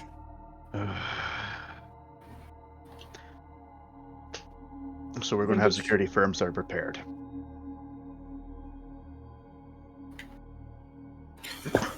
I don't think anyone can prepare for them. Sorry, what did Rye say? I don't think anyone can prepare for them.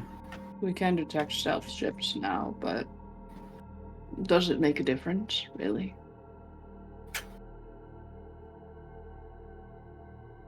we have seen video evidence of what they are capable of. At the very least, and to preface, I do think that this may be something that's worth considering going on. But if we do, we need to be damn near unanimous on it. Malv says, I agree. This is a long job, and it's going to be a dangerous job, even if we assume the best and that there is no ferryman involved. It's going to be a dangerous job. We know that our last bouts with these places just connected to this Project Ultraviolet were heavily defended, with defenses that are still operational today. So we can expect that there is going to be active defenses. We can't expect that it's not going to be a walk in the park. We can't expect that there's going to be things that break down and will require our gathered area of expertise to deal with them.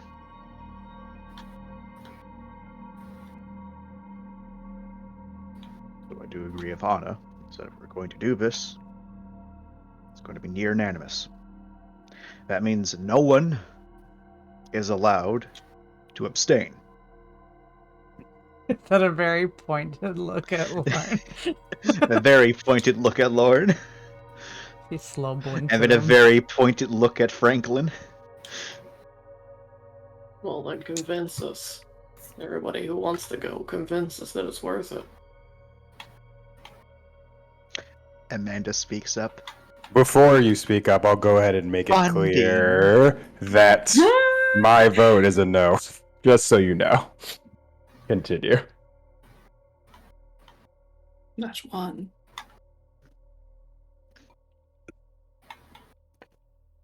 The funding.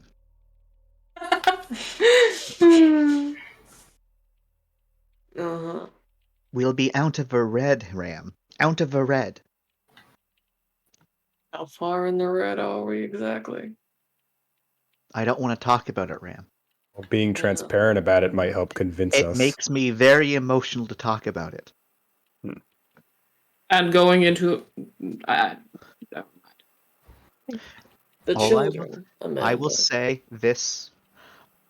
We're going to have a bunch of big burly brawn men protecting us and the children. And the children are going to stay on the ship. I'm not going to let my child onto this spooky relic. We're going to stay on the ship. The children will still be in the scientifically proven stressful environment of the mist.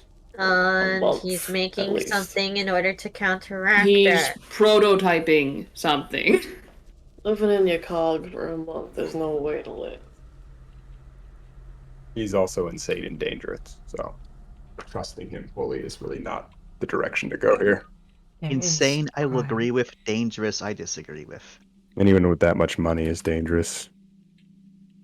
I like to think that he's not the one who actually has all the money. That is, in fact, his sponsors who have all that money. Well, I'm glad you like to think that. I like to think that because it's a better alternative.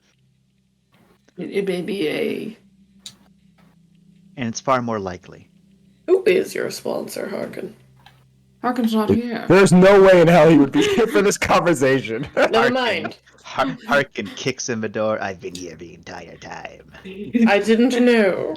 Now let me sell you all why you should come. Back in your hole! Back in your hole!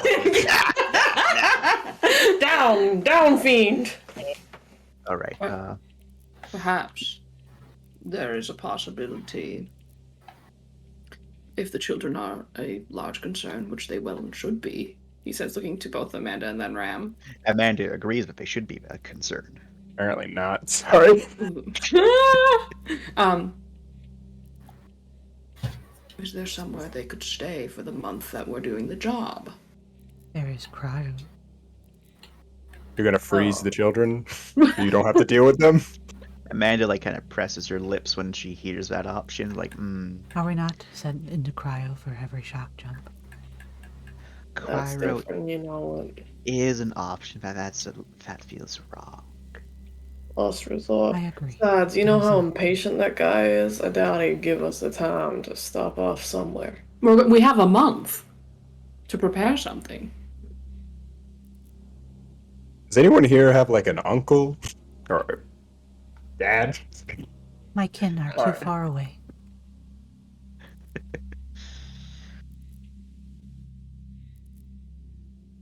You ask deafening silence. You ask a question, there's deafening silence, and you realize these people don't really keep up to date with their family. Oh, you heard Lawrence. Black will lean over to Wyatt and ask him, do you think Jack would be willing to watch over the kids?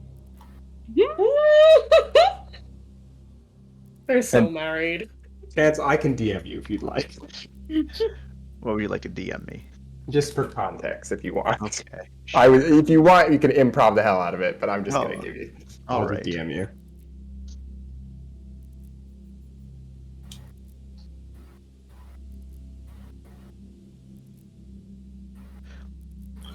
The DM you just sent, is that the one that you were DMing me, or is that something else?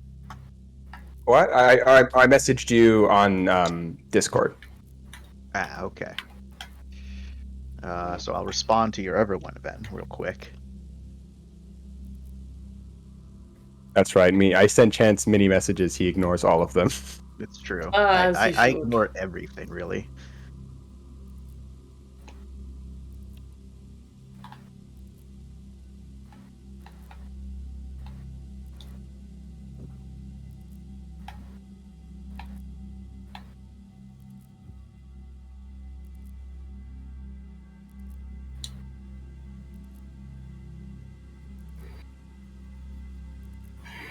We wait with bated breath. As always. I could see if I can get in contact with my parents, I guess. Ooh. Actually, wait, I thought she was gonna call them when she was on. Yeah, did you end up doing that? The RP for it? No, but.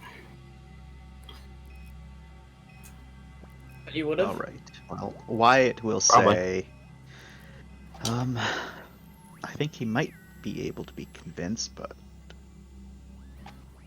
He kind of gives you a look of like dumping two random kids on him. I know.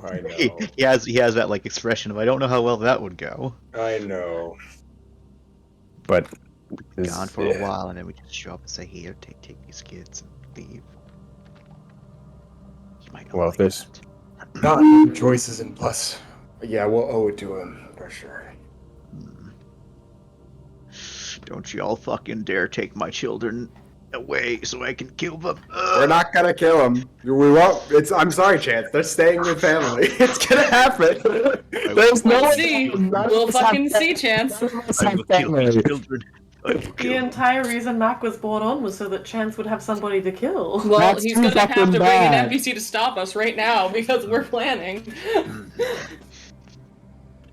So. Amanda will actually say, my trump card, Amanda. No. Yes. Who is the mother of one of the children? Who's the mother of one of the children? I'm not too sure about just leaving Sammy to some stranger. I'd much rather be able to keep an eye on them. You'd much rather freeze them on a ship next to an extremely dangerous. I'd rather not freeze them. I'd rather keep them on the ship, where I know that they're safe, and not keep them in Cairo. These days, I'm After gonna all, get one of them fucking military grade jobs. Ram always regretting that. Well, if we actually go with his job, we could get one. My God, she needs help. A little too late on that. Just slightly. Amanda, do you, as the parent, I think your word is law concerning I don't Sammy. think. Well, with Sammy, of course, my word's law, but I was going to counteract it because I was like, oh no, Ram's word's law when it comes to Mac, but you didn't say that, so. No, I didn't. That's why I stopped about to cut you off. We're talking about the same thing. Finish. Go ahead. Please, both of you, finish the thing you were going to say. Same brain. I would prefer to have Sammy in my sight. And you, Ram? Not towards Sammy, but towards Mac to clarify. Thank you for Well, clarification. for being clear about it. I'm not keen sending little Mac to some stranger, but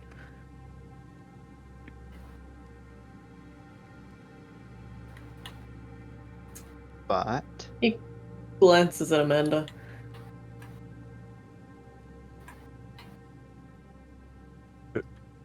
Maybe it'll be a good experience in the end, who knows?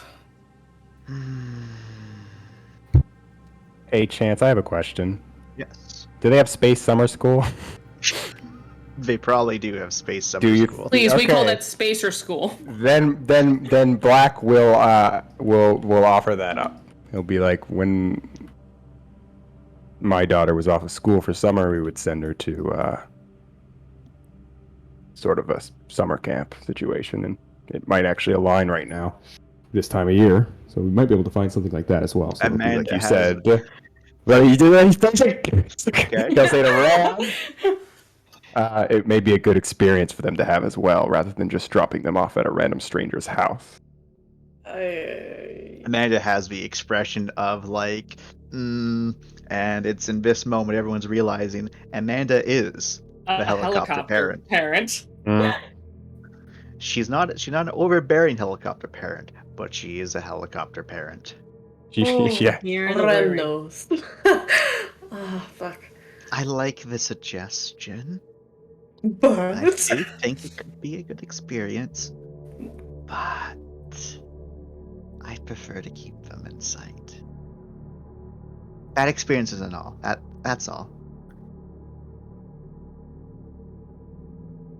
Ram shrugs. So yeah, if y'all want to try to convince Amanda, it will actually require rolls to convince her, but it is. Does Amanda can't she just remote work? I will propose for that. I will propose remote work. Remotely work for Verasi? Yes. No, that's not gonna happen. Why not? I need to be here. Do you? Yes. Why? This place would fall apart without me. But you could do that remotely. No, she's not wrong. We'd be losing our backup doctor. We're also losing communications, as Lauren said. And you'd be all missing out on your ship mom. I'm moral support too. I'm an integral part of his team, even though I mostly only do accounting. Yes. No one said you weren't integral, Amanda. Well, Black implied it. That's not what I implied. I actually implied you would be more important and valuable to take care of these kids' lives and the ship at the same time. Would you like to try to roll a clout? I don't have the dice for it, so I can't. Even though my logic is extremely sound, I do not have the dice. Maybe Wyatt could help, but I don't have the dice. Let me see. Wyatt has a couple dice for this. Yeah, but this is Amanda. Like, I mean, it's gonna be real hard to convince her of anything. In conclusion, for this one, Rem will follow Amanda's lead. No. Oh no, Wyatt. He's taking parenting tips from her. Wyatt. As Wyatt tries to back you up with the, at least it's not a crit fail. But hey, it's a really satisfying fail. As he It says, is a very satisfying fail. It is a pretty good one. Well, this way you're able to keep an eye on the kids, and you can still help with the team. Since you'll be able to do accounting and stocks elsewhere, since you know what's going to happen when the Rossi goes out, and then when they get back. And that seemed to that part where when they go out and get back, she's just like, and she says, well, I do most of my accounting while I'm on Verasi because I'm constantly keeping track of all the different, foodstuffs everyone's taking, all the various little knickknacks that might get broken or replaced, and not everyone keeps track of all that information. Most people, in fact, don't. So it'd be very difficult to do that after the fact. Very difficult. Does anyone else have any means to get Amanda, as I will simply clarify. I hope everyone knows why she's a helicopter parent. Oh this yeah. Isn't just Oh yeah. yeah. What happened to fucking Sammy the first time? It makes sense. I want everyone to make sure this is just like Chance, just like using Amanda to attack you too. No, we know, Chance. Don't worry. I built up to this moment. I understand her, but I sit here and I boil. I'm like, Mel, someone please. It's just a month. Nope. Okay. I wanted to try and look at. No, that's not a cloud. I wanted to try and look at Melv to see if I could empathy him on the situation, because he's not speaking up, and I'm curious. He's waiting for us to make our decision. Well, yeah, but he's got an opinion on Sammy. He definitely does. Let me, you know what? Since I'm taking parenting advice, let me just roll a quick little empathy there. On a who? Mel. And then Amanda also. What? I'm sorry. What is your parenting advice? I don't understand this arc. Holy shit! I would like to know things. Who are these on? The first one was for Melv. The second one was for Amanda. All right. So with Melv has words to be said, but he's not saying his words. The ones on Amanda, she's afraid to part with Sammy. She's also afraid to see what happens if we part with Mac. She would rather, risk there being a chance of danger and knowing that she can help them than give them off to the unknown and have no idea what happens. Mm-hmm. That's like fair. that chance of uncertainty where it's outside of her control terrifies her. But she's doing a very good job hiding it. As for Melv, he has words to be said, you definitely think he disagrees with Amanda, but he's not voicing his opinion. 6 successes, and I get that? Do you know how often you lose to Melv? You know what? That's fair. I'll take it. No, you read his mind. You literally read exactly what he was thinking. What do you mean? You're able to definitely get that he disagrees with what's being said, and he would prefer something else. You know what? I would like to roll on Melv too. Riot. Good luck, buddy. Good luck. I metagame this. I apologize. Kind of roll. That's a gut feeling interrogation, right? Gut feeling interrogation or an attention interrogation. Hell yes. And it's personal, which means I get a specialty in it. Yes, it is. Come on, Cup Man. All right, re-roll.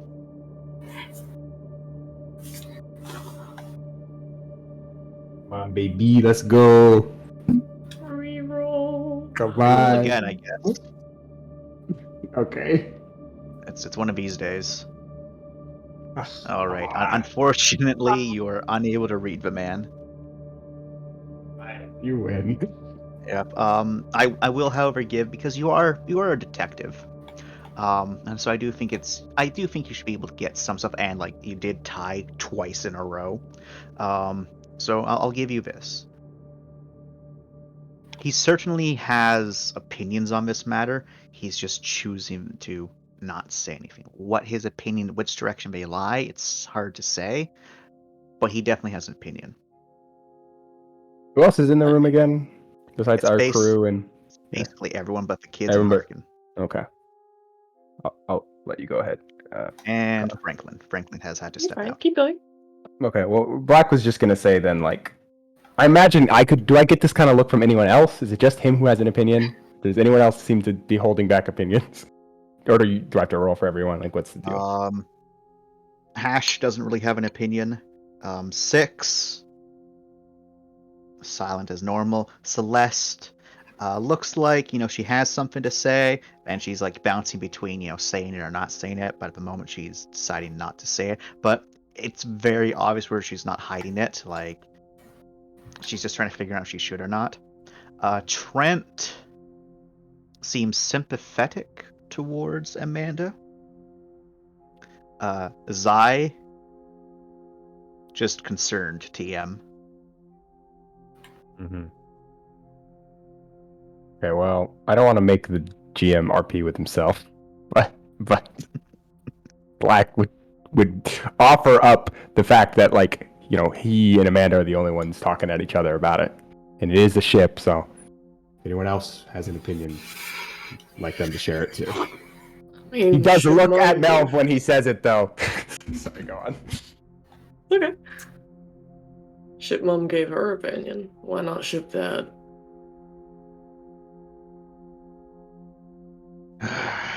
Two people calling me out, eh? He stands back up. Amanda gives him a sharp look.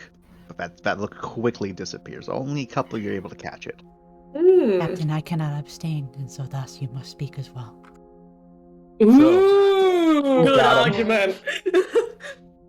Lauren, there's a difference here between you and me. You always try to abstain. That shade now tossed. She just smiles sweetly.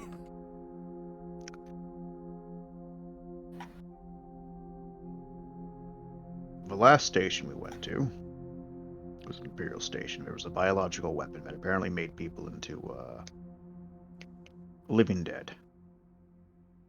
And I know Ryber not technically dead. That wasn't my argument in that situation in the first place. Please don't say that. Not you. Moses Sarai. I was just saying because I know it was the signs of it. Anyways. That said, we're going to an even bigger station. That's apparently the center of all of these conspiracies, like Mindy talked about. And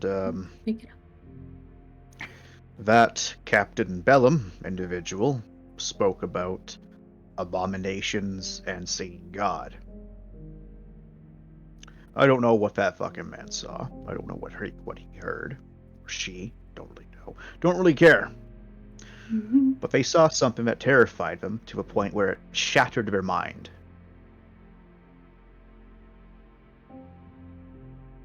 I don't want to bring any child to a situation where we could potentially get that. Personally,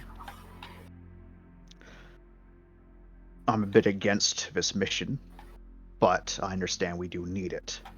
That's why I think we should take it.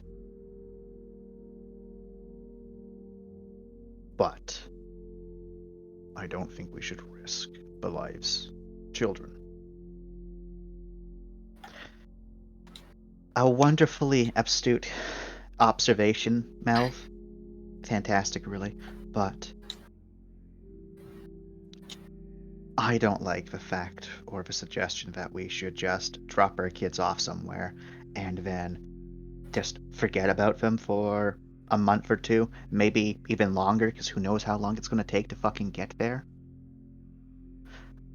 Well, how long did it take us to get here? It took us 3 weeks to get here, and this time we're going to be searching for some place that may or may not exist. So give it at least a month travel time. So we're going to be there for at minimum 3 months. A quarter of a year. I don't like that. That's too fucking long. It's way too long. And you don't want to just take them because... Who you asking? Amanda. I'm saying I would prefer to take them. No, I mean, take them off of the ship. Where we go. Because I don't want to have to worry about them for that entire time. No, but go with them, like Black suggested. Because I'm needed here.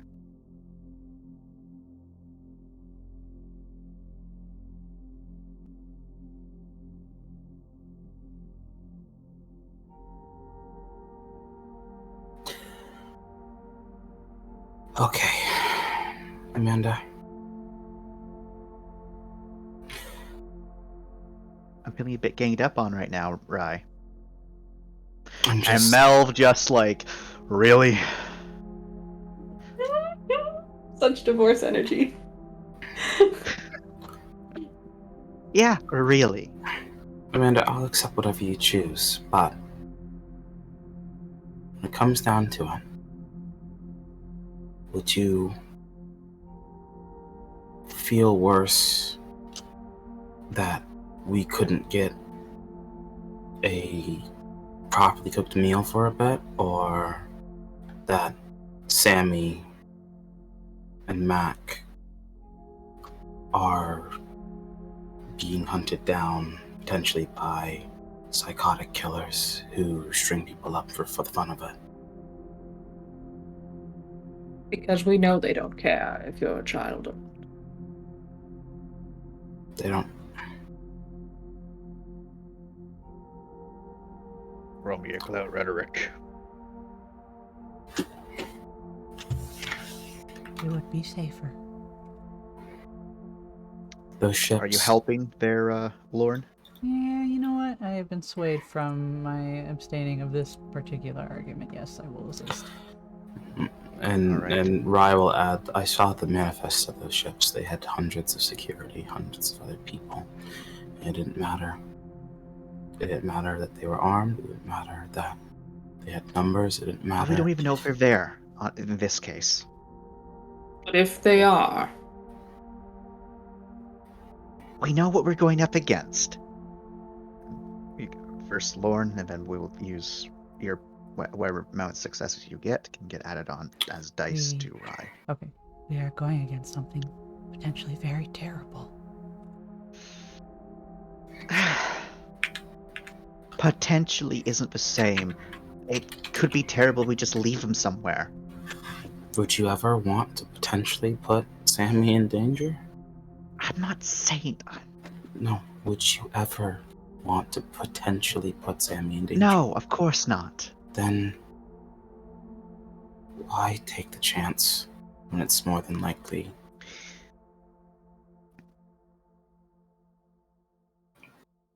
it's gonna happen? I'm telling you, Amanda. You're rolling the same thing, a clout rhetoric.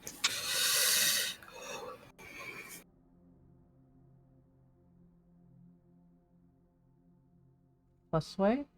No, not sway. Nope. She doesn't. No sway. She's not a believer. All right, right. You can add 3 dice.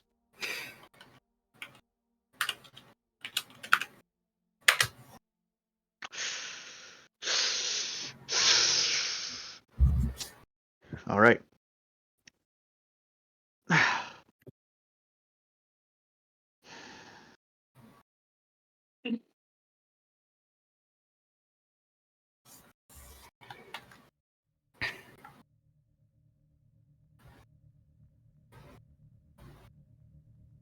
All right. 1 second. I need to see which of these things this affects more. All right.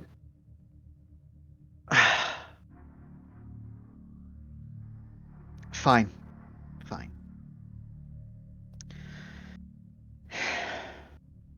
I can look for something to get Sammy into, and we can also look for something to get back into it too, I guess, if Ram wants to do that. She sounds defeated. She sounds upset. But she's agreed. we have a month to still go over this. But it's time to figure it out, but I won't be able to stay with him because I have to stay here to help all of you. we have someone who potentially could stay with them. And he volunteers. He looks around, because everyone from the crew that isn't Harkin is in here, right? Yeah. Yeah. He looks around. No, Kareem. You're not allowed to volunteer. I was going to say Black and Wyatt are both cops, so he could suggest that one of them, and that would be Wyatt, could stay with the kids. Since they would be fitting their role if one of them was here. The other one wasn't. Well, my friends could help look after them. I mean, we're used to younger kids all the time. Yeah, but Mindy, I want to kill your friends. Oh no. Oh no. Getting all of these people away from me so I can't kill them. Oh no. Yeah, Out of character, I would love to see them die, but we have to act like reasonable adults. Yeah, Wyatt. So yeah, I guess Black will offer up Wyatt essentially. It's something we can discuss later on. I'm not going to think about it right now.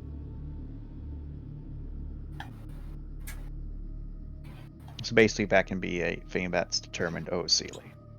Okay, because I, for one, give Chance, in my opinion, full leeway to railroad the children on. Yeah.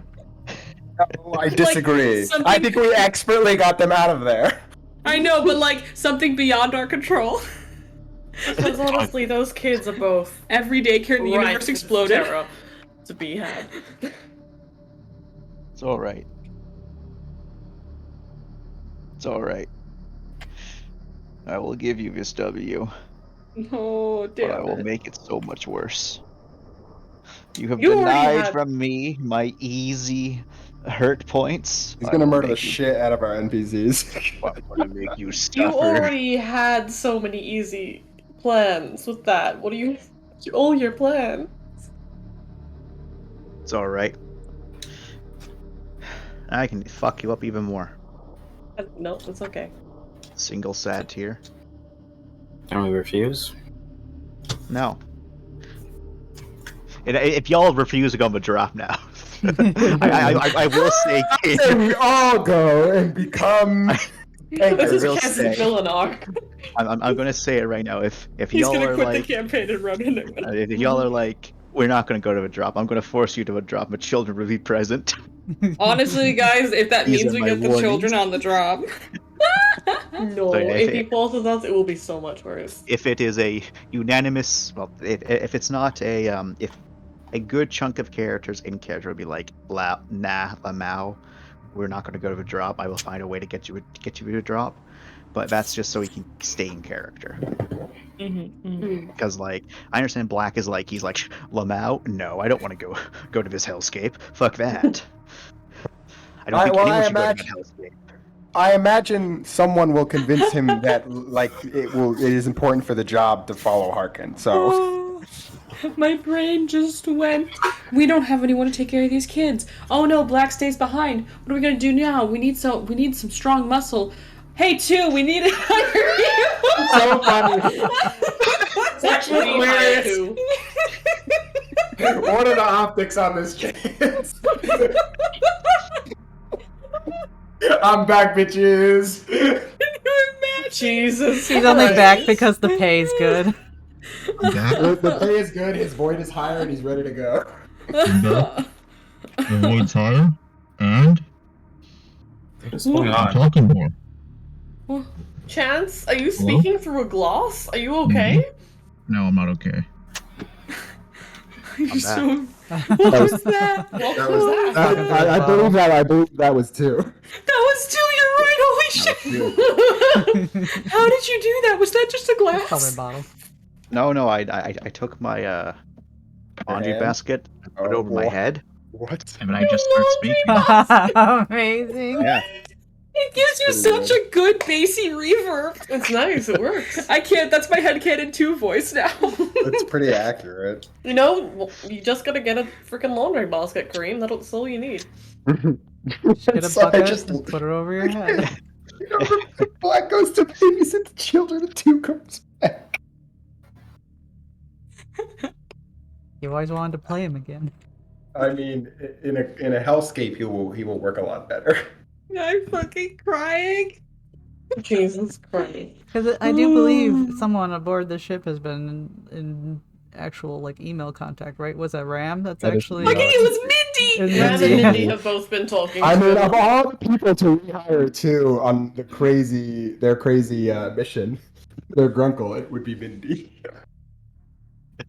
So what? Nothing. I am going to Why ask. am I being called upon? You're fine. Also, pay attention. My computer just died. Oh, rest in pieces. We were just doing a bit. Don't worry about it.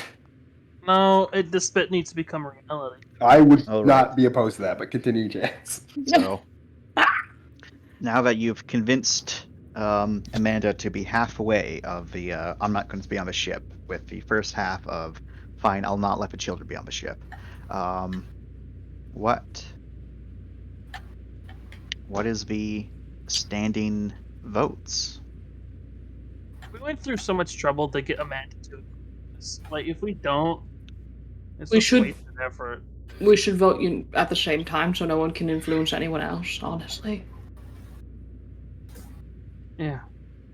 Are you guys gonna be mad at Seeley if I play my character and say no? Guys, No! Do your thing, man. Just, I guess we all put our hands up if we want. What was that, Wrath? I mean, this is a pretty OC decision.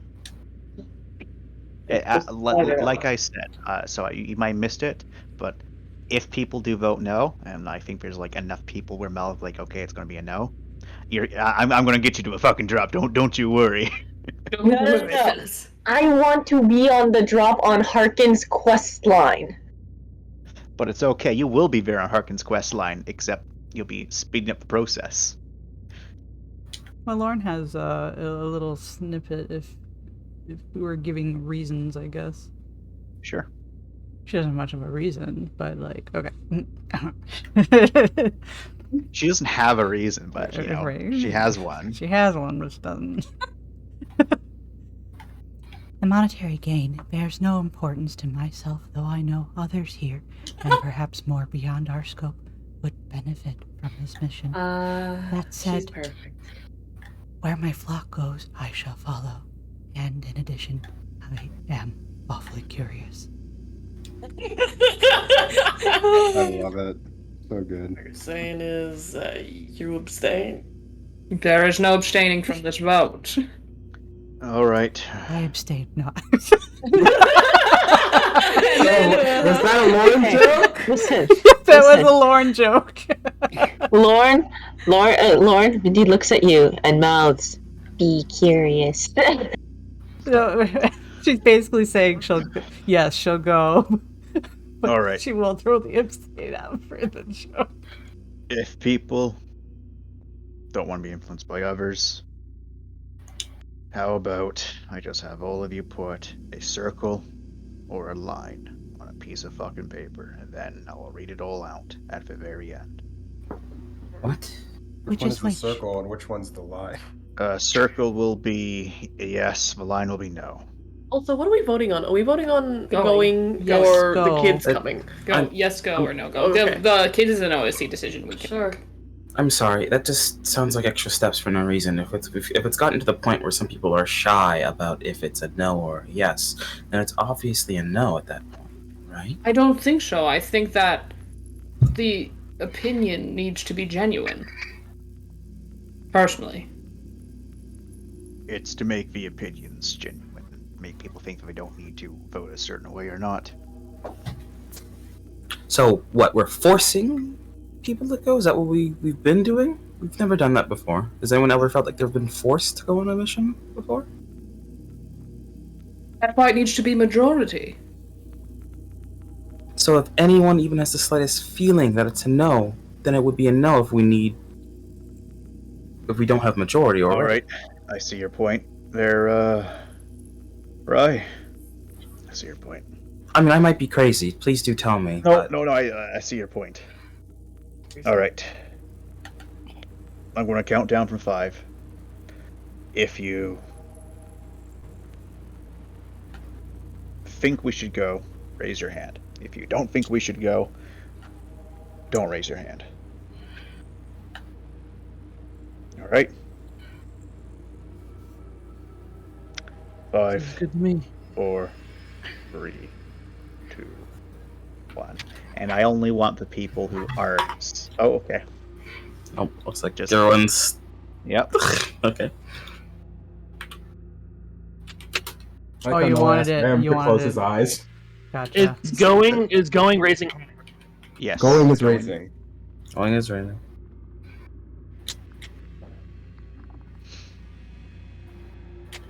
Decide what you would have done if your characters hadn't seen the other votes. Mm-hmm. I'm assuming Mindy's hand was up already, so. Yeah, that's what Wrath Wrath wrote.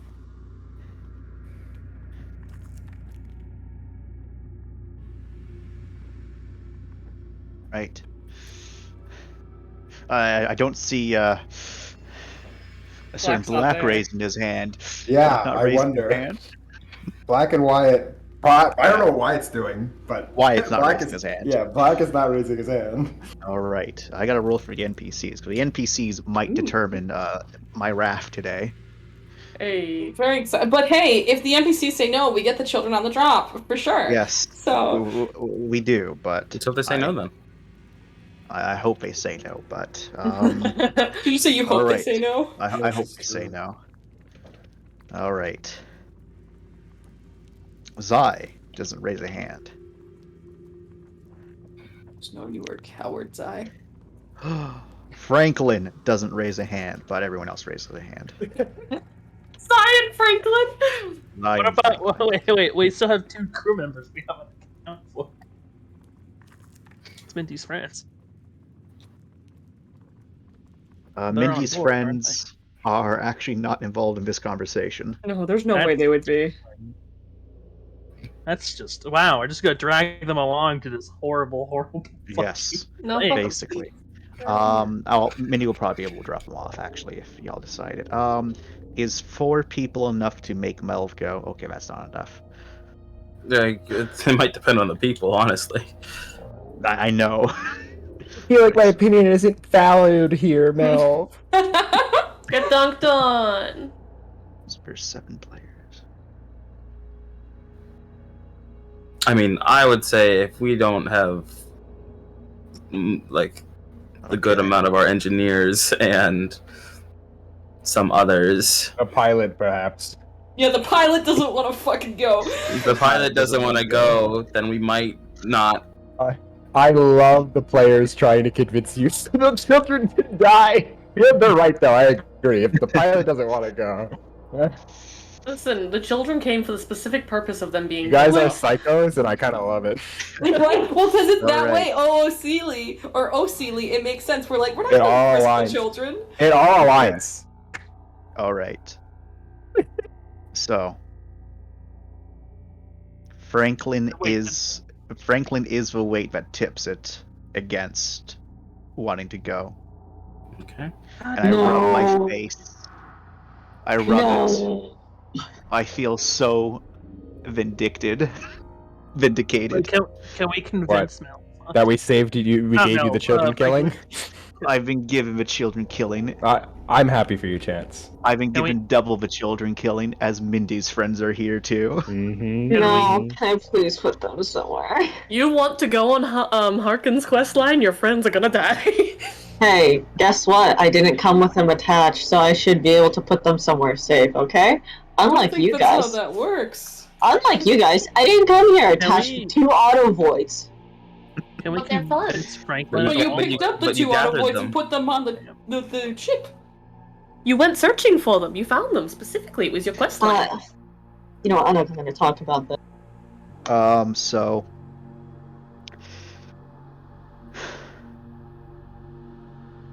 I'm now going to ask the OOC question. Are we all good with this decision? Fuck yeah. Okay. Sure. I guess Mindy, I'm alone. You have made not Mindy, Raph, you made it clear that you don't want the auto void situation occurring, right? No, I extremely dislike auto voids. I understand. So that was kind of a side quest, but you also didn't ask for.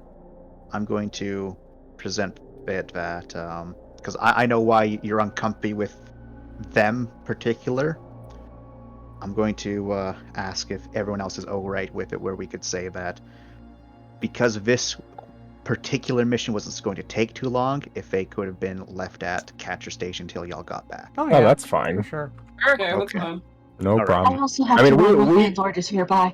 Yep. Oh, so wait, we metagamed that decision anyway a little bit, so it's fine anyway. If somebody wants to get their children off there. Wait, Cal, what's up? So, because like if we took the quest line, would have had a month to prepare, and now we're probably not going to have a month to prepare. We're just going Yeah, well, that was decided by the NPCs. We all said go. So. Yeah, you guys did say go. I didn't. That's not on us. Don't worry. Like out of character and in character. Mm-hmm. Okay. So, and now I'm going to ask on an OC level, are we okay with me forcing y'all to withdraw? Yeah, that's what we've been waiting by all for. means, Chance. I did have a question because I thought connections it was you roll with a severe penalty. So there is some which are auto void, and there's others which are not auto void. In the case of Mac being lost for Ram, Ram would get a severe thing, but he wouldn't get an auto void. He might get an auto void now if Khan thinks, they're that close.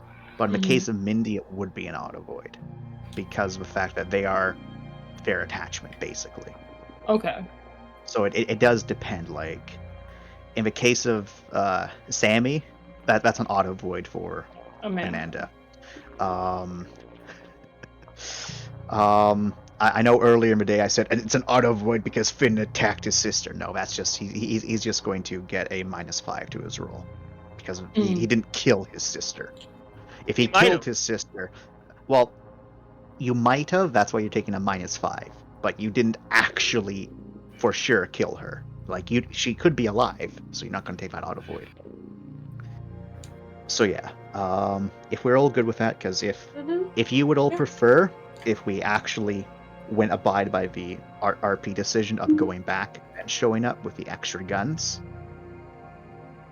I'm also cool with that. What do you mean going back and showing up the extra guns? So I mean, like, if we went with the route of saying that Franklin's decision, if we instead said that, I'm not forcing you to withdraw, and so you have time to accept Harkin's quest, you go back, then you have that month-long period, and then you go. If you prefer that option, I think it'd be nice if we still had a month. Chill out. I personally really best of both worlds. Sealy, I am totally here for us not having. I'm fine with it. The plans we did because we don't see it coming, right? And It's fun that we just way. had our vacation too. Like, Here's what I will offer. My devil's advocate to it.